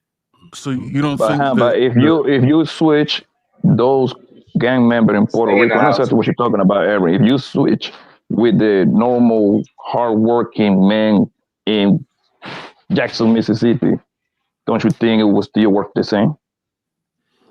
No, because he's not living in that element. He's not walking around with a gun every day and loading bullets for an explicit purpose. I agree. But to remind you, we're talking about in a world with no laws. I could have said that we was talking about. No, there is no law. That's why we got to start here, right? So you have to get acclimated to that type of behavior. You know, there's a whole lot of shit happens. Like for instance, World War II, only 20% of the troops ever shot their guns. I know people know that. So most people didn't shoot shit. They just did. Yeah, but at this point, right, there is no laws again, right? World War I. Me, you, me, all of us are neighbors. We all live in the same block. Obviously, that most likely the way I look at it is going to probably bring more unity. However, if you cross me, you know what time it is. The same way go with me. You see what I say? If I cross you, because now there is nothing. There is no that imaginary lane that is gonna, you see what I'm saying? That they're gonna stop us from going at each other with no consequence. So I believe. But Poppy, you box, right? You ever had somebody come in the gym that assumed that they can box? That assumed all the they time. get I was one of them until I got beat up. And then when you right, and they started getting their bell rung, and they quickly realized. Oh, this ain't like a street fight where I can hug them and slam them to ground. Only last 30 seconds. We got 3 minutes in this motherfucker. And this person letting them hit me so they can get in, right? Like just little shit that you not even aware of. That's the part. There's going to be an acclimation period. So now, like you said, when you first went, you had the mentality, but you had to learn. And then once you learn, now it's time to rock. Feel me? So that's all it is. Yeah, no, I agree that the criminal element is not going to let people just go exact revenge on people that they think have victimized them. I agree. But I think what would happen is people that are being victimized will go to the criminal element and say, hey, listen, this person raped my daughter. What? And I'm hell-bent formulating a plan. I think these people, if they don't assist, they'll at least say, all right. It's kind of like in the Italian mob, right? Like they'll give go-aheads and green lights. And I think what'll end up happening is the criminal element will end up protecting the people from being victimized, because now you're fucking with my clientele. Yeah, I mean, I just think when Lee was talking, but when Lee was talking, he's talking about crime generally speaking. I think the crime against the women, I don't think that's gonna have a spike, honestly. Right? Look how they treat them in jail. So yeah, to the extent that people think, but I'm just thinking in terms of like violence, though. Oh, overall, oh yeah, your point. Yeah, forget about it. That's another thing. But I don't think I'm with you even in prison, there's nobody. You know what I'm saying? If you come in there for shit like that, you got different type of you got to live differently, right? And nobody's forcing those men to exact those punishments on you, right? I never forget this white dude said, he had a bunkie. He strangled his bunkie, killed him. He went to court, and then they asked him, is revenge yours or God's? He said revenge is God's. I just set up the appointment. Just made the appointment. Yeah. Once he realized that the dude had molested and killed a kid. Right. Right. Yeah, I heard that. Yeah, I'm saying that'll spill out onto the street as far as SA and those things. Mm-hmm. But just overall violence and violent crime, yeah, that's a different thing. It's gonna go up. This That's the thing gonna too, go man. up. Like, because you can, let's just say the violent mob says, all right, Sean from 115th Street did XYZ. We're gonna go and do something to Sean. You think niggas ain't finna step for me, nigga, until this world blow up? Niggas ain't finna just let you do something to me and ain't nothing gonna happen to you niggas. You niggas are accountants. You niggas go to work every day. Niggas don't care about collateral damage. I'm from a place niggas gonna catch you wherever they catch you. The highway, downtown, it don't fucking matter. In your job, it don't matter. So you gotta you really that type of timing, yes. vigilant with what they do too. It ain't just the people, the regular people, and most people are really good people. Most guys would never harm anybody. So we can't act like most niggas is gonna get something special in their chest just because there's no laws. Most people don't want no problems. I'm just saying, like, crime will go up. Vigilantism, like y'all said, that's gonna go up too. But we can't act like both of them won't go up, because they will. I don't think it has to be an either or in this conversation. I don't think it'll spill. And the vigilante might lose in those gunfights, bro. The vigilante might lose, like. But the vigilante, people gonna respond though, and the criminal element is gonna be outnumbered. It's just that they already acclimated. So I do agree that there'll be an increase, but I think they'll be outnumbered. And then once people who got a little bit of moxie get acclimated, I think you'll see it even out. You know, like regular what does niggas. even out mean? Does that mean that like women to be able to still walk the street and go to clubs like Poppy said, and be at the gas station and all that without getting snatched up and shootings not occur and shit like that?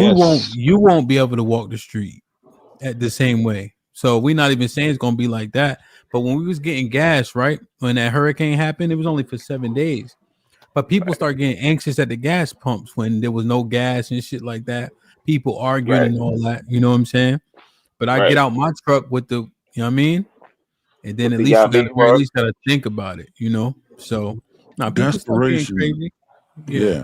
I mean, but without laws, but you realize without laws, you would have instantly caused the shootout, right? Mad bodies would have dropped if you would have did that in a time without laws. Because if you got a gun, I got a gun, and if up your shit, and I'm just a maniac, you feel me?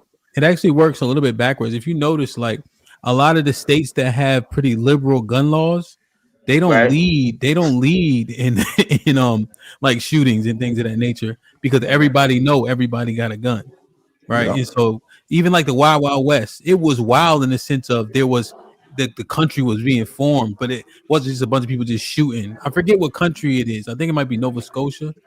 No. Nova Scotia is a town. I think it's Greenland or Iceland. Well, it is demanded that every single house got a gun in it, no matter what. And so people are more civil when they understand it's a fair fight. Right. You know? I hear you, but with the laws being taken out and somebody knowing that they could just kill somebody, I think that would have been a shootout. I think somebody had shot at you. No, I wasn't shooting at nobody. I just had my thing on my hip. That's all. Oh, I thought you pulled it out. I thought you pulled it out. No, I wasn't on my John Wick shit. I just jumped out the car. All right, so let me ask you, because that's what I believe. The thing I got, my pants came down to my pants came down to my ankles though. Yeah, if you already, I'm already up. We call professional shooter. If I got my shit out, I already got the drop anyway. So that's dumb if you want to just try to pull and start. Just because you got it out, you got the drop? Yeah, you got to pull your shit. What do you mean? What you mean? What if? Come on, man! Don't make me do, bro. It's too many angles for you to ever really feel safe unless you backed against the wall. He said the drop. He said the drop, Lee. Yeah, what are you talking like? You talking about? I'm saying like if you got, all right. Look, I'm gonna give you the scenario. Fuck it, right?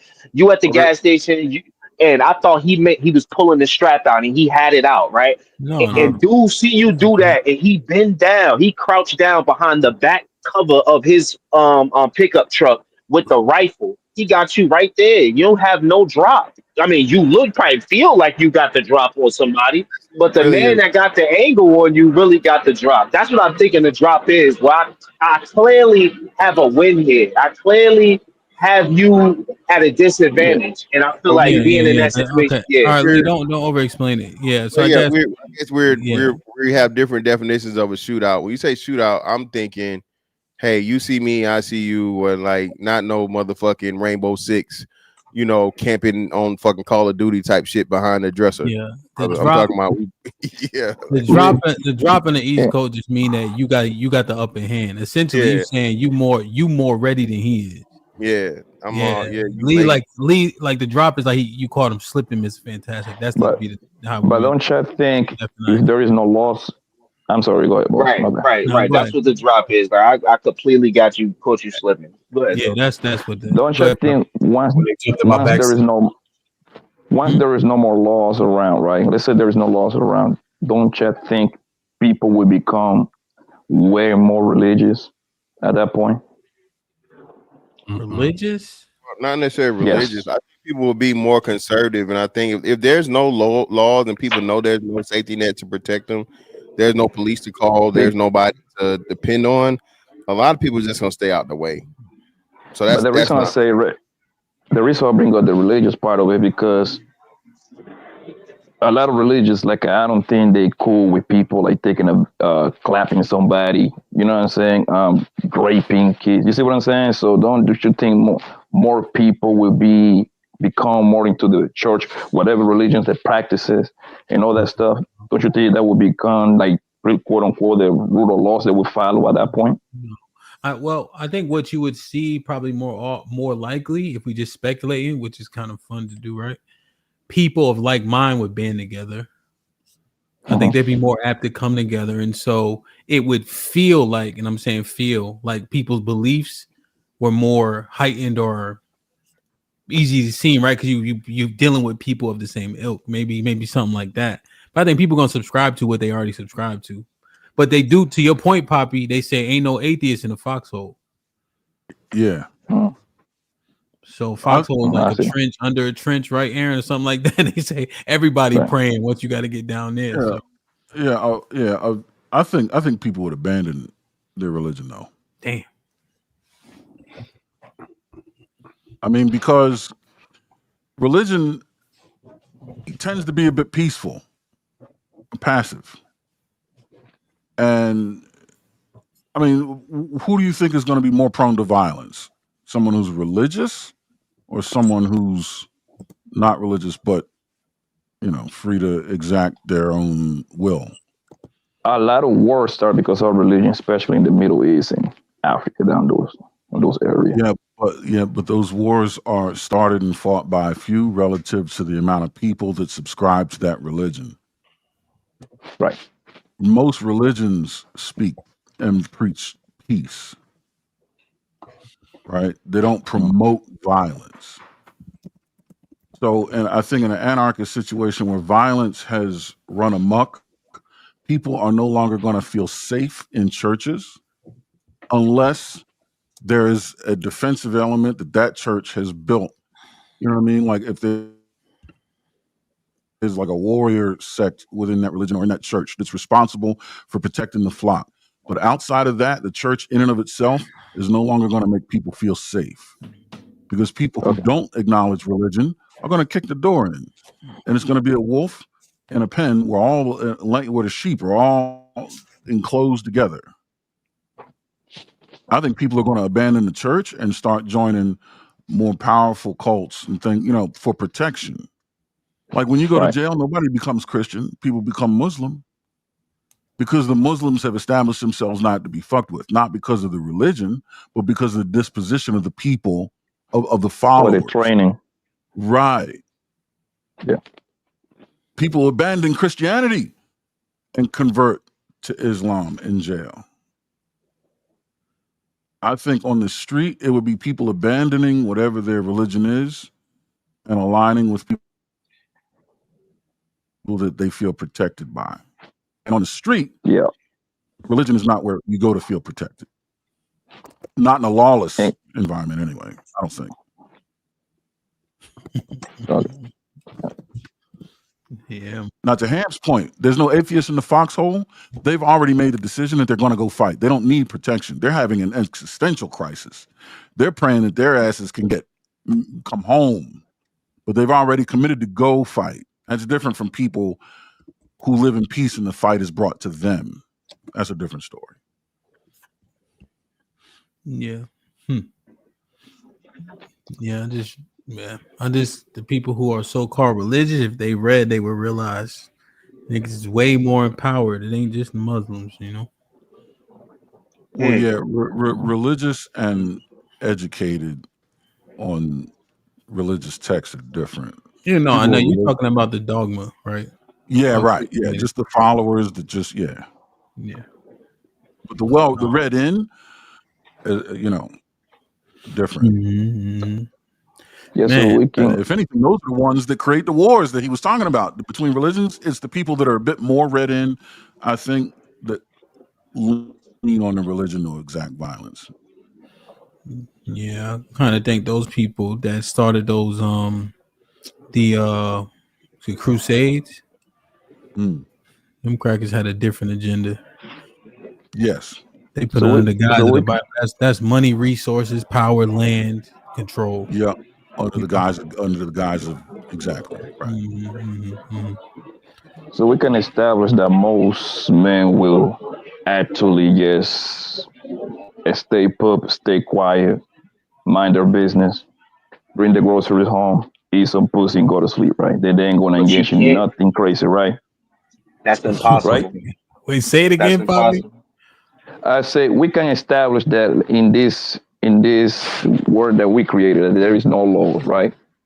Most men going to stay put, right? Meaning that they're going to just go do their job, whatever they're doing, bring the groceries home, eat some pussy, go to sleep, and do it all over again next day. Like we can agree to that, right? I think yes. I think they would be doing a little bit more. Like for instance, like I know people know mostly about the Muslims, right? But the brothers who know the truth, you'd be surprised, like the militant nature and the order and the structure and what you have to learn. You know what I mean? How ready you got to be, especially when you're street teaching on the block in the middle of wherever it is you at. So you'd be surprised about the moxie that people will grow. So Poppy, I think, yes, you're right. And I think men are going to do just a little bit more to stay ready. I think motherfuckers will be in better shape and all that.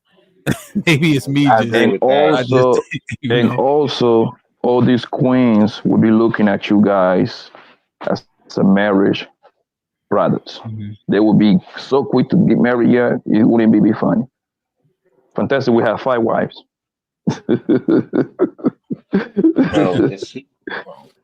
Yeah, I think women would absolutely be more quick to marry. Yeah, because they need a soldier right behind. I mean, but don't that make the men a sucker though? If you know she's just trying to marry you, so you could be like her human shield when shit get ugly. We know that now. The supermarket. we know that now. Yeah, I think that's the duty. I think that's the duty you gotta do as a man anyway. Somebody breaking your house, leave, man. You ain't gonna send home your dumpster. Somebody try your girl at Walmart. Okay, so somebody tried your girl at Walmart. You got to step. That don't make you a sucker. That make you what you're supposed to do. That's not happening like it would happen, like without no laws. Without no laws, it ain't safe. Every time you go into the supermarket, it's like life and death. Every time you step out your house, is definitely for real life and death without the laws. Bro, I'm just saying, women do. I know your shorty do that now. I remember one time my wife was in the nail salon, right? And they all speaking Chinese or whatever that shit called. Vietnamese. Yeah, they all speaking Vietnam, right? Vietnam word. I get in there, right? Now she talking extra spicy because I'm in there, and I ain't smiling, but she argue about something. But now my wife, she doing all this and that, this, that, and the third. I'm like, it's whatever. But her mustard got up a little bit just because now I'm there. You feel me? So that's yeah. Start getting a little extra tough. Yeah. you gotta settle them down. Be like, yo, chill. Yeah, You but she know was what I mean? talking to But women, so I'm like, whatever. Let you know what I mean. Let them talk. I ain't tripping. but But what I happened get when this. them what happened when them gang members pressed and they ain't eating like 2 days and they want y'all coming from the supermarket, they want y'all groceries. Cause y'all living better now, Gucci sweater now. You know what I'm saying? But I ain't eating 2 days, family. I need to up that But thing. And I'm gonna boom you if you move. yeah, So but now Lee, what? at that point, Now you see what I'm saying? So it's like the pressure really ain't on men like that. Like niggas got guns, but they only but really got them just to play with them and shoot them at the range and shit. but Niggas like the war really ain't coming to niggas door like it would happen You if should if be this was the situation. Lee, Shit'd be you'd tough. be surprised how vigilant men are, though. There's a clip. I'll try to find it. It looked like a decent neighborhood. He just going in the house. They got groceries and all that, right? So his wife and his daughter. Hey, Louis, mute. There you go. His wife and his daughter make it to the door first. Did y'all see this clip? And he just walking casually. The dude run up. He turned. Boom. I'm right there.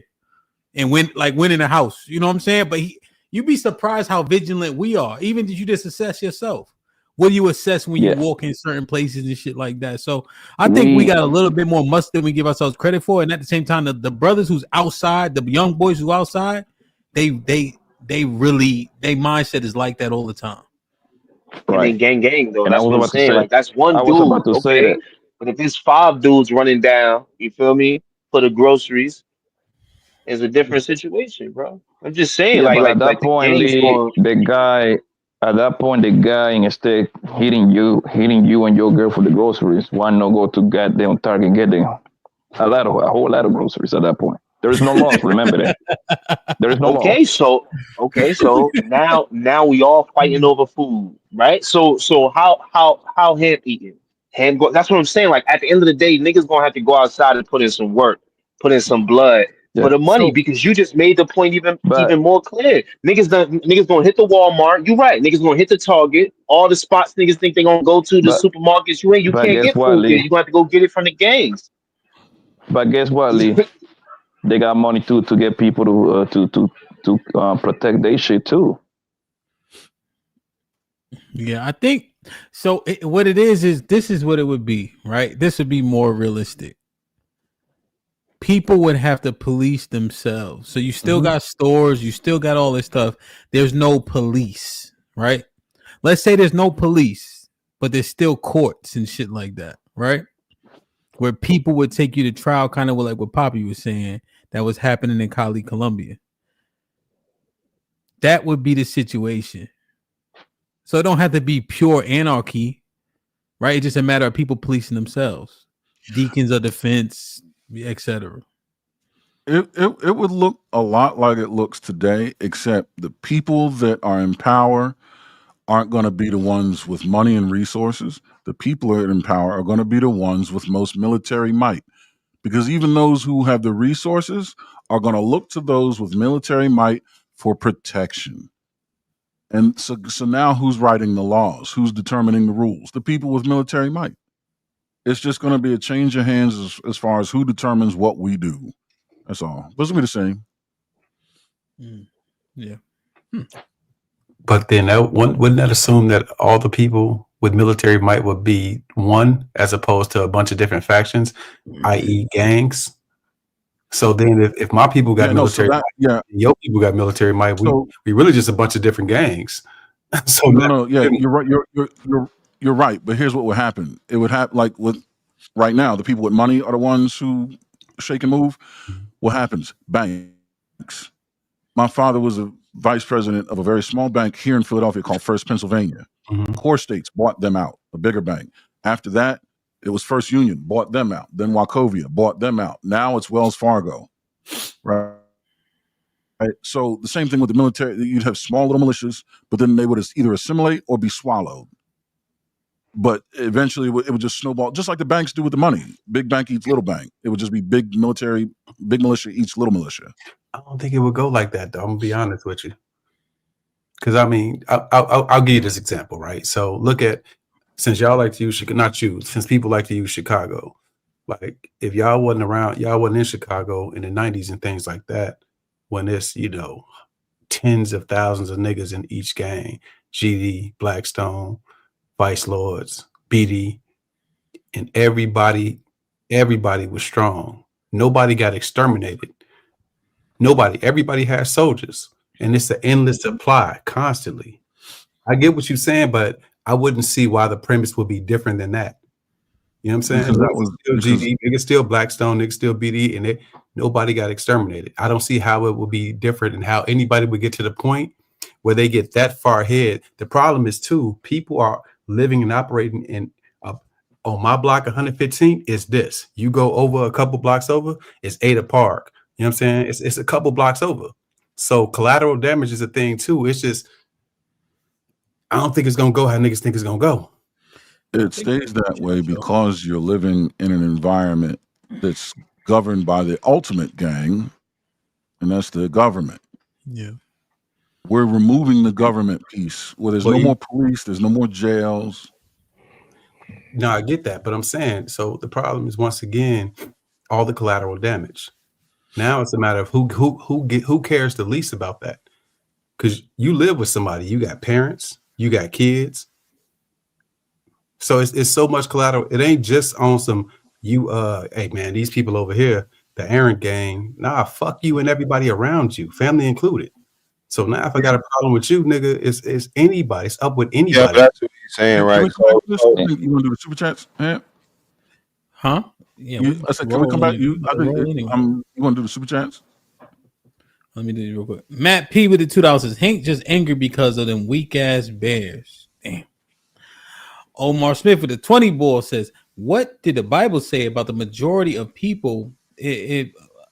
About if the majority of people were wicked? Did the Most High wipe nations out because the majority of them went astray? I'm asking because in Islam we believe as stated above. No, that's correct, man. Wasn't there a rainstorm that yeah, corrected things a little bit? Yeah, rainstorm, motherfuckers turned into sand. He had to confuse people with the languages. And even Jesus said, don't call no man good. There's only good but one. And that's the Most High. So, yep. 100%. Salute to Omar in the building. Appreciate you. CJ with the $2 says, Hamp, you gonna stop gaslighting your boy. Man, listen, you gaslight your damn self, cuz Reaper Rail with the $10 says, salute the Hamp in the panel. Brother CJ, stay running them jokes. Salute. Question. The jokes. Does the issue lie in the interpretation of what morals, right and wrong are? Or are most people inherently moral, carnal than good? People are more carnal and instinctual, primal than good. You have to learn goodness. Damn. Do business with the 20 ball says peace to y'all, but these panel conversations are getting really boring and useless. All I hear is complaining and nonsense. If you want to go to jail, just knock on the door. They will let you in. Yeah, you ain't even been listening, brother. Omar Smith with the $5 says, I'm going to meet y'all in the Discord. LOL. Stop it. Omar Smith with the $5 says, Sean, scared money don't make no money, bro. Everyone has been got. Peace to my St. Lucia brothers. LOL. I feel you, bro. Yeah. Step was popping with the $5 says, get the likes up. 359 likes, 359 people watching, 296 likes. Step, good to see you, my G. Hope all is well. I know you out there working hard, man. Callie Bev with the $5 says, the point was made that men wouldn't protect a random woman. So how these same men gonna turn into Batman? Well, I think Callie, the point's good, true. Except for you said random women. So we haven't been talking about random women. They were possessive pronouns. They're women. And even still, people. But even that, Hamp, right? Even that, bro. You go to Walmart, Target, whatever, and a woman is getting beat the fuck up, and I'm sorry, a couple of guys going to do something about it. At the bare minimum, they're going to stop it. Yes, we got a couple random videos of on World Star, some girl getting slapped up by some guy, whatever, right? But for the most part, that's what we talk about over here, right? For the most part, what's the majority, right? Some guy going to step behind some bro that, listen, bro, I reacted to plenty of videos on my channel, son, about some nigga getting killed over a woman that he never met because her boyfriend was beating the shit out of her. You see what I'm saying? It happens, 100%. for the most part. Except think about this, Poppy. We've been teaching a little bit more and more that do not risk your life for no random chick. I Mr. agree. Fantastic told me I was crazy for carrying water at Costco. I agree. However, your instinct is something ingrained in for most men, though. There is like you see a man beating on a woman that make you want to do something. Your instinct gonna take over, bro. I went to walk these two old ladies to their car. You know what I heard, Poppy? What? Brother. That's what I heard, man. In the back of my head, I said, man. And it's to the point, Hamp. It's to the point that even let's say you intervene on some shit that they got nothing to do with you. When you get home, you tell the story to your mom or your girl. What your girl and your mama gonna tell you? What you gonna tell you? Boy, that ain't none of your business, man. You gotta come back home to me. You see what I'm saying? Let them do them. You see what I'm saying? That's usually what you're gonna hear. They ain't gonna tell you good job for you defending on random woman. They're gonna tell you, let her do her, baby. You gotta come home to us. Hold up, Poppy. Just to confirm, you telling me with the laws being not there, men would still try to help the random woman? Hell no. Say that again. Be even worse. I said you trying to say with the laws not being there that men would still try to help the random woman? Yes, bro. I would say yes. Okay. If you see a man in the back of the trash can, bro, somewhere, bro, doing something wild to some woman, niggas gonna do something, bro. What you think you gonna just stand there and just watch it? Hold on, I got 3 more. I mean, what? That life of the 10 ounces. By default, men's nature is order. No laws, men would establish order.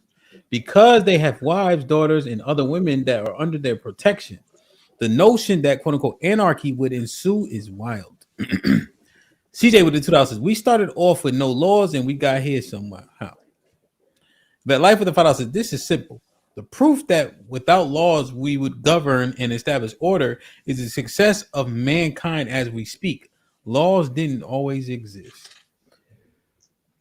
That's exactly what I'm getting at. That at some point, people are going to congregate and coalesce into their own groups of what based on what they contribute to society, and then those groups are going to have to be managed. Yeah, that's still a game. I think we all agree to that. I just think that what people not understanding is that there'll be areas that will be lawless and you can't go there, and then sometimes those gangs will just increase. I mean, if you even look at like back when the Cabrini Green, you look at all the projects, even my projects got torn down. You basically saying like if they left those projects up, there was no laws. Bro, it used to be crazy on the block, like in the 90s, bro. Like, it would be, bro. And like, and the only reason it slowed down is because they put cameras everywhere. Now it's cameras everywhere, but man, Yeah, I mean, I came across his channel. Apparently, Grand Theft Auto is like a thing. Did y'all know that? Yeah, still, yeah. Like they got like houses and shit. They be like selling drugs. It's a whole nother like survey they created within the thing. Yeah, it's like The Sims on steroids. Yeah, but one thing I was watching this shit because I was amazed by this shit. And they have a thing called green zones. You can't shoot nobody in the green zones in the game, or else they kick you out the server. But if you get out the green zone, then you can do what you want. That's almost like what it would be like, I think. Like to an extent. Yeah. Well, everything operates that way. And what I'm saying is, yeah, you will have these places that were regulated, but even understanding that, right, that shit will be regulated by everybody else because until we get to this motherfucking Judge Dredd fucking, Terminator state of society, this dystopian fucking future, it's still going to be to where the good outweigh the bad, right? And those people that operate in that way, the criminal thing, they will be regulated and be like, hey, look, we know it's going to be motherfucking criminal shit happening, but do that shit here. You step outside of this, it's more of us than you, and we will motherfucking shut all that shit down. Same shit America already does with the cartels in these other countries and things and so on and so forth. The thing y'all talking about, the numbers, the problem is this. The reason why China don't just ever pull up on us and do some shit, because China does, even though they got the numbers, they don't have the tech, they don't have the weaponry, they don't have the capability, the strategy to win war, hands down, even though they got 1 billion people compared to America. Okay, it's not just always numbers. I promise you, the ex the ex spec ops guys, the ex, people with training, they will wipe out any motherfucking however many 10, 100, whatever. All right, you shake your head all you want to, Sean Antonio. These are people that take over countries, bro. And y'all really don't know. Y'all don't understand, bro. I understand urban warfare. So I get what you're saying, right? But this my urban point warfare has no chance. I had this debate with Uncle Logic before. Logic was saying basically he'll get down on one knee, aim, and shoot somebody. These little niggas got 100 round drums and switches. Nigga, you ain't all that and don't care about collateral damage. Y'all have to understand that that's a thing. I get what you're saying. I'm not trying to discredit any soldiers or anything like that. I'm saying that the battlefield is different. You know what I'm saying? Just like the battle. I'm telling you. So this is what I'm telling you. So and this is what I'm telling you, right? So I don't give a fuck how many rounds you got if you can't shoot. And further and foremost, like you said, now hold on, hear me out. So hear me out. Now I'm just gonna fucking snipe you from however many yards away. I set up 3 snipers. Y'all don't know where the fucking gunfire is coming from. You don't know where the gunfire is coming from. You can't fucking shoot back because you can't match my range. And now I just motherfucking shut down your whole whatever in the fuck. And I can tell you, I can do the same shit tomorrow. So I hear what you're saying, right? My bad. I didn't mean to interrupt you. So Lee brought up Cabrini Green. So Cabrini Green is just the projects that niggas outside of Chicago know. You had Stateway. You had a whole bunch of high-rise projects. So they had snipers on top of the building. They were shooting from building to building. Niggas had snipers too. Bro, the thing is, there's some fallacy amongst military people that niggas don't know how to shoot. I don't know why y'all think that. I don't know why y'all think that. And my last point is, once again, we've all seen a switch and we all seen how fast those bullets come out. I don't care how trained you are, my nigga. If I got 100 of them bitches and they coming at you like that, nigga, I don't have to be accurate. I got to shoot in your direction. Yeah, but that's what all these people are dying now. That's how it works. You're obviously hitting somebody. Think about it. But you're talking about a switch. A switch is something for a handgun. Okay, handguns have limited range. All right, I promise you, an automatic fucking rifle, and I guess everybody will have that too. But what I'm telling you is this: niggas can't shoot. Okay, civilian motherfuckers cannot shoot, bro. That's out of 100 people. I promise you, Sean Antonio. If I fucking put you out, and then especially we're talking about at range. So within the fucking norm, I think most shootings happen within 7 yards. We're not talking motherfucking face to face, bro. Okay, we talking. We were. You changed it to not face to face when you brought in 7 yards. Mr. Fantastic, 7 yards. Niggas won't hit the fucking back of a barn. That's what I'm telling you. 7 yards is far as shit, bro. That's with most shootings recur within that range. Ham. So what I'm trying to tell him is, and it's not this thing of like, I guess, military superiority. Everybody in the I'm not saying everybody in the military can shoot. What I'm telling you is those people, police officers, and people that shoot for a living, you're the Pookie off the motherfucking street is not out shooting him. So if you got any type of tactical training, if you got any type of tactical training and motherfucking surveillance and shit like that, you're not going to fucking out strategize him. I didn't say I didn't say out shoot or out strategize. I said if I got 100 round drum, if niggas got Drakes, niggas got 30 shots on everything with switches. I didn't say they had to outshoot you. I said they gonna still shoot you. They don't have to be marksmen. Aaron's the master here. Hey, y'all got it, bro. I ain't gonna. Yeah, y'all military guys. Respect to y'all. I ain't gonna argue. No, but sure, even naming the Draco, that shit is ass. Like that shit is trash, bro. Worst gun you can have. There's no accuracy. Niggas can't shoot. Hey, bro. So look. It got a lot of bullets, but other than that, like that's not the one. So how do thousands of people get shot every year in a city? Most of the people nobody's getting shot now. No, we're not saying nobody shot. What you're saying, even in collateral damage, it's San Antonio. Collateral damage isn't more than the people that are actually targeted, right? So most of the people that get, gotten such are the people that are actually being targeted. Okay. Now, then you gotta go. They're not shooting you from a football field, bro. They walking up on you. Like I said, within 7 yards. Don't take my word for it. Google it. The majority of I was out there. I ain't gotta take your word for it. Majority of shootings happen within 7 yards, bro. Majority of them. Okay. I didn't even 7 yards means what? 7 yards is 21 feet. I didn't even get shot that close. Okay, so away from me than that. Okay, so what I said most, brother. I said most. So what I'm telling you is this: if you take all those things and a Glock with a switch and a Draco and all this other shit, I don't give a fuck how many drums you got, bro. You give me fucking a team of fucking spec op dudes with fucking rifles and niggas training. No, you don't have a chance, dog. It's just like niggas talk about boxing, Sean. It's like niggas thinking they can whoop fucking Floyd Mayweather. All right, so look, let me grant y'all that point. All right, so let's just say I grant y'all that point, and even trigger Mike that say niggas don't haven't trained.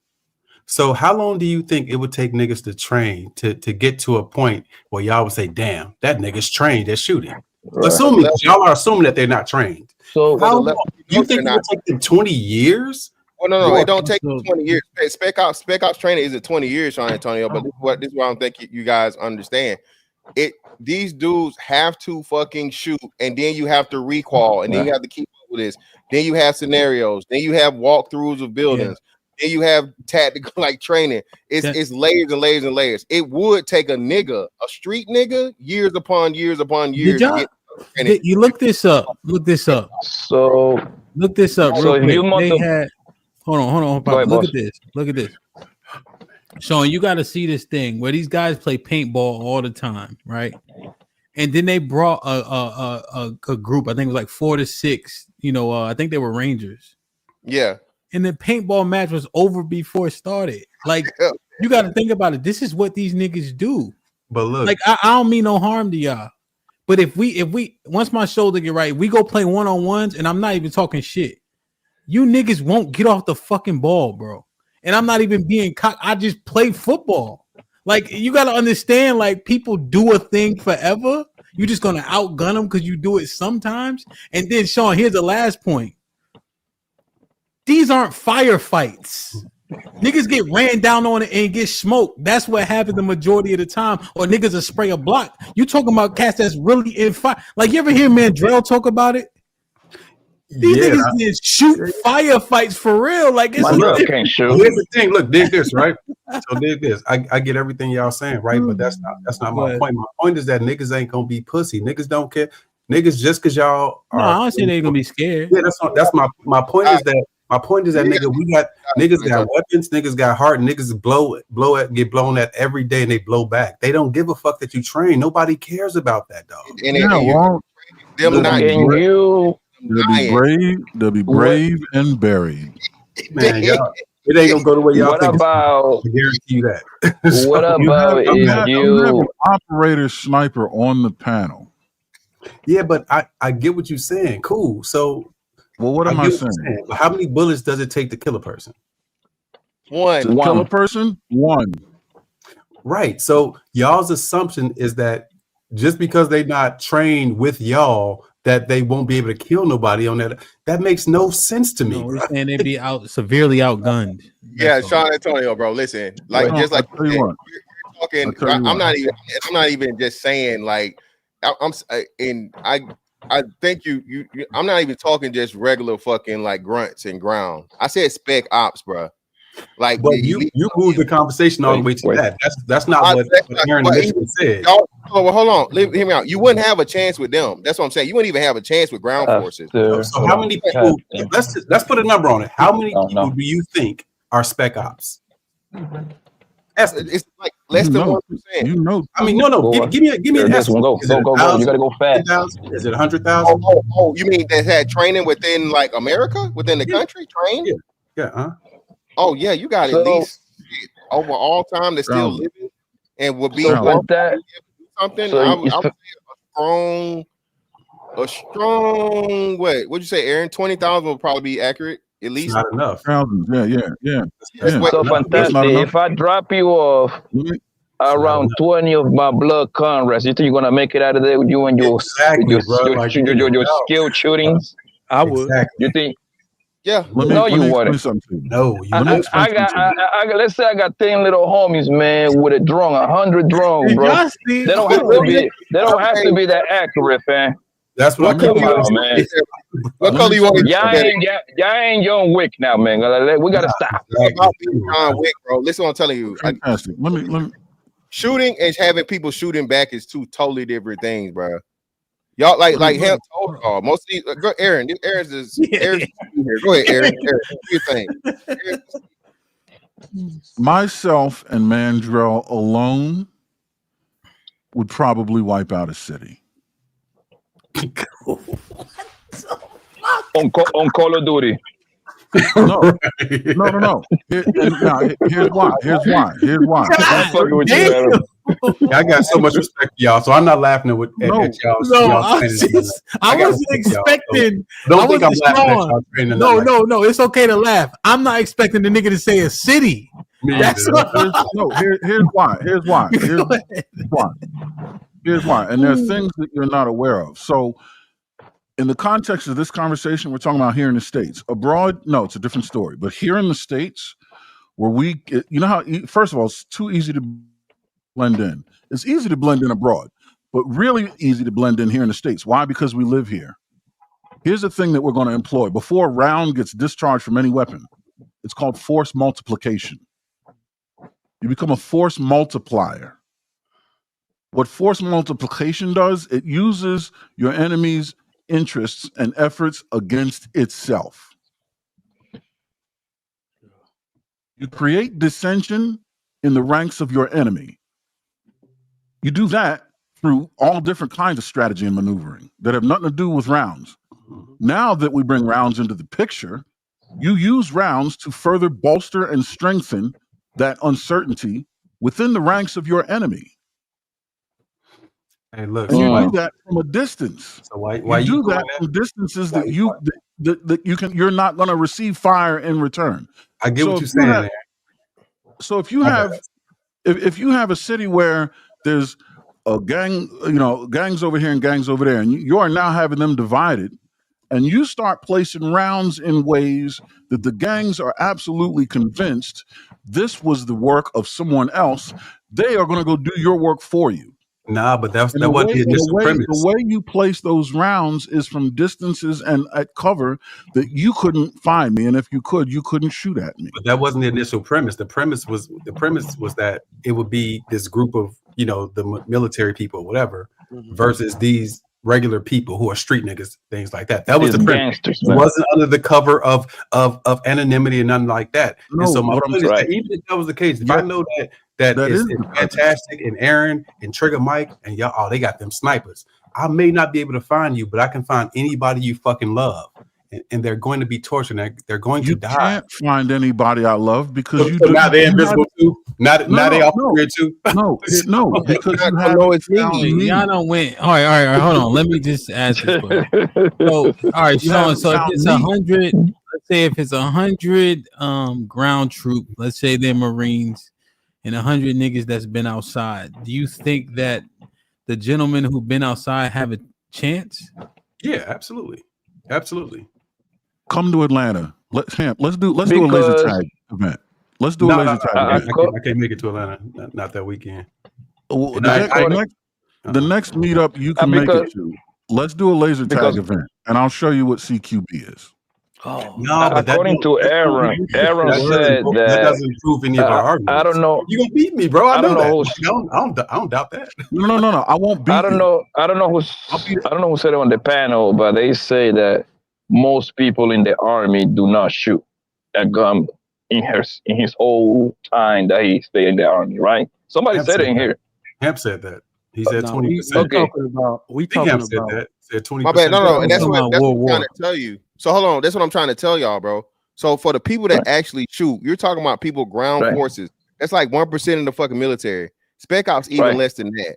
So the people that's actually seen fucking combat, dog, that is a very, very small percentage of people. All right. So I'm telling you, is you not fucking with them people. It's not the same as you shooting at a nigga back with a fucking. These motherfuckers shooting at, you know, they dodging 7.62 rounds, bro. What are we talking about? But niggas is throwing them bitches every day, bro. That's y'all. And they're not. It's San Antonio. It's San Antonio. They throwing them every day. They not hitting their target. How is niggas getting shot then, bro? How? Look, I put a link in the private chat. It's called Hey Jackass. It shows you all the shootings in Chicago, right, over the years. Right, it shows 1 year 3,700 people got shot. How many people get killed every year? So people are getting shot, bro. I don't know why you think people ain't getting hit. Like, I don't know what you think. If someone discharges 30 rounds and hits 5 people, you call that?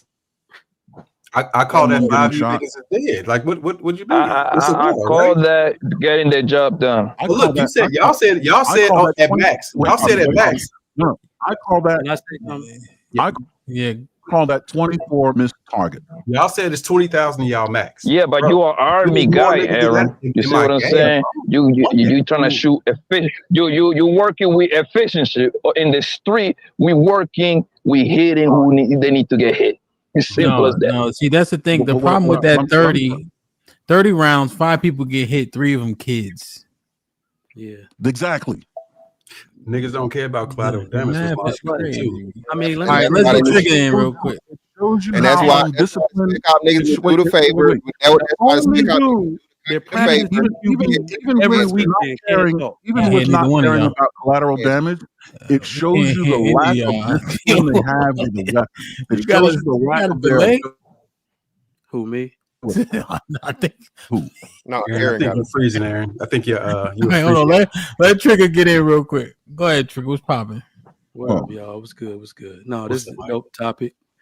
You know, war is pretty different than street shit. Nobody ever seen it. Nobody can really prepare for it. But I'm surprised nobody really said this though. Like, the hood dudes can't out strategize the military. They don't communicate. I literally said that. Oh, okay. I'm like, they don't communicate. First off, that's how you will win or lose anything. And then remember, the battle starts before the battle starts.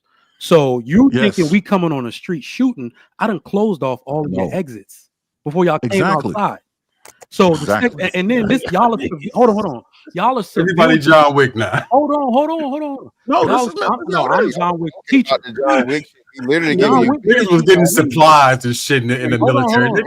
Everybody wasn't putting in. That I don't get. Whenever we talk about civilian shooting, how much ammo do you think civilians have? They're gonna run out. Hold on. No. If you don't have, I got 8 guns, bro. Hold on. If you don't have 20,000 spare rounds in your garage like I do, you're gonna run out pretty quick. But Mike, look, hold on. It's hypothetical. We gotta make all things equal, though, right? Now, hold on. No. This is what I'm saying. You talk about fighting the military, it's not gonna be equal. They got the law on their side. They got the government resources. The law, no law. Hold on. We said no law. Let me say this though. The mantra of the military, and this is why America is not really, I'm not going to say the best. We just spend the most. So the Marine philosophy, I'm a corpsman, right? So grunt corpsman, which means I go out with the infantry and I'm shooting until somebody gets hit. Then I change to medical, right? So it's superior firepower. There's no answer for that. And we're going to wait for you to waste all of your bullets. Y'all are all disorganized, running behind cars and shit. Oh, God. And then we're look, while we're getting to high ground. That's true. Well, while we're getting to high ground, while you think you coming in, closing in on us, I got 2 fire teams over there, 1 squad on the top, and then y'all getting closer and closer. Trigger Mike. Then y'all gonna run out. All we gonna hear is click, click, click, click. Trigger Mike, you're not the equalizer, bro. You're not the equalizer, okay? You need to stop. The only thing I have to do for Aaron, and for Trigger Mike, and for Fantastic, is get a big booty bitch, and that's how I'm gonna get your ass, my nigga. Because all you niggas love big booty bitches, bro. Guess what that big booty bitch is going to do? Give you the location where you live at. You don't even know we beefing. Blanco, this is what you did. I'm gonna cry after I shoot her. Yeah, Blanco, y'all not even understanding. This not we get into some bullshit and we make it obvious that we beefing with y'all. That's a strategy for me. Oh, but my how life you is on the line. You think I care about a BBL, you Poppy? don't see me as a threat. You don't see me as a problem. I see you as a threat and a problem because, like Sean Antonio said, niggas can't shoot and they killing kids. So And since this- there's no law okay. and somebody has to fix the fucking problem, Sean, now let me tell me you and this. other Yeah. people that are fucking savvy Let me are gonna just say get this, Sean. together. These are the and people. If you want to listen to who's gonna lose, I can tell you who's losing a battle by the sound. Whichever squad or whichever the opposing side is licking off shots randomly, they're gonna run out of ammo. Even with me with all my kit on, with 9 full mags on me, whoever's licking off shots, the people who are taking one well-aimed shot at a time, they're the ones that are gonna win. Thank you. Y'all up here wasting all y'all ammo. Grrr, those switches are useless. I promise you. Okay, stand on the started side of the talking street about- when you the ain't even bitches started talking blowing. about talking See how that guns. shit works out.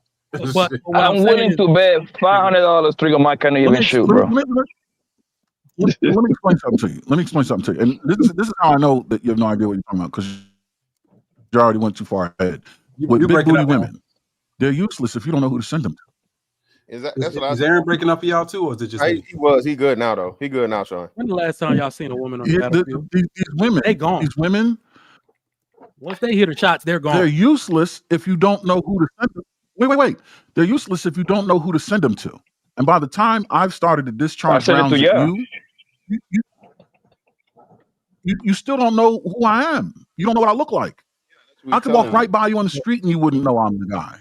No idea who we are. But that wasn't the initial premise, though. Yeah, let me now just y'all say are anonymous. Fantastic, you 6'5". I know who you are. The part that's really scary. Fantastic, you dark and 6'5". I know who you are. You are a threat. The part that's The really initial- scary though is that we're talking about the people who have no apparatus. Let's clarify that. Go ahead. Let's get past the initial premise. The initial premise, you can't. It's Can you hear me now? a little choppy, Aaron. You can hear me now? Yeah, Yeah, you're going in and out, Aaron. You're audio shopping. Yeah. I'm gonna go out and come back. Yeah. All I'm saying is this, man. Like I said, like everything else, everybody think they homeboy, they the switches and shit. That shit sound good, and that shit is good for street level shit and niggas up close and personal, bro. You really get into some war shit, bro. That's different shit. Okay. See, I agree with you. That is different shit, but that wasn't the initial premise. It was that was the premise I was speaking from. But the initial discussion was what Aaron said. He was saying that like military malicious type shit would basically rule everything. I'm saying niggas ain't riding with that shit. So it was street shit. So it's not what you're talking about. Street shit. I'm telling you, and that's what I'm telling you. He's saying they will run it because you be the one organizing it and telling motherfuckers pretty much this is where you can and cannot go. I'm saying niggas ain't gonna let niggas run shit. Niggas ain't pussy like that. Nigga, you gotta hold on, Sean. The The reason I came up here was to say this. Right now, right? Just like, just real quick, you got it. Just like in the fucking cartels and shit, bro. The cartels got as much pull, as much what's name they got. It's somebody to tell them what the fuck to do, and if they get out of fucking line. Now you got to deal with the wrong motherfuckers. The government lets them do. Fucking power makes the goddamn rules, bro. Now I promise you this. I don't give a fuck how many gang niggas you got. All that street shit you talking about. If you get a group of motherfuckers that are tactically trained and like Trigger Mike says, has the fucking weaponry, and we say, hey, look, we know criminality, we don't want no fucking utopia. That shit's never gonna be real. But hey, y'all can do this street shit over here, so on and so forth. Just don't bring it outside of here. The instance you fucking step outside of the bounds you fucking set, the fucking example will be fucking made. And bodies will be motherfucking there on the point, bro. But that's my point. Niggas ain't going. That's my whole point. And niggas are going in a body bag. That's what you're trying to say. Bro, niggas even do police. So, like Sean, real quick. The reason I came up though is because we're talking about the hood, like gangs and stuff. They're the least prepared to wage any kind of war, bro. And I'm saying that, and like you got to hear me out though. Really? What I mean is that we're just talking about fighting. We're just talking about fighting. I could kill all these dudes in a week and I never have to lick off a shot. Okay. They don't own any part of that they need to fight a war. They don't own any weapons manufacturing. They don't load their own ammunition. They don't have farms where they can feed themselves. Like, look, all I got to do is take out every bit of that. Every little bit of that, they have no more firepower, bro. How you gonna fight a war? Do you know how many guns are in the streets of America? How much do you think Church's Chicken got before it run out? A billion guns, okay? It's a lot of guns in the streets of America. the reason why we said the government or the militias are going to run anything, how are you going to eat if they stop the trucks from coming to your grocery store? You see what I'm saying? Like wars are won. The battle is won way before the fighting starts. Yeah, bro. Like that, the hood is so dependent on people bringing shit in for them to do, for restaurants to have things to sell. We'll just stop all that shit from happening, and all y'all niggas gonna starve. That's the way this shit works. Mike, you see how you got to add in a whole lot of different restraints? No, but I'm saying that's war. Y'all not listening. That's war. That's what war. We talking war. Y'all need war is. Listen. We talking about in a regular society. Yeah, for what he just said to work, y'all would have to have the ability to limit us from getting any more ammunition, from making ammunition, from anything. He just literally acted as if we wouldn't be allowed to do anything. Y'all acted as if also nobody can shoot that's not in the military. Y'all acted also as if nobody can learn to shoot. None of it makes sense. No, and look, let me make this last point too. Look, let me make this last point too. Now, it could be a fair statement that y'all saying to say that y'all would get more kills. Cool, right? But the problem is, if you got 20,000 people and it's hundreds of thousands on the other side, then a whole lot of y'all gonna lose your life. That's my point. I'm not even saying that all of y'all would. I'm not even saying that you wouldn't. I'm saying that niggas ain't pussy and niggas ain't just laying down just because it's the military. Niggas don't give a fuck. That part I agree with, but the truth is that don't help you from dying. That does not improve your skill. Not giving a fuck and not being pussy has nothing to do with you having to go up against somebody that has tactical training, has better fucking equipment, knows how to shoot better, has longer range, all that shit. Fantastic. Check this out. You're talking about a switch. If somebody let off 10 rounds of, let's say they're using a 40 round ETS mag, let off 10 of those, the gun not gonna work no more.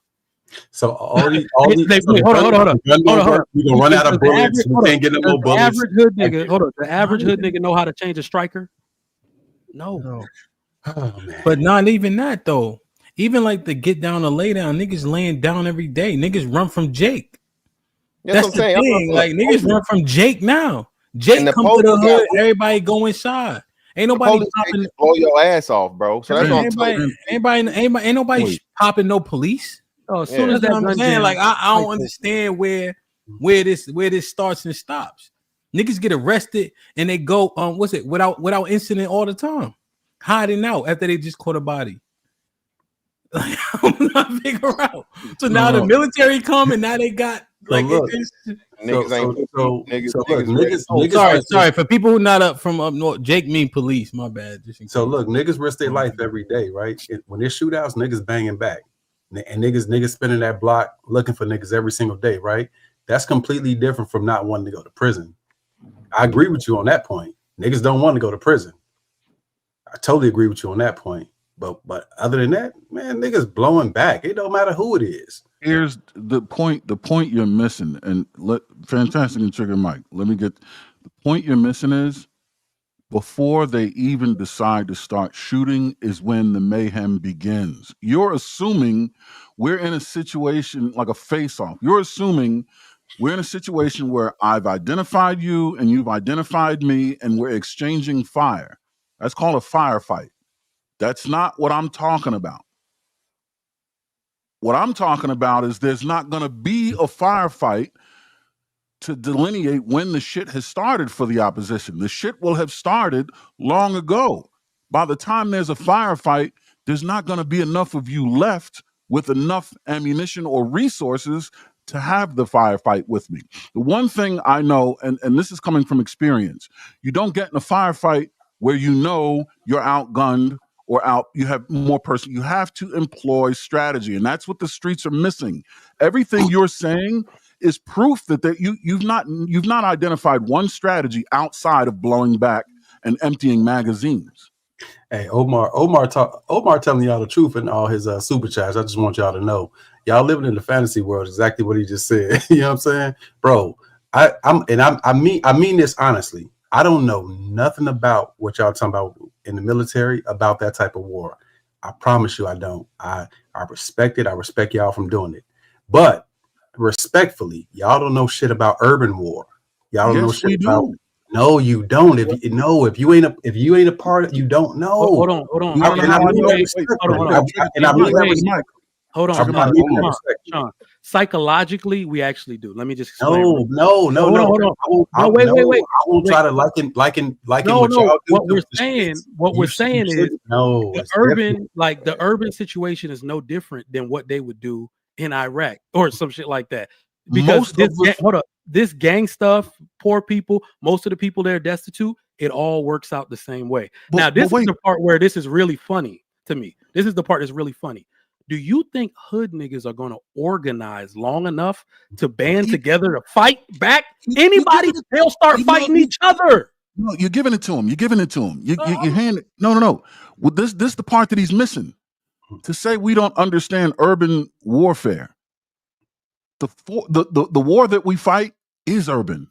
What do you think CQB is? Wait. That's not what I'm saying. Close quarters battle is the art of urban warfare to an extreme degree. It's warfare on the street and inside the buildings. The war we fight, the way we train is specifically designed to be effective in urban environments. The war is that's not what I'm saying, on top of this is how crazy. Sean, this is how crazy it is. We're gonna have one of your little homies from the block in our uniform. And you're gonna wonder who told us where the hell y'all was at. Force multiply. That's a force multiplication. Exactly. Aaron, that's not what I'm saying. I'm saying there's a difference. Y'all, and I've heard y'all say this before. You're trying to tell me what goes on in the streets of America, the wars that go on every single day, it's the same as the wars y'all fought? Ain't that it's Mickey Mouse compared to it? No, that's not what I asked you. I'm saying, are they the same? Y'all say they're not the same, so now they're the same? No, they're not the same. Exactly, that's my point. To a degree where one is lesser than the other. I said what I said. Sean, he said the wars that are fought here, the battles, are Mickey Mouse Club compared to the wars that they fought. So it's easier to go down a level. He's saying it's different because it's not even close. So look, I don't think anybody is arguing that they're close. That's not what I said. They're not. What y'all dealing with is totally different types of weapons and things like that. That's not what I'm saying. I'm not making that contention. I would never make that contention. Okay. But it's a war nonetheless, relative to the niggas that's fighting it every day, that's trying to make it home every day. It's a war nonetheless. I've never been a part of your war, but if you've never been a part of my war, you can't tell me anything about my war. And I'd never try to tell you anything about your war, is my point. Wait, what do you mean I've never been a part of your war? I've never been involved in street dealings?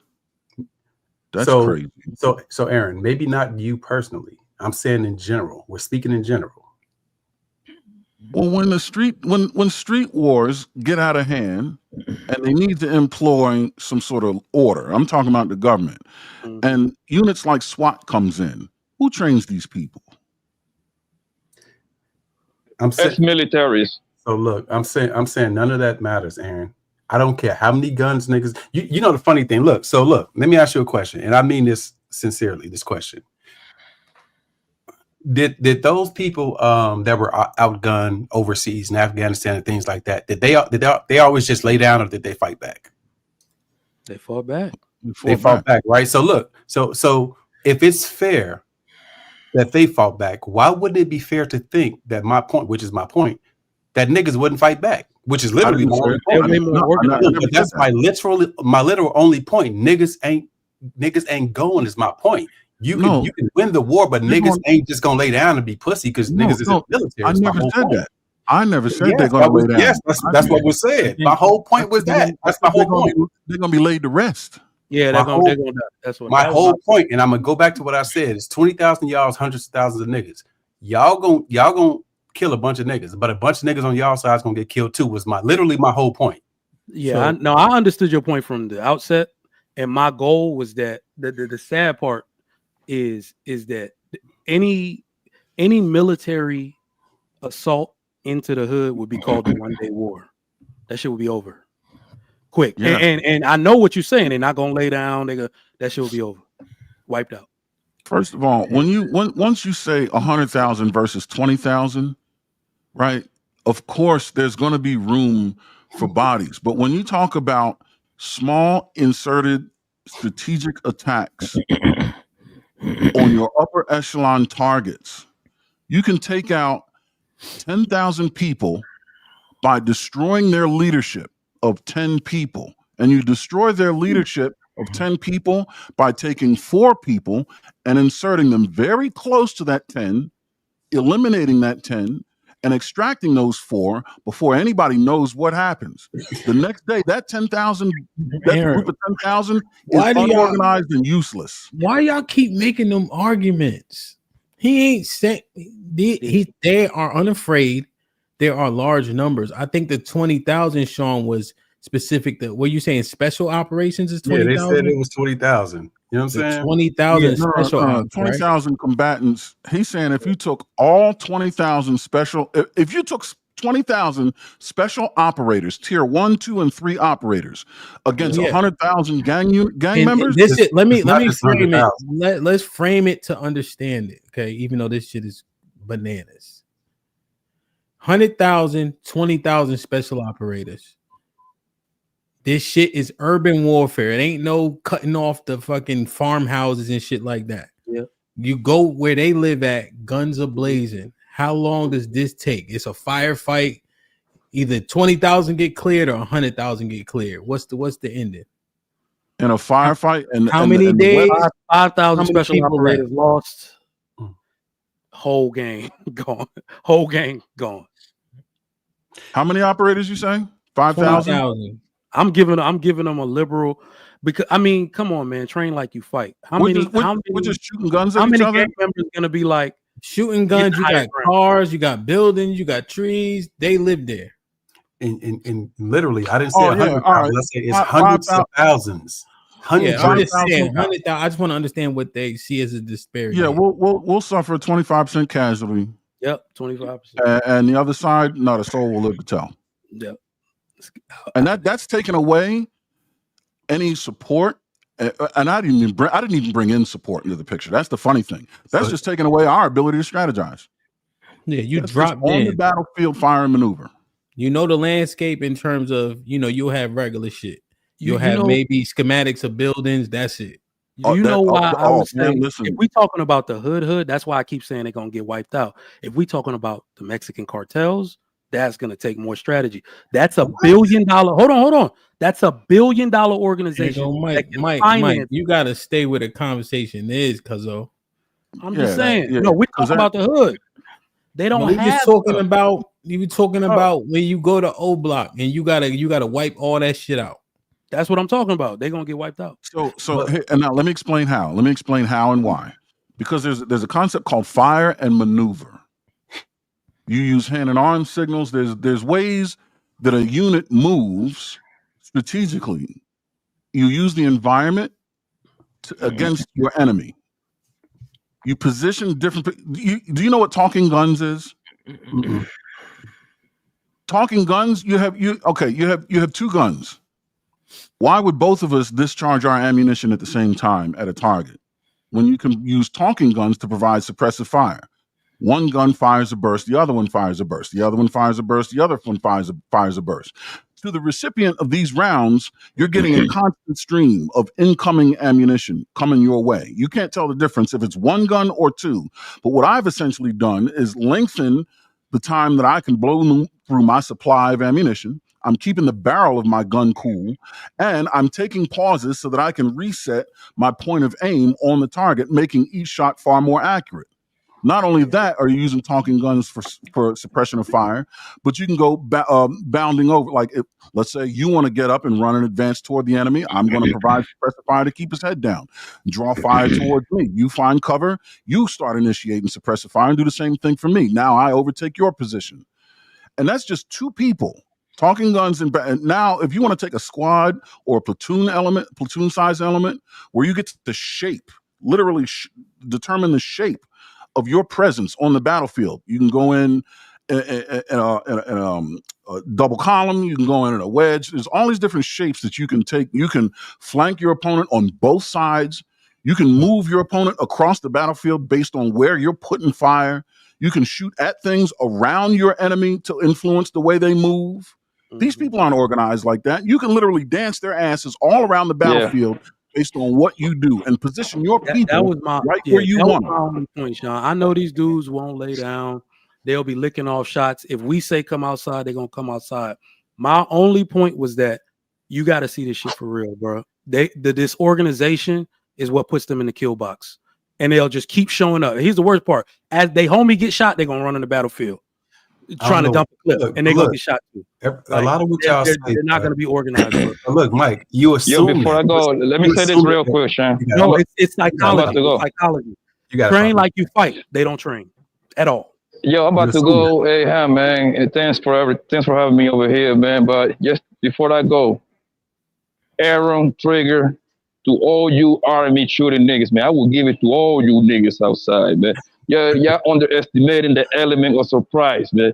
I'll see you later. All right? Yeah, Poppy, real quick. No, I don't want people real quick. I don't want you to tell me your bullshit army. I got strategy too, nigga. Poppy. You ain't gonna tell me your bullshit, man. Go ahead, go ahead. Go ahead. Say okay, Trigger.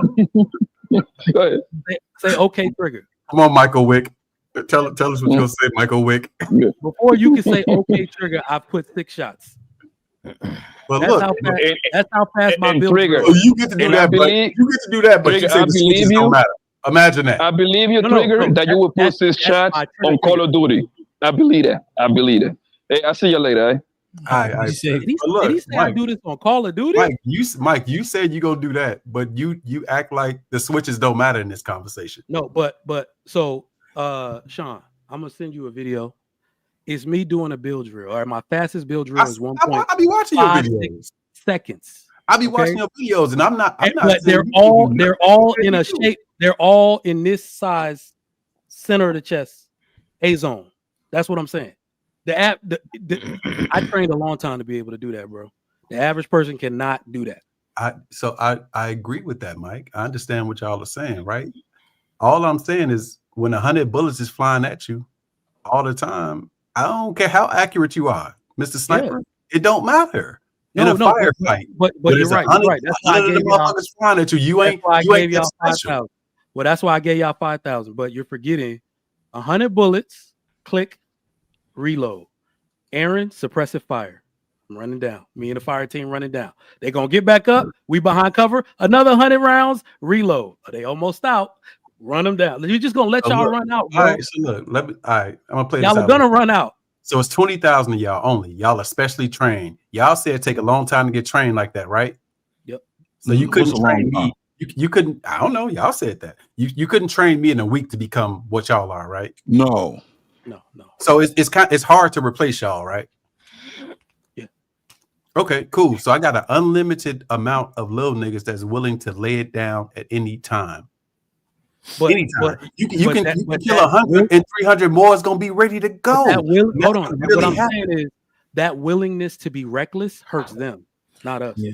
No, I'm saying it don't fucking matter. If every time you kill one is more ready to go, it don't matter. Y'all are let me finish. Y'all are highly trained. Now remember that. Y'all just said y'all are highly trained and hard to replace. Yep. Nigga, I could plug a little nigga in that's off a perk that's 15 and don't give a fuck any day. I got 100 of them niggas. That's why I use. That's why Trigger Mike. That's why I use the phrase force multiplier. That's literally what special operatives do in other countries. They go and recruit. Why do you think that what's the name? Bin Laden ended up working for us? What do you think Charlie Wilson's war was all about? Why do you think guerrilla warfare in South America looks the way it does? Why do you think there's so many gang wars in South America? Because of force multiplication tactics. It's special operators going down there without discharging one single bullet, using the force's interest against itself. Right. What you're talking about is exactly what I would do. I would blend in and play the role of you and force multiply my force using your own population around you. And the crazy part is, Sean, is that's I'm like if there was ever something like that that's supposed to go down in the hood, that would be the most impressionable people because it's money. We pay them. Y'all got to do all these different things. No, I'm just saying. But we what talking I'm about straight firefights. We ain't talking about any, all I was this gonna say, even in a strategy. firefight, We ain't bro. talking about. Even in a firefight, bro. I'm just saying you got to see it to believe You it. just said we ran out of bullets, Mike. You said but that. is that not real? Where are they even getting bullets from? All right, bro. All right, let me read these real quick. You buying them 50 by the time from Academy? That's pretty expensive, bro. Y'all got it. Just we getting them 20,000 by the pallet. Like y'all, like come on, bro. Omar with the $5 says most guys outside only have a few hobbies. They go to the range, casino, and strip club. I don't know. Maybe it's a Philly thing. Niggas don't go to the range like that. Omar Smith with the $10 says when we were kids, it was known thing that if you throw it at them, they would hide and take cover so you could get away. They never just blow back. Cali, she got super niggas up there. Damn right.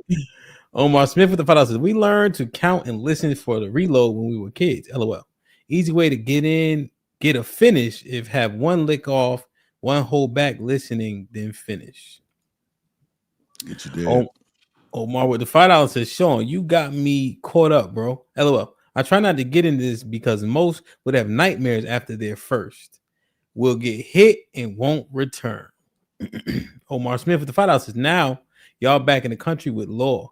I can't keep up with y'all terms of this war. Let me get out this fantasy world. I'm out my lane. LOL. That life with the $5 says, so Sean, can a gaggle of urban idiots, quote unquote, around the world and destabilize countries and be successful? Last time I checked, the U.S. military has.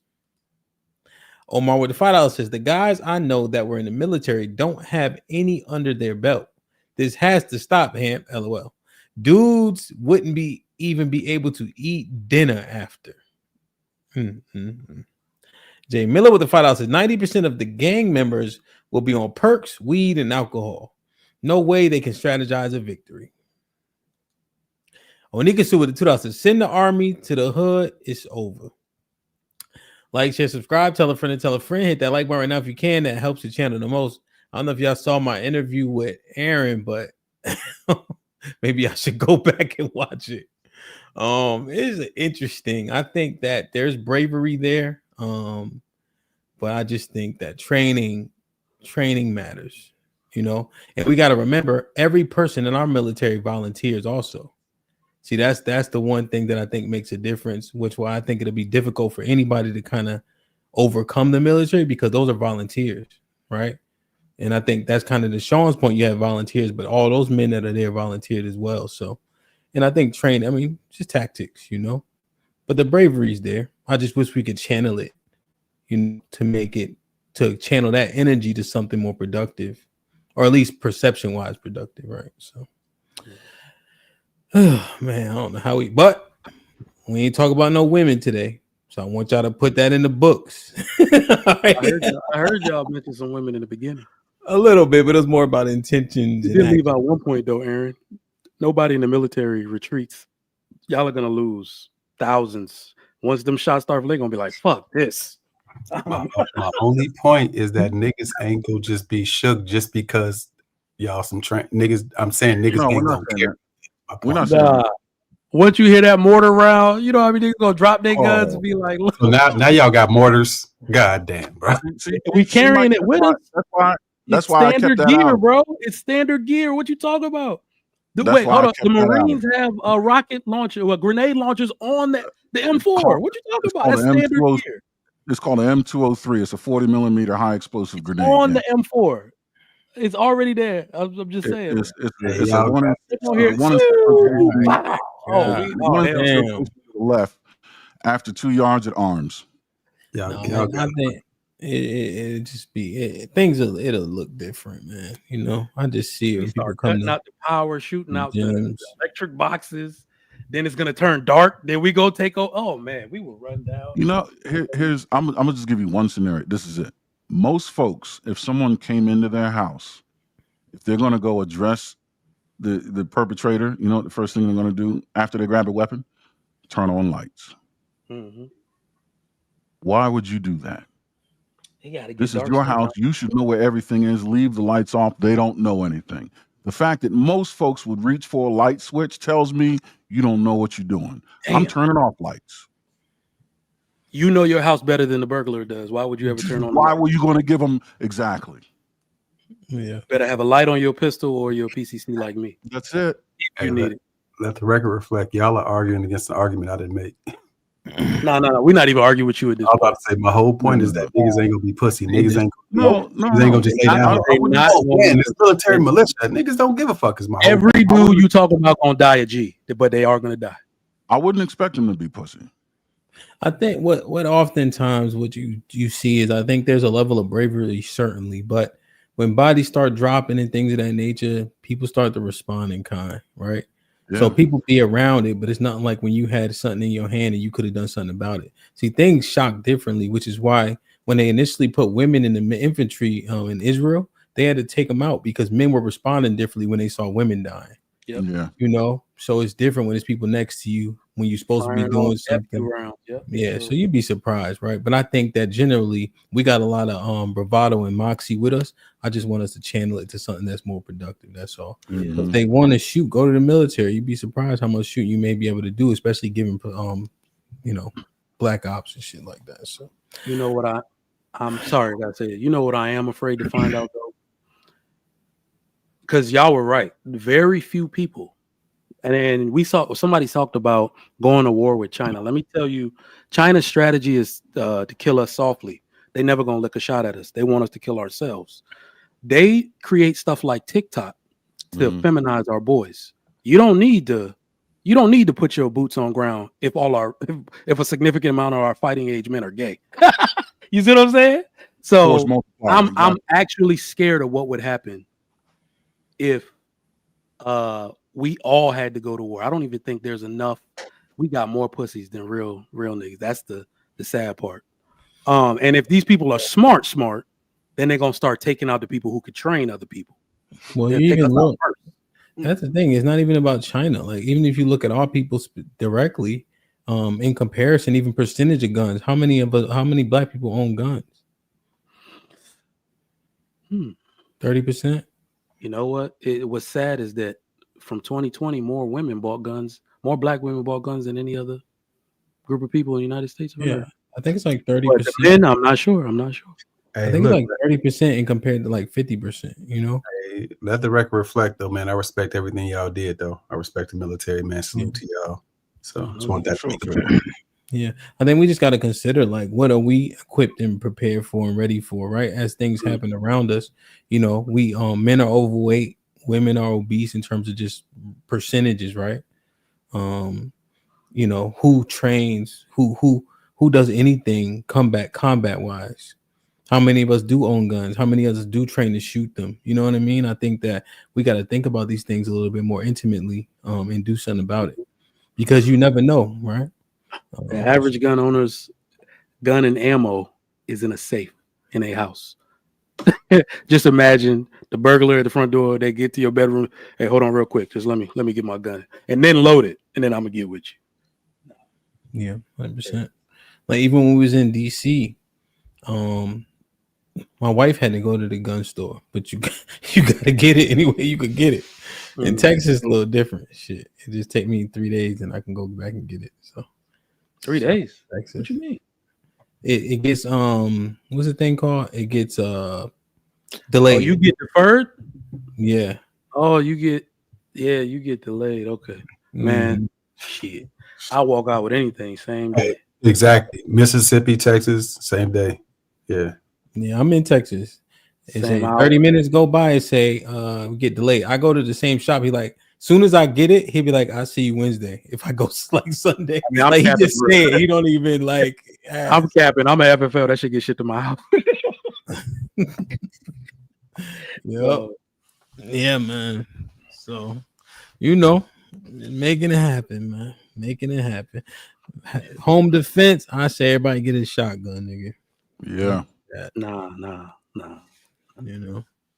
Now that suppressors are like widespread. I'm gonna knock the whole door off. Listen, this is a debate though. It's a real debate.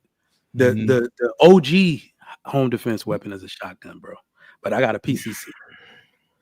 Yeah, suppressed. You know what I mean, 40 rounds. of glory. Anybody could get it. They walk through the door. Yeah. Shotguns, you got to reload. You got to so don't miss. You know what I mean? They got the automatic, boys. No, I was saying, what, 6 shot? The Yeah, automatic. about 6 shot. What's 6 verse 40? I mean, it just hit more area for people who can't shoot. Remember? 6 flechette. You know. But it's definitely something you could shoulder. All these handgun people putting their hand out so the person can see them before they arrive. Something you can shoulder. Yeah, man. I don't know, man. Just be prepared to protect you and yours. I think that's the overarching point, right? Yeah. I think you channel bravery, man. It can be a positively deadly thing, you know. Just don't be foolish, man, and be prepared, you know. So easy out here, though. What, Sean? What you say? No, I was just thinking about. I guess I was just wondering. My brain started going to like us. Let's just say if we all were a collective, us on this panel amongst some Black people, and let's just say if law enforcement decided that they wanted to exterminate all Black people, would y'all feel like we had no chance because they're trained? No chance. It would be tough. Everything that I said to you, that's the ideology I'm using. It's because we're the least prepared people. Like, people ask me all the time, like, "Hey, bro, I'm training with you. We'd be ready." I'm like, "We're never going to be ready." These people, I said I got 20,000 rounds in the garage. How many who you think I learned that from? Who you think told me the websites to buy them by the pallet? They do. It's okay. Just a simple thing. They buy guns and ammo like we buy sneakers. But will we fight back though? Yes. We'll fight back. In fact, check this out. Black men and women ain't even unified. They wouldn't even fight with us. No. I ain't going to that. I'm just saying. If we were forced to. We would lose. We would suffer so many psychological losses. We would like. But will we fight back though? Yes. Yeah. That's my whole point. Yeah, I think you corner anything, it better fight back. But I think, Sean, I think the point is we be cornered though, right? From jump. Like not physically cornered, but just in terms of weaponry, know-how, preparedness, you will just be cornered. You know, I think the only way to win would be to retreat initially. You gotta Initially, we would all have to head south of the border, force multiply, regroup. We couldn't face it head up, not even close. I mean, so it's more white people here than us. If there was a race war, what we doing? We fighting or what? We fighting. No. So you got to think about that. That's a good topic. So remember, it's a scary thought because nobody wants to believe in it. No war in history has ever been won for Black people without down ass white people. So what you got to do is go find the enemy of the Confederate, right? In the white form. Hopefully you can now get them in Hispanic form. But that's why we talk about strategy. I'm not fighting head up. Hey, Mike, we need you. Blah blah blah. I'm like, I got to get my numbers up because if we go now, we all gonna die. But look, aside from all that, fuck all that. I'm saying, in a vacuum, right? Mm-hmm.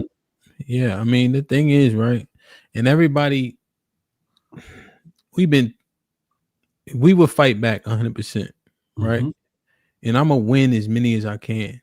But also, when you really been, and I'll just be honest, when you really been fighting, when you really been outside, niggas, you lose, niggas die every day, and you ain't won them all.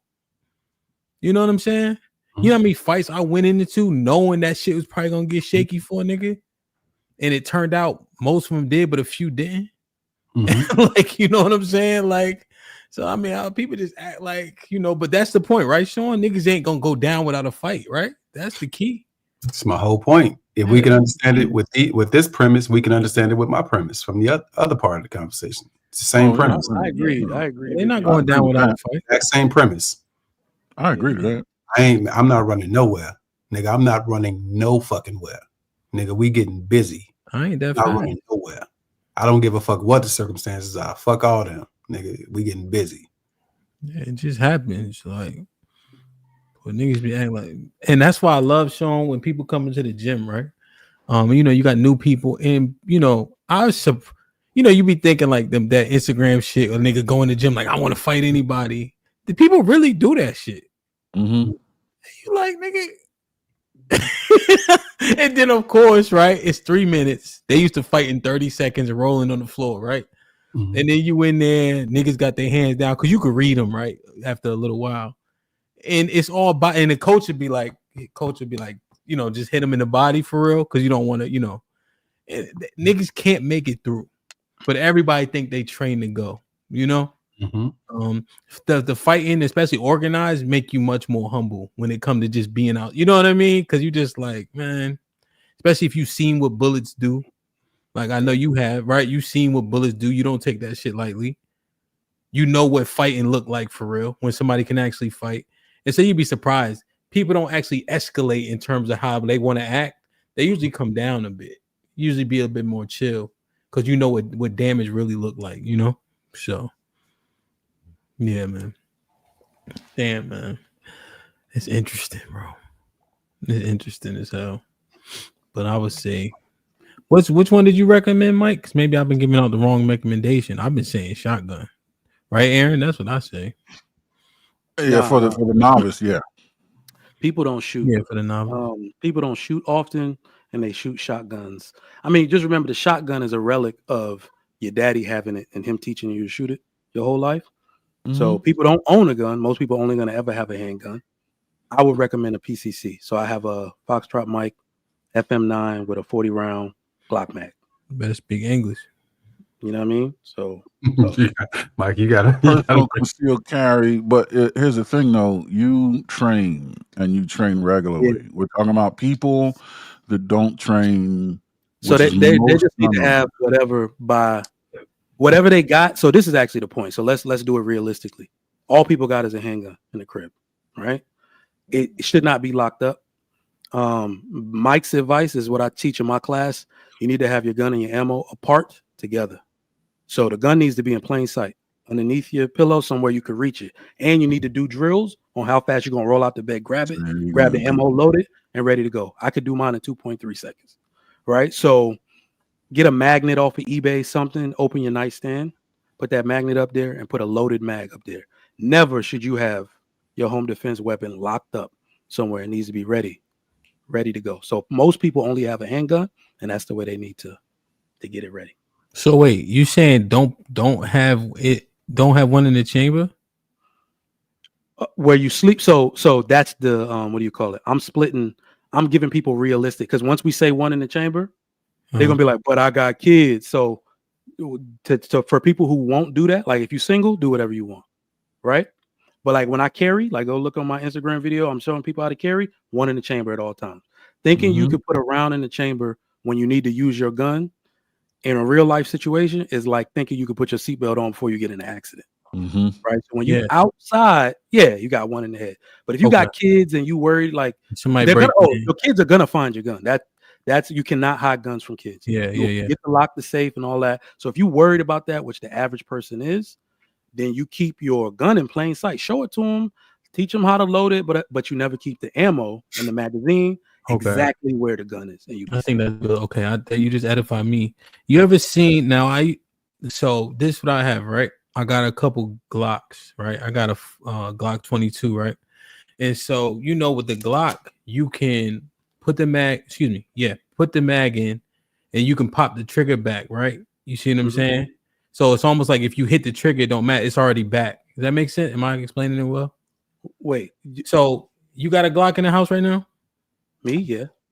So like, make sure it's not loaded. Pull the trigger. It stays locked back, right? And then you can clip in. And then at the very least, you just got a cock. Pause. God damn. Chamber around. Chamber around. Nah. Chamber around. It wouldn't matter if you had already depressed the trigger. So what you did is at least the striker. Yeah. So exactly. that's what most people are gonna do, but you should have one. So this is what you can do. So from what you're talking about, it's called cocked and locked. Pause. But you gotta have you gotta have a hammer fired pistol for that. So you put one in the chamber, like look up a staccato, you'll see a safety lever. Nigga, Put one ain't in the nobody chamber. no fucking staccato. I got 4 of them, dude. Okay, Yeah, I'm not gonna show it to you. Like, $4,000 a piece, nigga. I got a platypus right here. That's what I'm rocking right now. I don't think you can show them on live. If you did a pre-record, you could. Yeah, but no, I'm not gonna do that anyway. I don't even know the rules. But no, striker fire guns don't even pull the trigger, don't do none of that dead trigger stuff. Some people usually just end up shooting themselves trying to figure that out. So the best thing to do is just get a safety, like a gun with a safety on it. That way, when you put one in the chamber, you have a trigger safety and you have a manual safety. But if you're going to get a safety on your gun, you have to train with it. So when you go to the range, if you fire 5 and you put it down, muzzle down, put the safety back up. Next time you present the weapon, down, pop, pop, pop, pop, pop, safety back up. If you don't train it, guess what's going to happen when you need to use your gun? You're gonna fire with that safety. You're not gonna take the safe off. Yo, I went to the store to get, I don't know, something for my wife or something, and they had a staccato there, bro. I don't know how I made it out there without spending that $4,000. It's sexy. I got 2 staccato P's, 1 ported, and all that. I'm not gonna lie, the 2 of them I got it for sale. So I got staccato XCs. You seen that one? 4,500. 4,500. It's beautiful, son. I'm like, let me check. It's slow now because Christmas. They'll be gone by the end of the month. Word. People love them things, man. Oh, but if you build one, do it so you can go pick it up from Staccato Ranch in like Austin area. Dope experience. I don't think I'm gonna do all. You could just build it. Yeah, on the website. Word. Yeah. Let me chill. I got more shit to. Nah, but get the platypus, bro. Get the platypus because I might sell the staccatos. The platypus is cheaper and it take Glock mags, bro. Word. It's a staccato to take Glock mags, bro. Wow. Never seen that. Interesting, man. All right, I gotta save up for some shit. I'll be fucking around at Trigger Mike house every other weekend. Yeah. Don't catch the fever, bro. Your wife don't hit you. I got like 10 of them things though. But damn, man, this conversation. I had fun though, man. It was good. It was interesting, man. Just the outlooks and the dynamics. I think we did a decent job exploring actions versus intentions. I think intentions get lost and they can be manipulated. I think oftentimes you judge or prejudge or assume what a person may or may not do based on actions. So salute to everybody who took the time to explore this shit with us. Trigger Mike, any final thoughts? Nah, man. It's a dope discussion, my man Sean. It was good to see you. I'm gonna holler at y'all. No doubt. Always good, bro. Yes, hey, sir. man, appreciate it, Ham. No Catch doubt. you next time, Big Aaron. Appreciate it. Yeah. Aaron ain't smiled in 27 minutes. Don't put me on your snipe list, Aaron. No, you good. He's 27 minutes. I'm watching. Nah, man. Appreciate it, bro. Man, y'all have a good one, bro. No doubt. Be safe, bro. All right. All right, man. Aaron, any final thoughts, man? Salute. Just make sure your intentions are clean, and if they need to be communicated, communicate them effectively. If your intention is to do good or be good, sometimes part of executing your intention is making sure people know what your intentions are. So don't leave that part out, because it will easily turn the other direction where you intend to do something good and it ends up going bad. So it's a fact. Aaron with the $2 says, do you see how they do them in the Middle East? AL with the $2 says, street niggas versus country white boys. Who wins?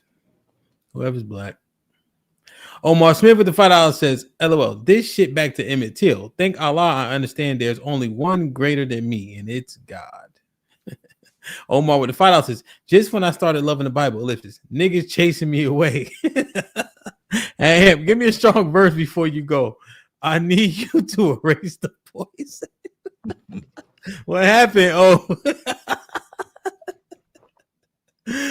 Snowman, what's popping? Good to see you, man. Salute the Snowman, been a member for 12 months. Happy New Year to you and the fam, Ham. Salute, appreciate you, bro. Sending blessings for a prosperous new year, brother. Shout out to everyone on the panel. Salute, my G. It's good to see you. Say Snowman 2. What, you got a different channel? Something happened to it? Hey, man. Salute to the vibe, man. We almost at 30K. Make sure y'all join the Discord. You know, appreciate everybody I see. They might be in there, Rainbow, you know, who's here consistently as we grow, change, progress, and all that good stuff, man. So we'll see y'all tomorrow, God willing. Intentions versus actions, man. You know, the famous quote is, the road to hell is paved with good intentions.